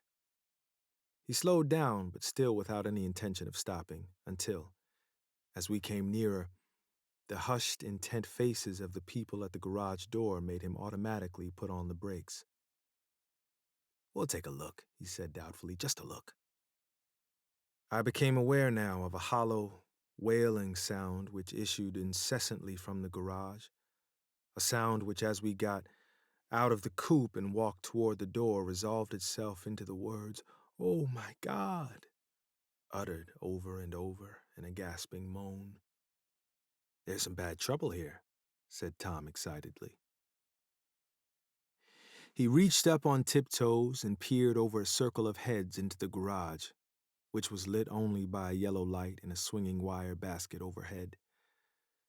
Then he made a harsh sound in his throat, and with a violent thrusting movement of his powerful arms pushed his way through. The circle closed up again with a running murmur of expostulation. It was a minute before I could see anything at all. Then new arrivals deranged the line, and Jordan and I were pushed suddenly inside. Myrtle Wilson's body, wrapped in a blanket, and then in another blanket, as though she suffered from a chill in the hot night, lay on a work table by the wall, and Tom, with his back to us, was bending over it, motionless. Next to him stood a motorcycle policeman taking down names with much sweat and correction in a little book. At first, I couldn't find the source of the high, groaning words that echoed clamorously through the bare garage. Then I saw Wilson standing on the raised threshold of his office, swaying back and forth and holding to the doorposts with both hands. Some man was talking to him in a low voice and attempting from time to time to lay a hand on his shoulder, but Wilson neither heard nor saw. His eyes would drop slowly from the swinging light to the laden table by the wall, and then jerk back to the light again, and he gave out incessantly his high, horrible call. "Oh, my God! Oh, my God! Oh, God! Oh, my God!" Presently, Tom lifted his head with a jerk, and after staring around the garage with glazed eyes, addressed a mumbled, incoherent remark to the policeman. "M-A-Y, the policeman was saying. "Oh, no, R. corrected the man. M-A-V-R-O. Listen to me, muttered Tom fiercely. R, said the policeman. O-G-G. He looked up as Tom's broad hand fell sharply on his shoulder. What do you want, fella? What happened? That's what I want to know. Auto hit her. Instantly killed. Instantly killed, repeated Tom, staring. She ran out in the road. Son of a bitch didn't even stop his car. There was 2 cars, said Michaelis. One coming, one going, see. Going where? Asked the policeman keenly. One going each way. Well, she... His hand rose toward the blankets but stopped halfway and fell to his side. She ran out there, and the one coming from New York knocked right into her going 30 or 40 miles an hour. What's the name of this place here? Demanded the officer. Hasn't got any name. A pale, well-dressed Negro stepped near. It was a yellow car, he said. Big yellow car, new. See the accident? Asked the policeman. No, but the car passed me down the road, going faster than 40, going 50, 60. Come here and let's have your name. Look out now, I want to get his name. Some words of this conversation must have reached Wilson swaying in the office door, for suddenly a new theme found voice among his gasping cries. You don't have to tell me what kind of car it was. I know what kind of car it was. Watching Tom, I saw the wad of muscle back of his shoulder tighten under his coat. He walked quickly over to Wilson and, standing in front of him, seized him firmly by the upper arms. You've got to pull yourself together, he said with soothing gruffness. Wilson's eyes fell upon Tom. He started up on his tiptoes and then would have collapsed to his knees had not Tom held him upright. Listen, said Tom, shaking him a little. I just got here a minute ago from New York. I was bringing you that coupe we've been talking about. That yellow car I was driving this afternoon wasn't mine, do you hear? I haven't seen it all afternoon. Only the Negro and I were near enough to hear what he said. But the policeman caught something in the tone and looked over with truculent eyes. What's all that? He demanded. I'm a friend of his. Tom turned his head but kept his hands firm on Wilson's body. He says he knows the car that did it. It was a yellow car. Some dim impulse moved the policeman to look suspiciously at Tom. And what color's your car? It's a blue car, a coupe. We've come straight from New York, I said. Someone who had been driving a little behind us confirmed this, and the policeman turned away. Now, if you let me have that name again, correct? Picking up Wilson like a doll, Tom carried him into the office, set him down in a chair, and came back. If somebody'll come here and sit with him, he snapped authoritatively. He watched while the 2 men standing closest glanced at each other and went unwillingly into the room. Then Tom shut the door on them and came down the single step, his eyes avoiding the table. As he passed close to me, he whispered, Let's get out. Self-consciously, with his authoritative arms breaking the way, we pushed through the still-gathering crowd, passing a hurried doctor, case in hand, who had been sent for in wild hope half an hour ago. Tom drove slowly until we were beyond the bend.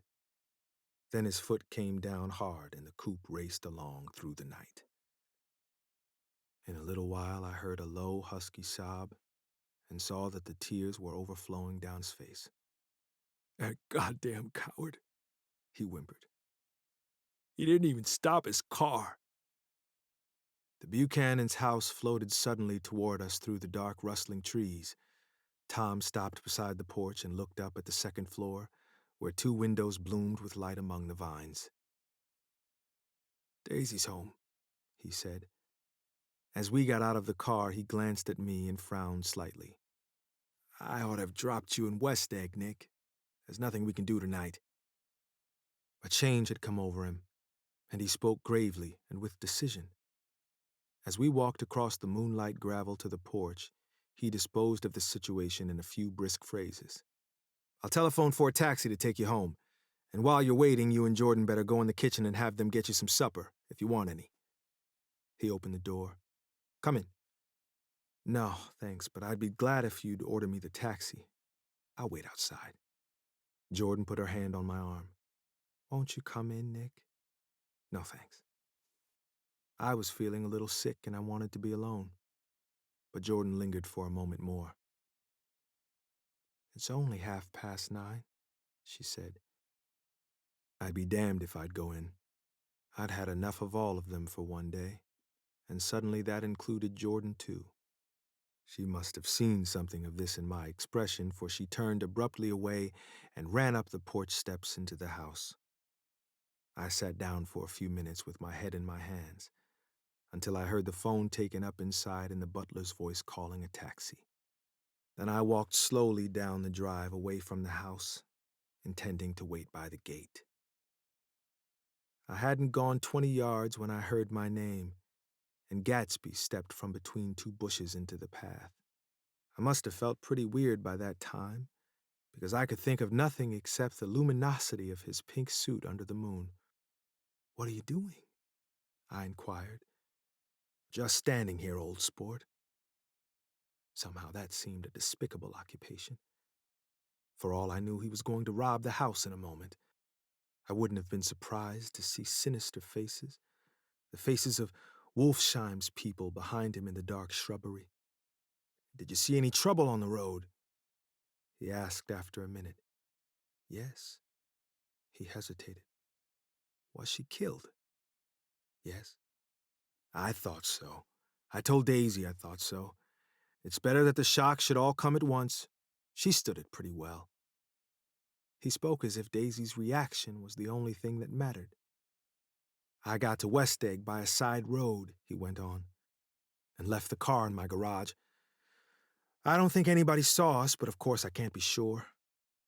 I disliked him so much by this time that I didn't find it necessary to tell him he was wrong. "Who was the woman?" he inquired. "Her name was Wilson. Her husband owns the garage. How the devil did it happen?" "Well, I tried to swing the wheel." He broke off, and suddenly I guessed at the truth. "Was Daisy driving?"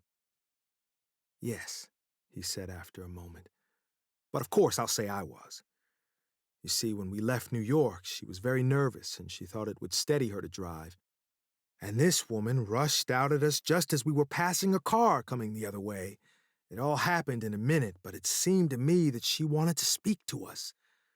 Thought we were somebody she knew. Well, first Daisy turned away from the woman toward the other car, and then she lost her nerve and turned back. The second my hand reached the wheel, I felt the shock. It must have killed her instantly. It ripped her open." "Oh, don't tell me, old sport." He winced. "Anyhow, Daisy stepped on it. I tried to make her stop, but she couldn't. So I pulled on the emergency brake. Then she fell over into my lap and I drove on. She'll be all right tomorrow," he said presently. "I'm just going to wait here to see if he tries to bother her about that unpleasantness this afternoon. She's locked herself into her room, and if he tries any brutality, she's going to turn the light out and on again." "He won't touch her," I said. "He's not thinking about her." "I don't trust him, old sport." "How long are you going to wait?" "All night, if necessary. Anyhow, till they all go to bed." A new point of view occurred to me. Suppose Tom found out that Daisy had been driving. He might think he saw a connection in it. He might think anything. I looked at the house. There were 2 or 3 bright windows downstairs and the pink glow from Daisy's room on the second floor. "You wait here," I said. "I'll see if there's any sign of a commotion." I walked back along the border of the lawn, traversed the gravel softly, and tiptoed up the veranda steps. The drawing room curtains were open, and I saw that the room was empty. Crossing the porch where we had dined that June night 3 months before, I came to a small rectangle of light, which I guessed was the pantry window. The blind was drawn, but I found a rift at the sill. Daisy and Tom were sitting opposite each other at the kitchen table, with a plate of cold fried chicken between them and 2 bottles of ale. He was talking intently across the table at her, and in his earnestness his hand had fallen upon and covered her own. Once in a while she looked up at him and nodded in agreement. They weren't happy, and neither of them had touched the chicken or the ale, and yet they weren't unhappy either. There was an unmistakable air of natural intimacy about the picture, and anybody would have said that they were conspiring together. As I tiptoed from the porch, I heard my taxi feeling its way along the dark road toward the house.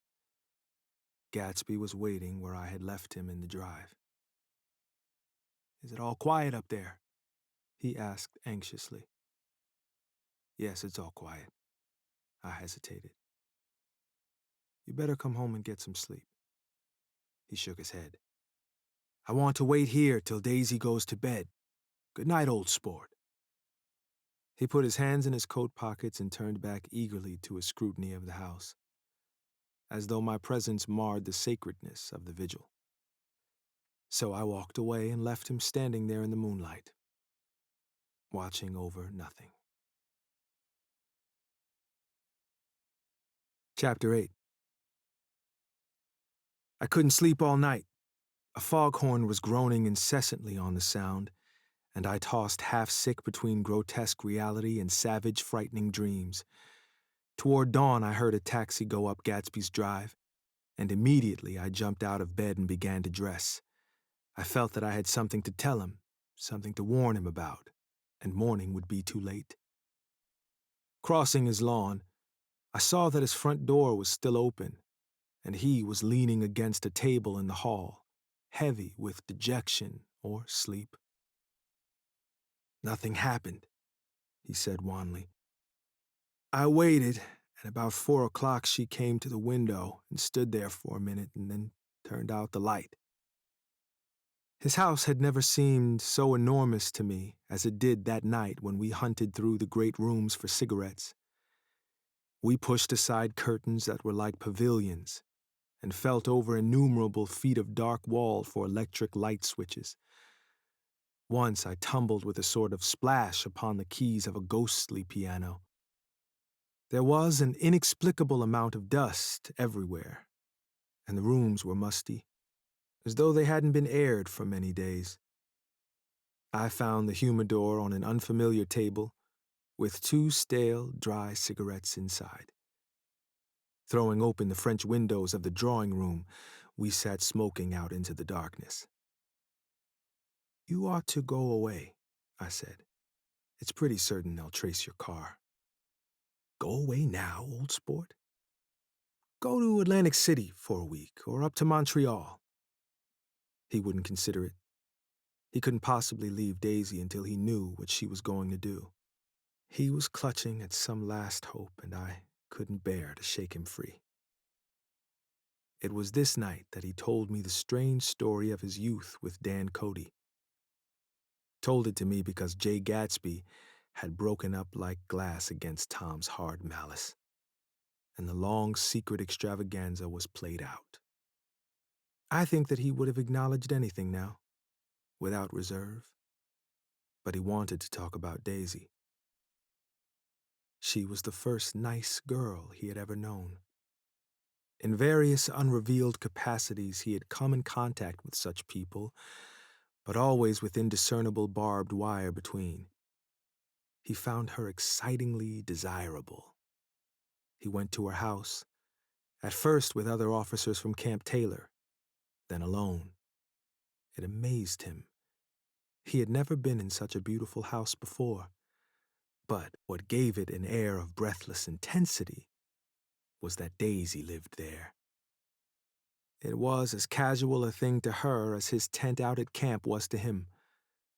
There was a ripe mystery about it, a hint of bedrooms upstairs, more beautiful and cool than other bedrooms, of gay and radiant activities taking place through its corridors, and of romances that were not musty and laid away already in lavender, but fresh and breathing and redolent of this year's shining motor cars, and of dances whose flowers were scarcely withered. It excited him, too, that many men had already loved Daisy.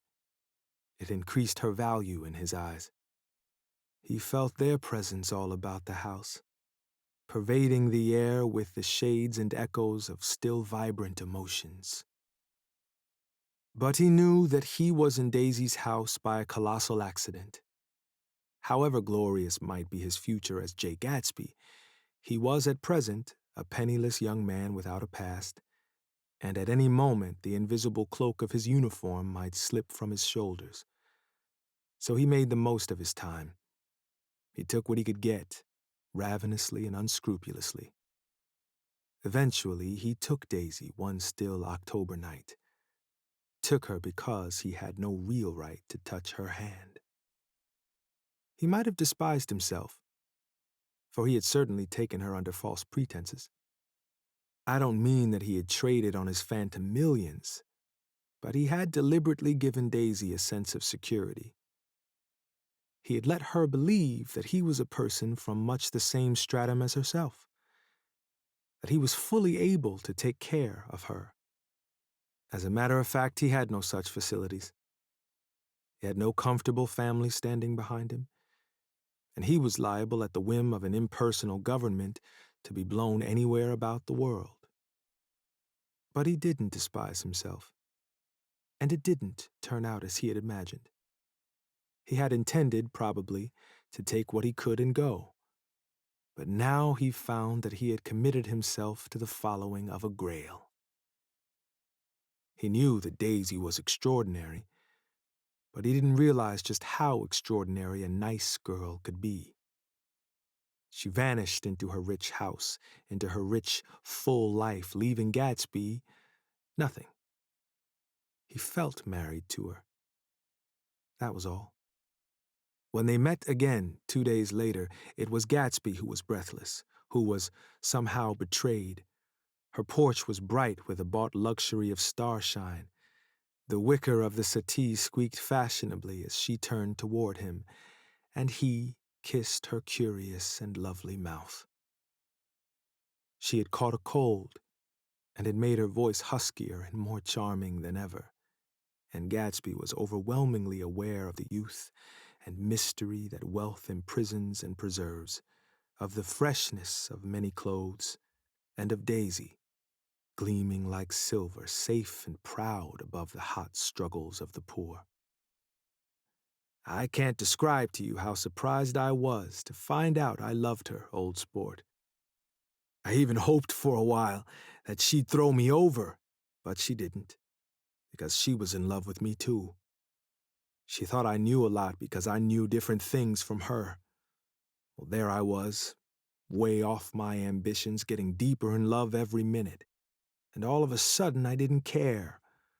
What was the use of doing great things if I could have a better time telling her what I was going to do? On the last afternoon before he went abroad, he sat with Daisy in his arms for a long, silent time. It was a cold fall day, with fire in the room and her cheeks flushed. Now and then she moved and he changed his arm a little, and once he kissed her dark shining hair. The afternoon had made them tranquil for a while, as if to give them a deep memory for the long parting the next day promised. They had never been closer in their month of love, nor communicated more profoundly one with another, than when she brushed silent lips against his coat's shoulder, or when he touched the end of her fingers gently, as though she were asleep. He did extraordinarily well in the war. He was a captain before he went to the front, and following the Argonne battles he got his majority and the command of the divisional machine guns. After the armistice he tried frantically to get home, but some complication or misunderstanding sent him to Oxford instead. He was worried now. There was a quality of nervous despair in Daisy's letters. She didn't see why he couldn't come. She was feeling the pressure of the world outside, and she wanted to see him and feel his presence beside her and be reassured that she was doing the right thing after all. For Daisy was young, and her artificial world was redolent of orchids and pleasant, cheerful snobbery and orchestras which set the rhythm of the year, summing up the sadness and suggestiveness of life in new tunes. All night the saxophones wailed the hopeless comment of the Beale Street Blues, while 100 pairs of golden and silver slippers shuffled the shining dust. At the gray tea hour there were always rooms that throbbed incessantly with this low, sweet fever, while fresh faces drifted here and there like rose petals blown by the sad horns around the floor. Through this twilight universe, Daisy began to move again with the season. Suddenly, she was again keeping half a dozen dates a day, with half a dozen men, and drowsing asleep at dawn with the beads and chiffon of an evening dress tangled among dying orchids on the floor beside her bed. And all the time something within her was crying for a decision. She wanted her life shaped now, immediately, and the decision must be made by some force, of love, of money, of unquestionable practicality, that was close at hand. That force took shape in the middle of spring with the arrival of Tom Buchanan. There was a wholesome bulkiness about his person and his position, and Daisy was flattered. Doubtless there was a certain struggle and a certain relief. The letter reached Gatsby while he was still at Oxford. It was dawn now on Long Island, and we went about opening the rest of the windows downstairs, filling the house with gray-turning, gold-turning light. The shadow of a tree fell abruptly across the dew, and ghostly birds began to sing among the blue leaves. There was a slow, pleasant movement in the air, scarcely a wind, promising a cool, lovely day. I don't think she ever loved him. Gatsby turned around from a window and looked at me challengingly. You must remember, old sport, she was very excited this afternoon. He told her those things in a way that frightened her, that made it look as if I was some kind of cheap sharper. And the result was she hardly knew what she was saying. He sat down gloomily. Of course, she might have loved him just for a minute, when they were first married, and loved me more even then, do you see? Suddenly he came out with a curious remark. In any case, he said, it was just personal. What could you make of that? Except to suspect some intensity in his conception of the affair that couldn't be measured. He came back from France when Tom and Daisy were still on their wedding trip, and made a miserable but irresistible journey to Louisville on the last of his army pay. He stayed there a week, walking the streets where their footsteps had clicked together through the November night, and revisiting the out-of-the-way places to which they had driven in her white car. Just as Daisy's house had always seemed to him more mysterious and gay than other houses, so his idea of the city itself, even though she was gone from it, was pervaded with a melancholy beauty. He left feeling that if he had searched harder, he might have found her, that he was leaving her behind. The day coach, he was penniless now, was hot. He went out to the open vestibule and sat down on a folding chair, and the station slid away and the backs of unfamiliar buildings moved by. Then out into the spring fields, where a yellow trolley raced them for a minute with people in it who might once have seen the pale magic of her face along the casual street. The track curved, and now it was going away from the sun, which as it sank lower, seemed to spread itself in benediction over the vanishing city where she had drawn her breath. He stretched out his hand desperately as if to snatch only a wisp of air, to save a fragment of the spot that she had made lovely for him. But it was all going by too fast now for his blurred eyes, and he knew that he had lost that part of it, the freshest and the best. forever. It was 9 o'clock when we finished breakfast and went out on the porch. The night had made a sharp difference in the weather, and there was an autumn flavor in the air. The gardener, the last one of Gatsby's former servants, came to the foot of the steps. "I'm going to drain the pool today, Mr. Gatsby. Leaves will start falling pretty soon, and then there's always trouble with the pipes." "Don't do it today," Gatsby answered. He turned to me apologetically. "You know, old sport, I've never used that pool all summer." I looked at my watch and stood up. 12 minutes to my train. I didn't want to go to the city.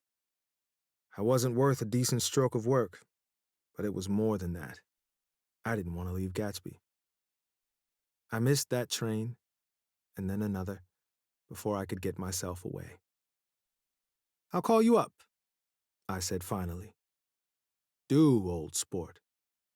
I'll call you about noon." We walked slowly down the steps. "I suppose Daisy'll call, too." He looked at me anxiously, as if he hoped I'd corroborate this.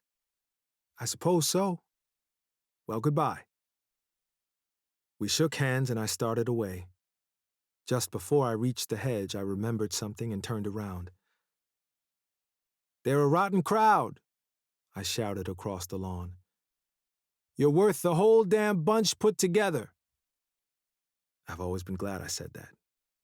It was the only compliment I ever gave him, because I disapproved of him from beginning to end.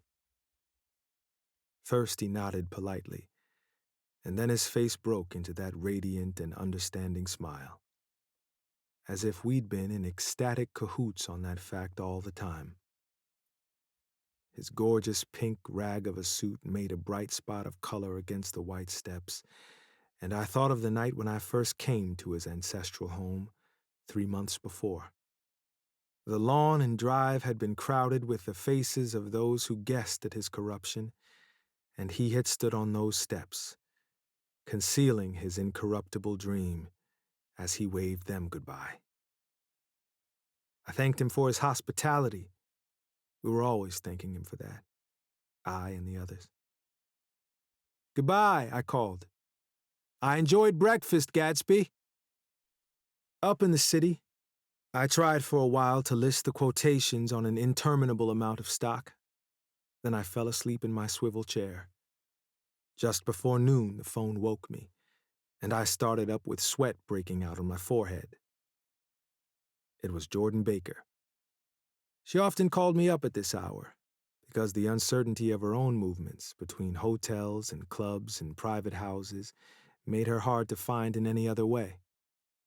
Usually her voice came over the wire as something fresh and cool, as if a divot from a green golf links had come sailing in at the office window, but this morning it seemed harsh and dry. "I've left Daisy's house," she said. "I'm at Hempstead and I'm going down to Southampton this afternoon." Probably it had been tactful to leave Daisy's house, but the act annoyed me, and her next remark made me rigid. "You weren't so nice to me last night." How could it have mattered then? Silence for a moment, then. "However, I want to see you."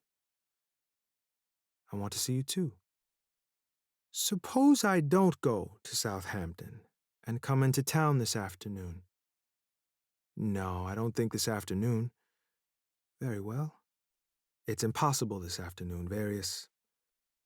We talked like that for a while, and then abruptly we weren't talking any longer. I don't know which of us hung up with a sharp click, but I know I didn't care. I couldn't have talked to her across a tea table that day if I never talked to her again in this world. I called Gatsby's house a few minutes later, but the line was busy. I tried 4 times.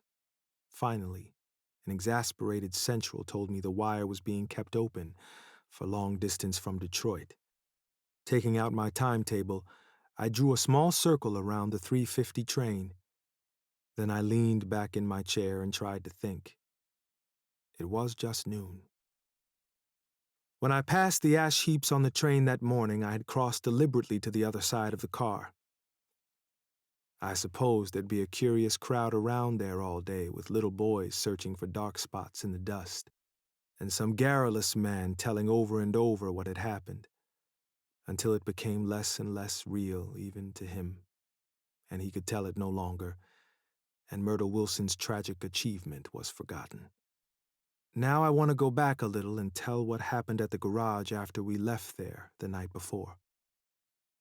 They had difficulty in locating the sister, Catherine.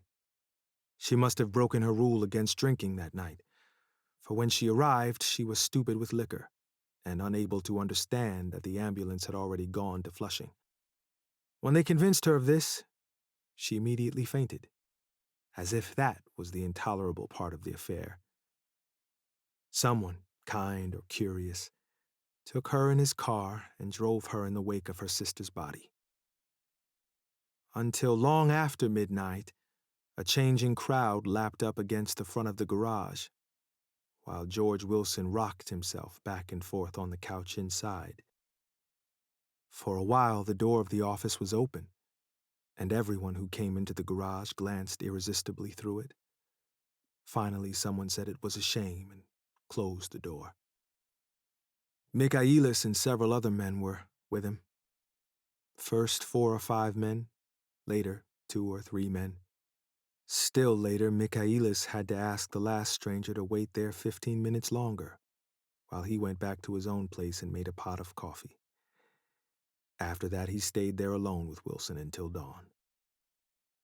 About 3 o'clock, the quality of Wilson's incoherent muttering changed. He grew quieter and began to talk about the yellow car. He announced that he had a way of finding out whom the yellow car belonged to.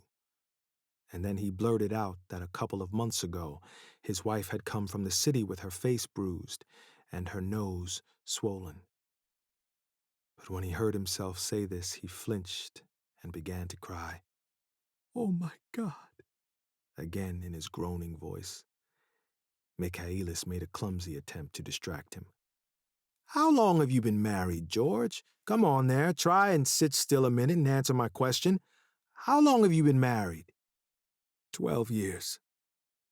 Ever had any children? Come on, George, sit still. I asked you a question. Did you ever have any children?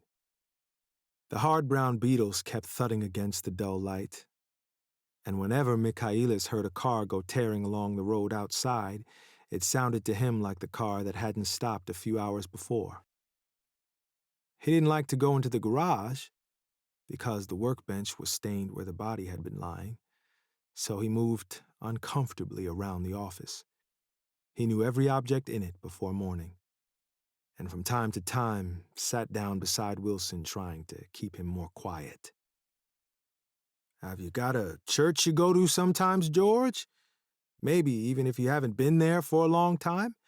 Maybe I could call up the church and get a priest to come over and he could talk to you, see? Don't belong to any. You ought to have a church, George, for times like this.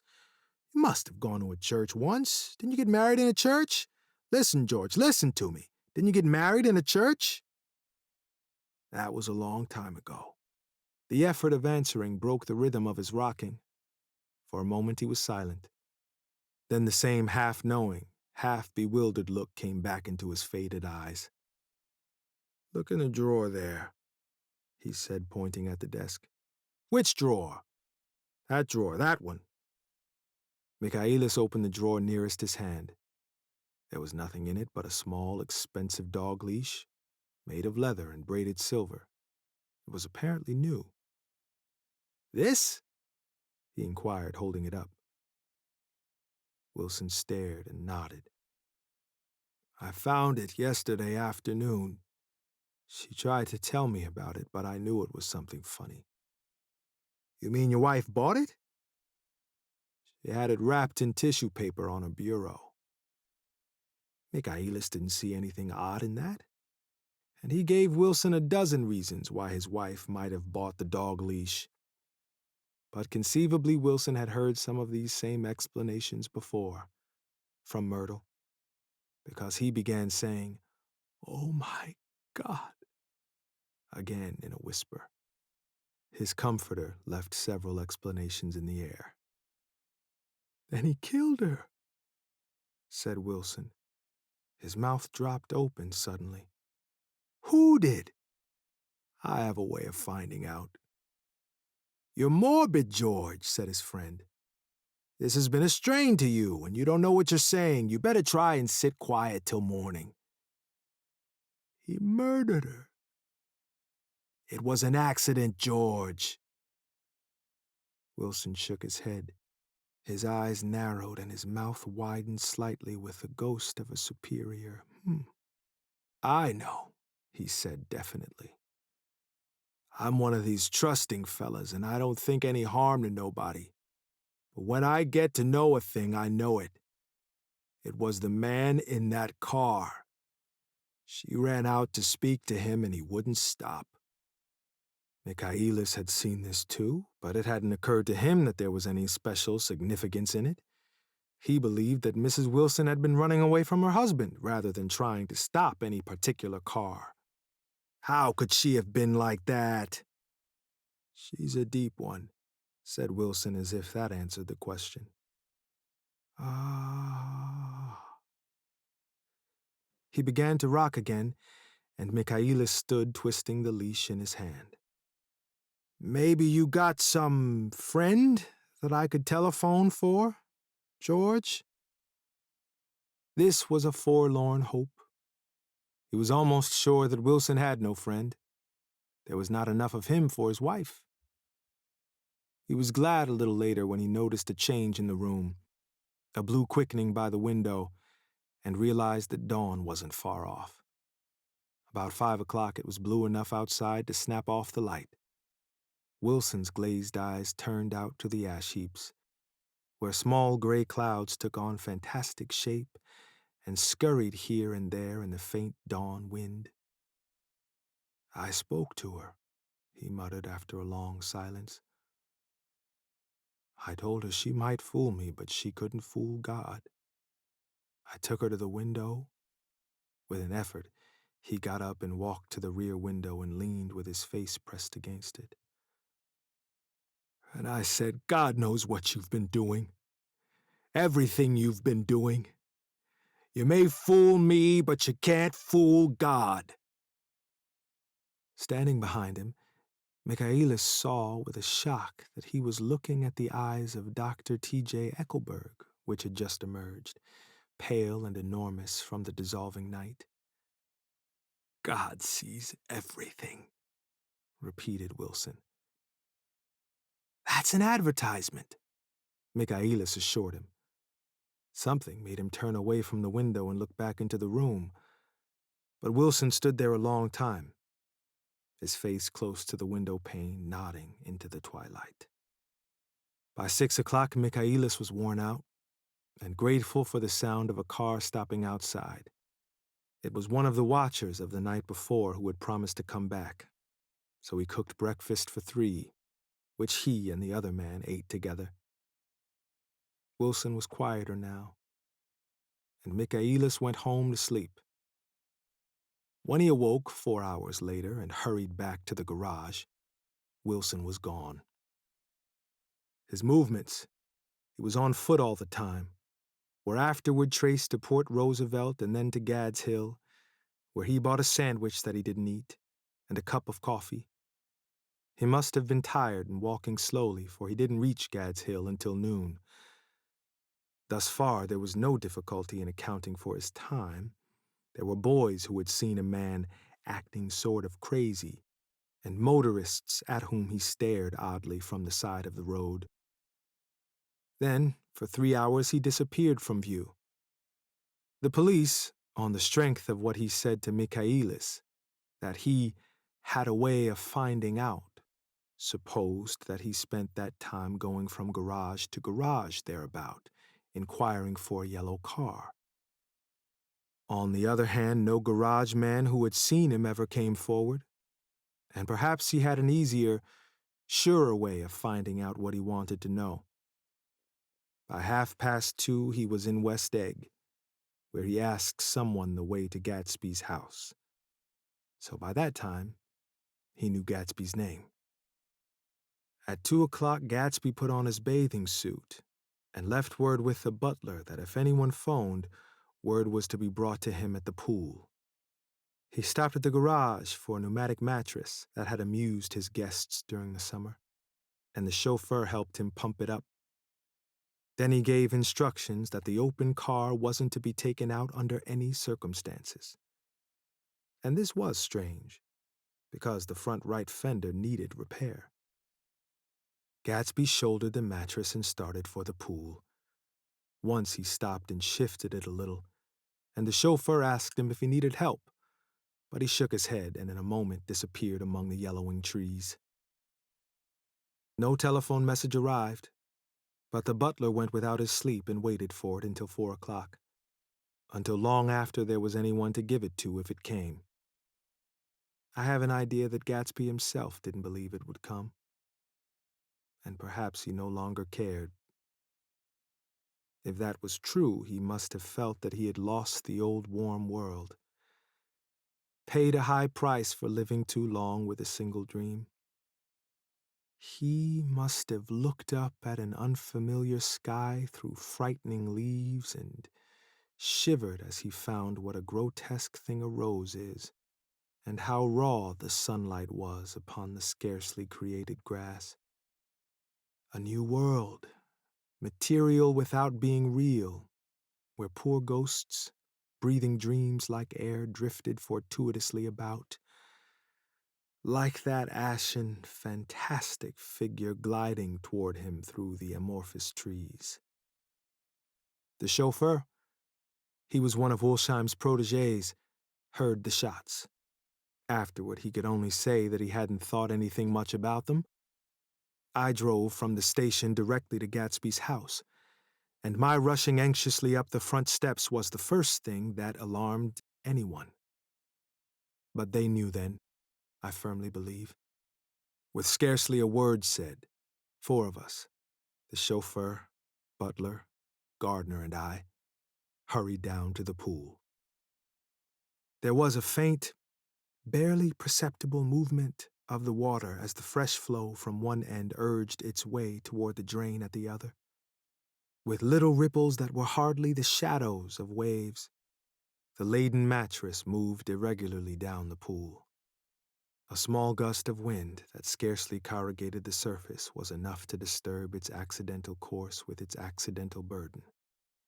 The touch of a cluster of leaves revolved it slowly, tracing like the leg of a compass a thin red circle in the water.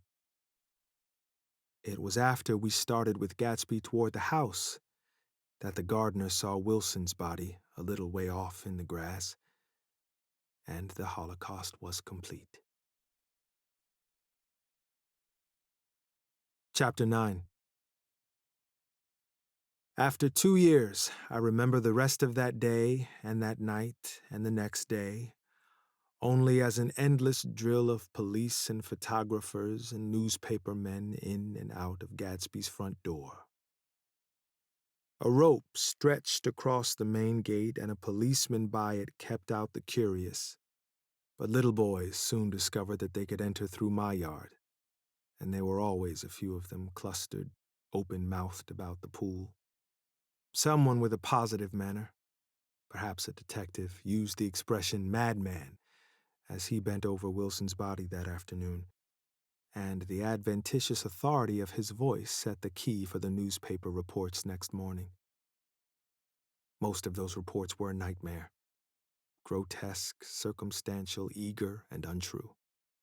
When Michaelis's testimony at the inquest brought to light Wilson's suspicions of his wife, I thought that the whole tale would shortly be served up in racy pasquinade.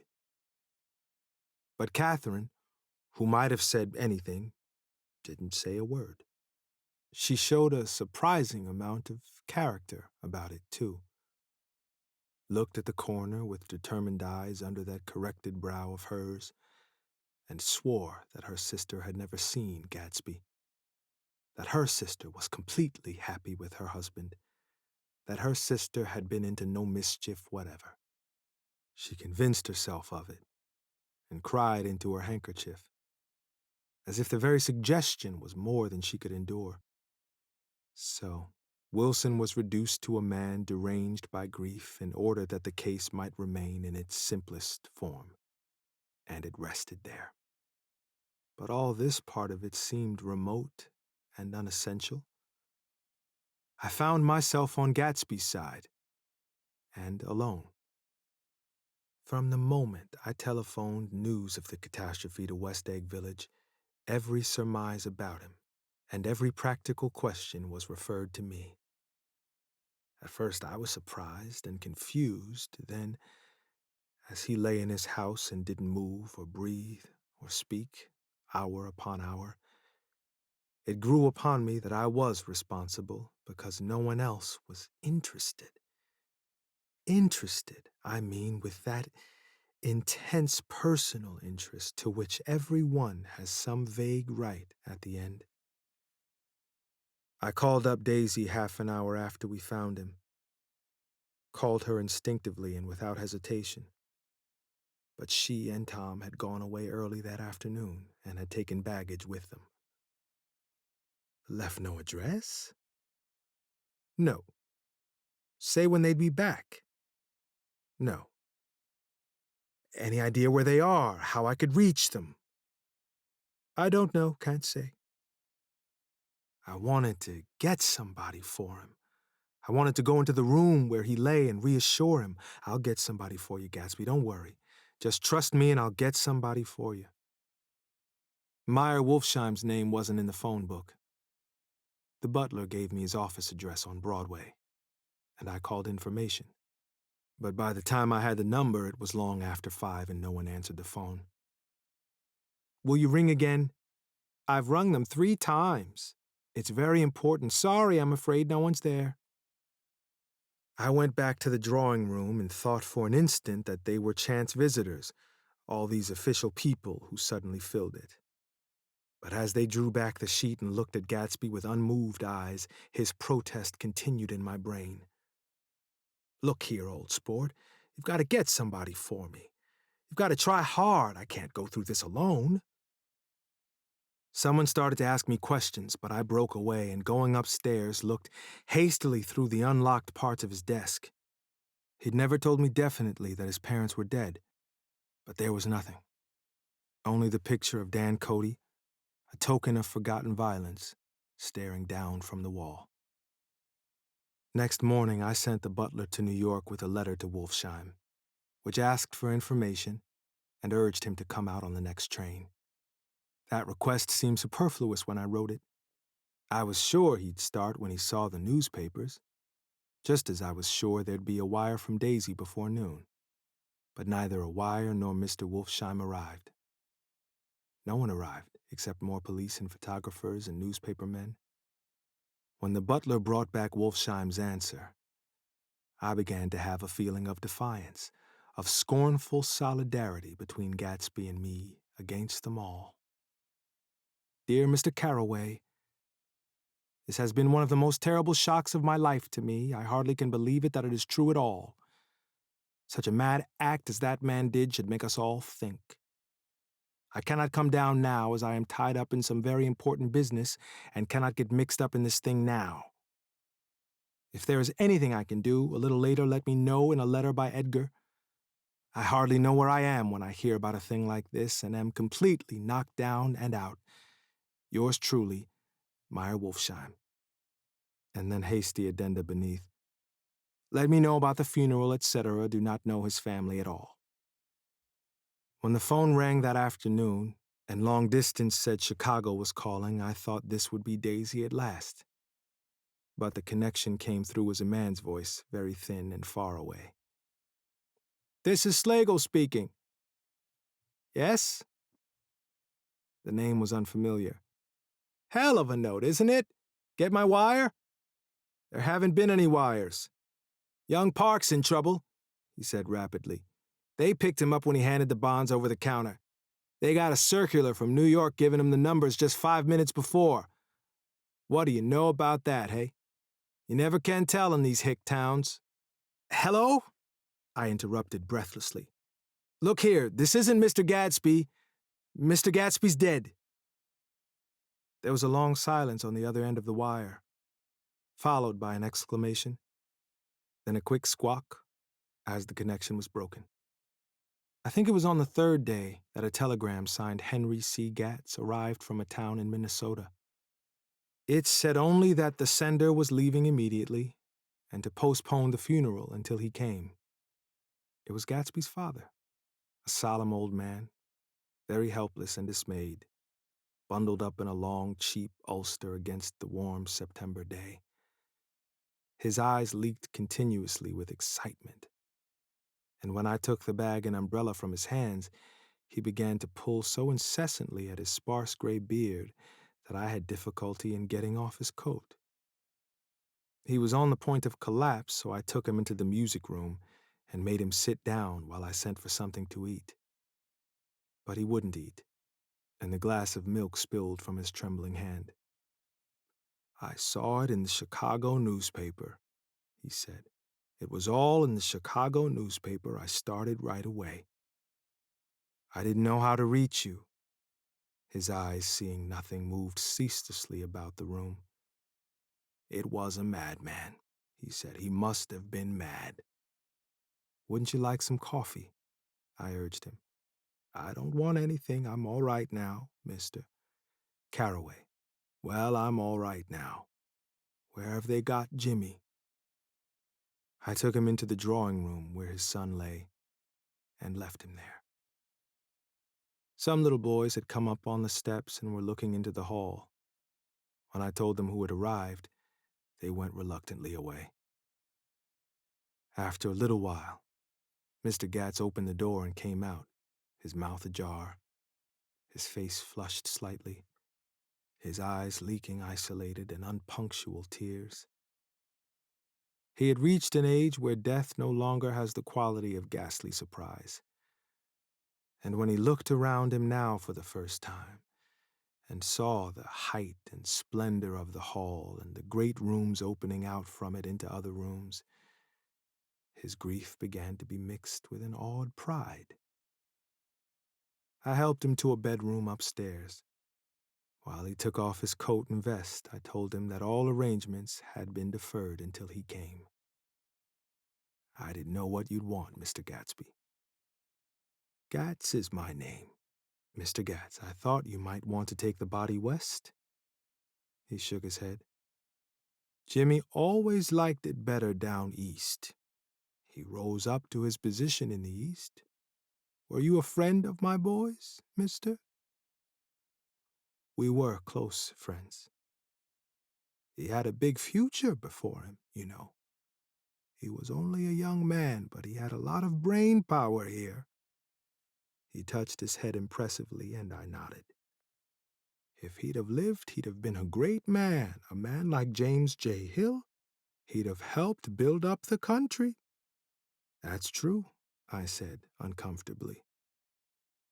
He fumbled at the embroidered coverlet, trying to take it from the bed, and lay down stiffly, was instantly asleep. That night, an obviously frightened person called up and demanded to know who I was before he would give his name. "This is Mr. Carroway," I said. "Oh," he sounded relieved, "this is Klipspringer." I was relieved too, for that seemed to promise another friend at Gatsby's grave. I didn't want it to be in the papers and draw a sightseeing crowd, so I'd been calling up a few people myself. They were hard to find. "The funeral's tomorrow," I said. 3:00 here at the house. I wish you'd tell anybody who'd be interested." "Oh, I will," he broke out hastily. "Of course, I'm not likely to see anybody, but if I do—" His tone made me suspicious. "Of course, you'll be there yourself." "Well, I'll certainly try. What I called up about is—" "Wait a minute," I interrupted. "How about saying you'll come?" "Well, the fact is, the truth of the matter is that I'm staying with some people up here in Greenwich, and they rather expect me to be with them tomorrow.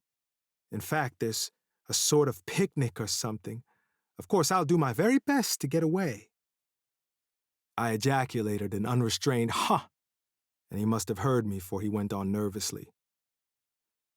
"What I called up about was a pair of shoes I left there. I wonder if it'd be too much trouble to have the butler send them on. You see, they're tennis shoes, and I'm sort of helpless without them. My address is care of B.F. I didn't hear the rest of the name because I hung up the receiver. After that, I felt a certain shame for Gatsby. One gentleman to whom I telephoned implied that he had got what he deserved. However, that was my fault. For he was one of those who used to sneer most bitterly at Gatsby on the courage of Gatsby's liquor, and I should have known better than to call him. The morning of the funeral, I went up to New York to see Meyer Wolfsheim. I couldn't seem to reach him any other way. The door that I pushed open, on the advice of an elevator boy, was marked the Swastika Holding Company. And at first there didn't seem to be anyone inside. But when I'd shouted, "Hello!" several times in vain, an argument broke out behind a partition, and presently a lovely Jewess appeared at an interior door and scrutinized me with black hostile eyes. "Nobody's in," she said. "Mr. Wolfsheim's gone to Chicago." The first part of this was obviously untrue, for someone had begun to whistle the rosary tunelessly inside. "Please say that Mr. Carroway wants to see him." "I can't get him back from Chicago, can I?" At this moment a voice, unmistakably Wolfsheim's, called, "Stella," from the other side of the door. "Leave your name on the desk," she said quickly. "I'll give it to him when he gets back." "But I know he's there." She took a step toward me and began to slide her hands indignantly up and down her hips. "You young men think you can force your way in here any time," she scolded. "We're getting sick and tired of it. When I say he's in Chicago, he's in Chicago." I mentioned Gatsby. "Oh," she looked at me over again. "Will you just— What was your name?" She vanished. In a moment, Meyer Wolfsheim stood solemnly in the doorway, holding out both hands. He drew me into his office, remarking in a reverent voice that it was a sad time for all of us, and offered me a cigar. "My memory goes back to when I first met him," he said. "A young major just out of the army and covered over with medals he got in the war. He was so hard up he had to keep on wearing his uniform because he couldn't buy some regular clothes. First time I saw him was when he came into Weinbrenner's pool room at 43rd Street and asked for a job. He hadn't eaten anything for a couple of days. 'Come on, have some lunch with me,' I said. He ate more than $4 worth of food in half an hour." "Did you start him in business?" I inquired. "Start him? I made him." "Oh." "I raised him up out of nothing, right out of the gutter. I saw right away he was a fine-appearing, gentlemanly young man, and when he told me he was in Oxford, I knew I could use him good. I got him to join up in the American Legion, and he used to stand high there. Right off, he did some work for a client of mine up to Albany. We were so thick like that and everything." He held up two bulbous fingers. "Always together." I wondered if this partnership had included the World Series transaction in 1919. "Now he's dead," I said after a moment. "You were his closest friend, so I know you'll want to come to his funeral this afternoon." "I'd like to come." "Well, come then." The hair in his nostrils quivered slightly, and as he shook his head, his eyes filled with tears. "I can't do it. I can't get mixed up in it," he said. "There's nothing to get mixed up in. It's all over now. When a man gets killed, I never like to get mixed up in it in any way. I keep out. When I was a young man, it was different. If a friend of mine died, no matter how, I stuck with them to the end. You may think that's sentimental, but I mean it. To the bitter end." I saw that, for some reason of his own, he was determined not to come. So I stood up. "Are you a college man?" he inquired suddenly. For a moment, I thought he was going to suggest a connection, but he only nodded and shook my hand. "Let us learn to show our friendship for a man when he is alive and not after he is dead," he suggested. "After that, my own rule is to let everything alone." When I left his office, the sky had turned dark, and I got back to West Egg in a drizzle. After changing my clothes, I went next door and found Mr. Gatz walking up and down excitedly in the hall. His pride in his son and in his son's possessions was continually increasing, and now he had something to show me. "Jimmy sent me this picture." He took out his wallet with trembling fingers. "Look there." It was a photograph of the house, cracked in the corners and dirty with many hands. He pointed out every detail to me eagerly. "Look there," and then sought admiration from my eyes.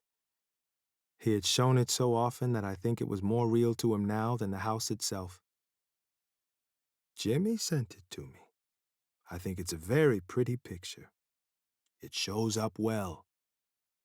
"Very well. Had you seen him lately?" "He come out to see me 2 years ago and bought me the house I live in now. Of course, we was broke up when he run off from home, but I see now there was a reason for it.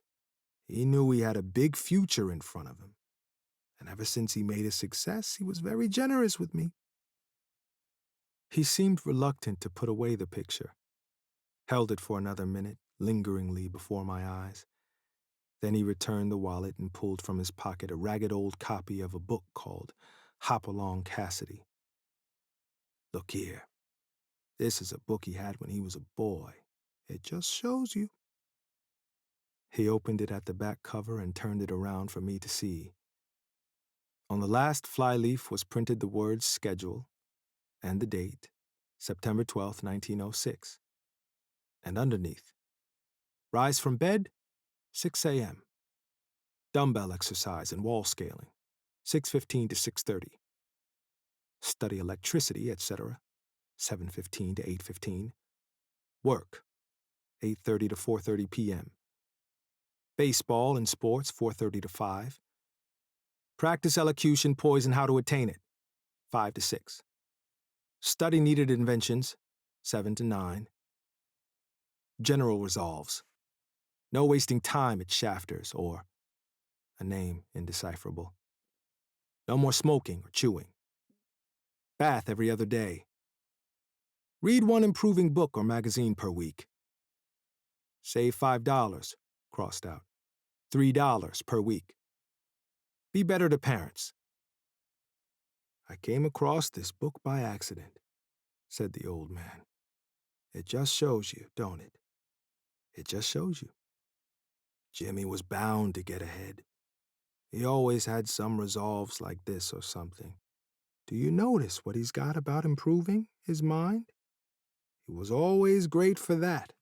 He told me I ate like a hog once, and I beat him for it."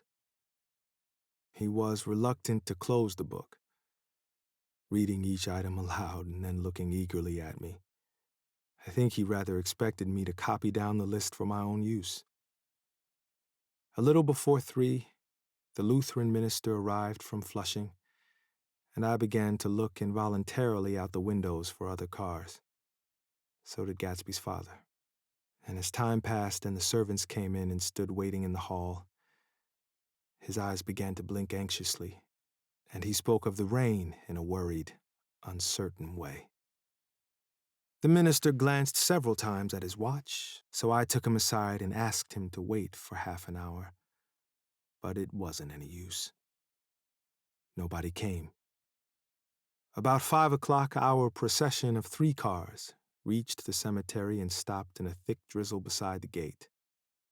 First a motor hearse, horribly black and wet. Then Mr. Gatz, and the minister and I in a limousine. And a little later 4 or 5 servants and the postman from West Egg in Gatsby's station wagon, all wet to the skin. As we started through the gate into the cemetery, I heard a car stop, and then the sound of someone splashing after us over the soggy ground. I looked around. It was the man with owl-eyed glasses, whom I had found marveling over Gatsby's books in the library one night 3 months before. I'd never seen him since then. I don't know how he knew about the funeral, or even his name. The rain poured down his thick glasses, and he took them off and wiped them to see the protecting canvas unrolled from Gatsby's grave. I tried to think about Gatsby then for a moment, but he was already too far away, and I could only remember, without resentment, that Daisy hadn't sent a message or a flower. Dimly I heard someone murmur, "Blessed are the dead that rain falls on." And then the owl-eyed man said, "Amen to that," in a brave voice. We straggled down quickly through the rain to the cars. Owl Eyes spoke to me by the gate. "I couldn't get to the house," he remarked. Neither could anybody else. "Go on," he started. "Why, my God, they used to go there by the hundreds." He took off his glasses and wiped them again, outside and in. "The poor son of a bitch," he said. One of my most vivid memories is of coming back west from prep school and later from college at Christmas time. Those who went farther than Chicago would gather in the old dim Union Station at 6 o'clock of a December evening, with a few Chicago friends, already caught up into their own holiday gaieties, to bid them a hasty goodbye.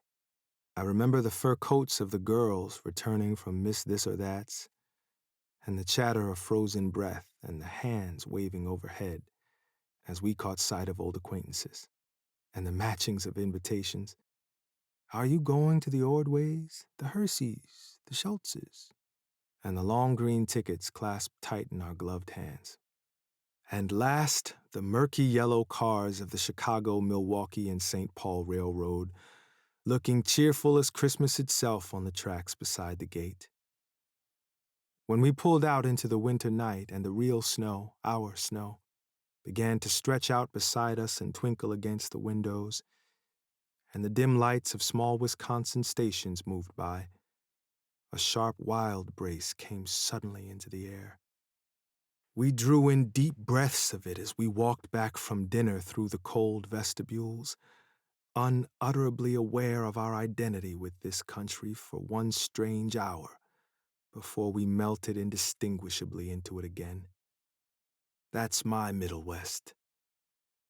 Not the wheat or the prairies or the lost Swede towns, but the thrilling returning trains of my youth, and the street lamps and sleigh bells in the frosty dark, and the shadows of holly wreaths thrown by lighted windows on the snow. I am part of that, a little solemn with the feeling of those long winters, a little complacent from growing up in the Caraway House, in a city where dwellings are still called through decades by a family's name. I see now that this has been a story of the West, after all. Tom and Gatsby, Daisy and Jordan, and I were all Westerners, and perhaps we possessed some deficiency in common which made us subtly unadaptable to Eastern life. Even when the East excited me most, even when I was most keenly aware of its superiority to the bored, sprawling, swollen towns beyond the Ohio, with their interminable inquisitions, which spared only the children and the very old, even then it had always for me a quality of distortion. West Egg especially still figures in my more fantastic dreams. I see it as a night scene by El Greco, 100 houses, at once conventional and grotesque, crouching under a sullen overhanging sky and a lusterless moon. In the foreground, 4 solemn men in dress suits are walking along the sidewalk with a stretcher on which lies a drunken woman in a white evening dress. Her hand, which dangles over the side, sparkles cold with jewels. Gravely the men turn in at a house, the wrong house, but no one knows the woman's name, and no one cares? After Gatsby's death, the East was haunted for me like that, distorted beyond my eyes' power of correction. So when the blue smoke of brittle leaves was in the air, and the wind blew the wet laundry stiff on the line, I decided to come back home. There was one thing to be done before I left, an awkward, unpleasant thing that perhaps had better have been let alone. But I wanted to leave things in order and not just trust that obliging and indifferent sea to sweep my refuse away. I saw Jordan Baker and talked over and around what had happened to us together and what had happened afterward to me, and she lay perfectly still, listening, in a big chair. She was dressed to play golf, and I remember thinking she looked like a good illustration, her chin raised a little jauntily, her hair the color of an autumn leaf, her face the same brown tint as the fingerless glove on her knee. When I had finished, she told me without comment that she was engaged to another man. I doubted that, though there were several she could have married at a nod of her head, but I pretended to be surprised. For just a minute, I wondered if I wasn't making a mistake. Then I thought it all over again quickly and got up to say goodbye. "Nevertheless, you did throw me over," said Jordan suddenly. "You threw me over on the telephone. I don't give a damn about you now, but it was a new experience for me, and I felt a little dizzy for a while." We shook hands. "Oh, and do you remember," she added, "a conversation we had once about driving a car?" "Why, not exactly." "You said a bad driver was only safe until she met another bad driver." "Well, I met another bad driver, didn't I? I mean, it was careless of me to make such a wrong guess. I thought you were rather an honest, straightforward person.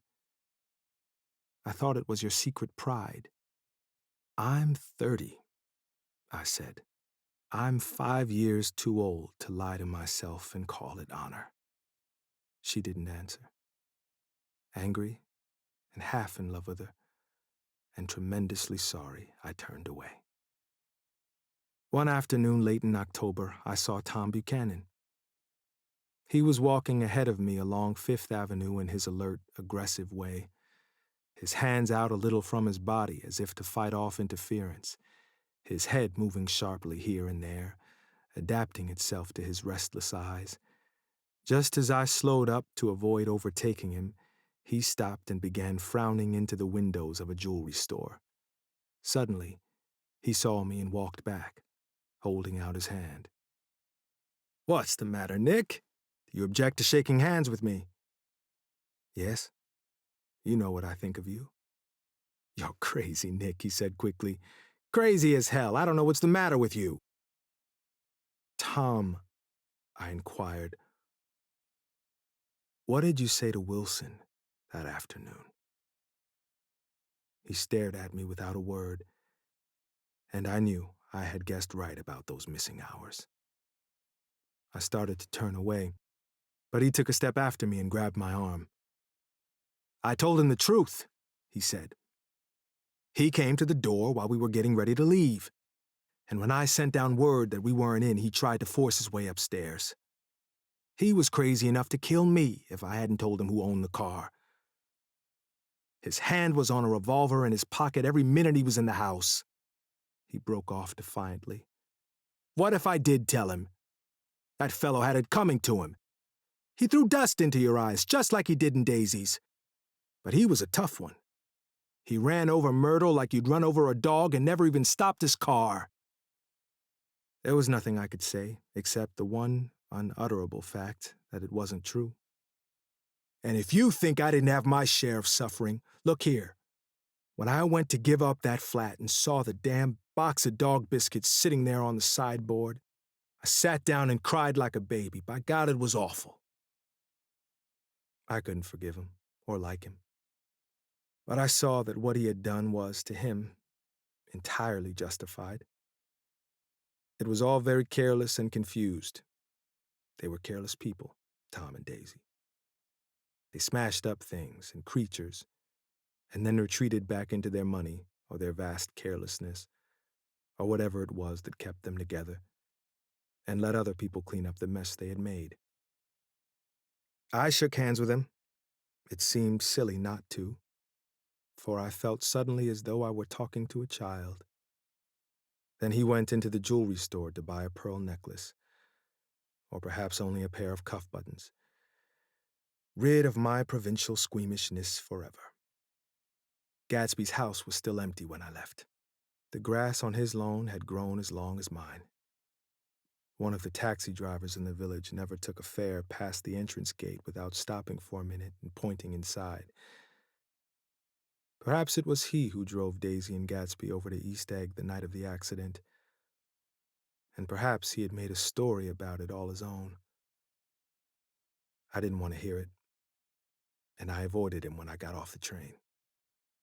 I spent my Saturday nights in New York because those gleaming, dazzling parties of his were with me so vividly that I could still hear the music and the laughter, faint and incessant from his garden, and the cars going up and down his drive. One night I did hear a material car there, and saw its light stop at his front steps, but I didn't investigate. Probably it was some final guest who had been away at the ends of the earth and didn't know that the party was over. On the last night, with my trunk packed and my car sold to the grocer, I went over and looked at that huge, incoherent failure of a house once more. On the white steps, an obscene word, scrawled by some boy with a piece of brick, stood out clearly in the moonlight, and I erased it, drawing my shoe raspingly along the stone. Then I wandered down to the beach and sprawled out on the sand. Most of the big shore places were closed now, and there were hardly any lights except the shadowy, moving glow of a ferry boat across the sound. And as the moon rose higher, the inessential houses began to melt away until gradually I became aware of the old island here that flowered once for Dutch sailors' eyes, a fresh, green breast of the New World. Its vanished trees, the trees that had made way for Gatsby's house, had once pandered in whispers to the last and greatest of all human dreams. For a transitory, enchanted moment, man must have held his breath in the presence of this continent, compelled into an aesthetic contemplation he neither understood nor desired, face to face for the last time in history with something commensurate to his capacity for wonder. And as I sat there, brooding on the old unknown world, I thought of Gatsby's wonder when he first picked out the green light at the end of Daisy's dock. He had come a long way to this blue lawn, and his dream must have seemed so close that he could hardly fail to grasp it. He did not know that it was already behind him, somewhere back in that vast obscurity beyond the city, where the dark fields of the Republic rolled on under the night. Gatsby believed in the green light, the orgastic future that year by year recedes before us. It eluded us then, but that's no matter.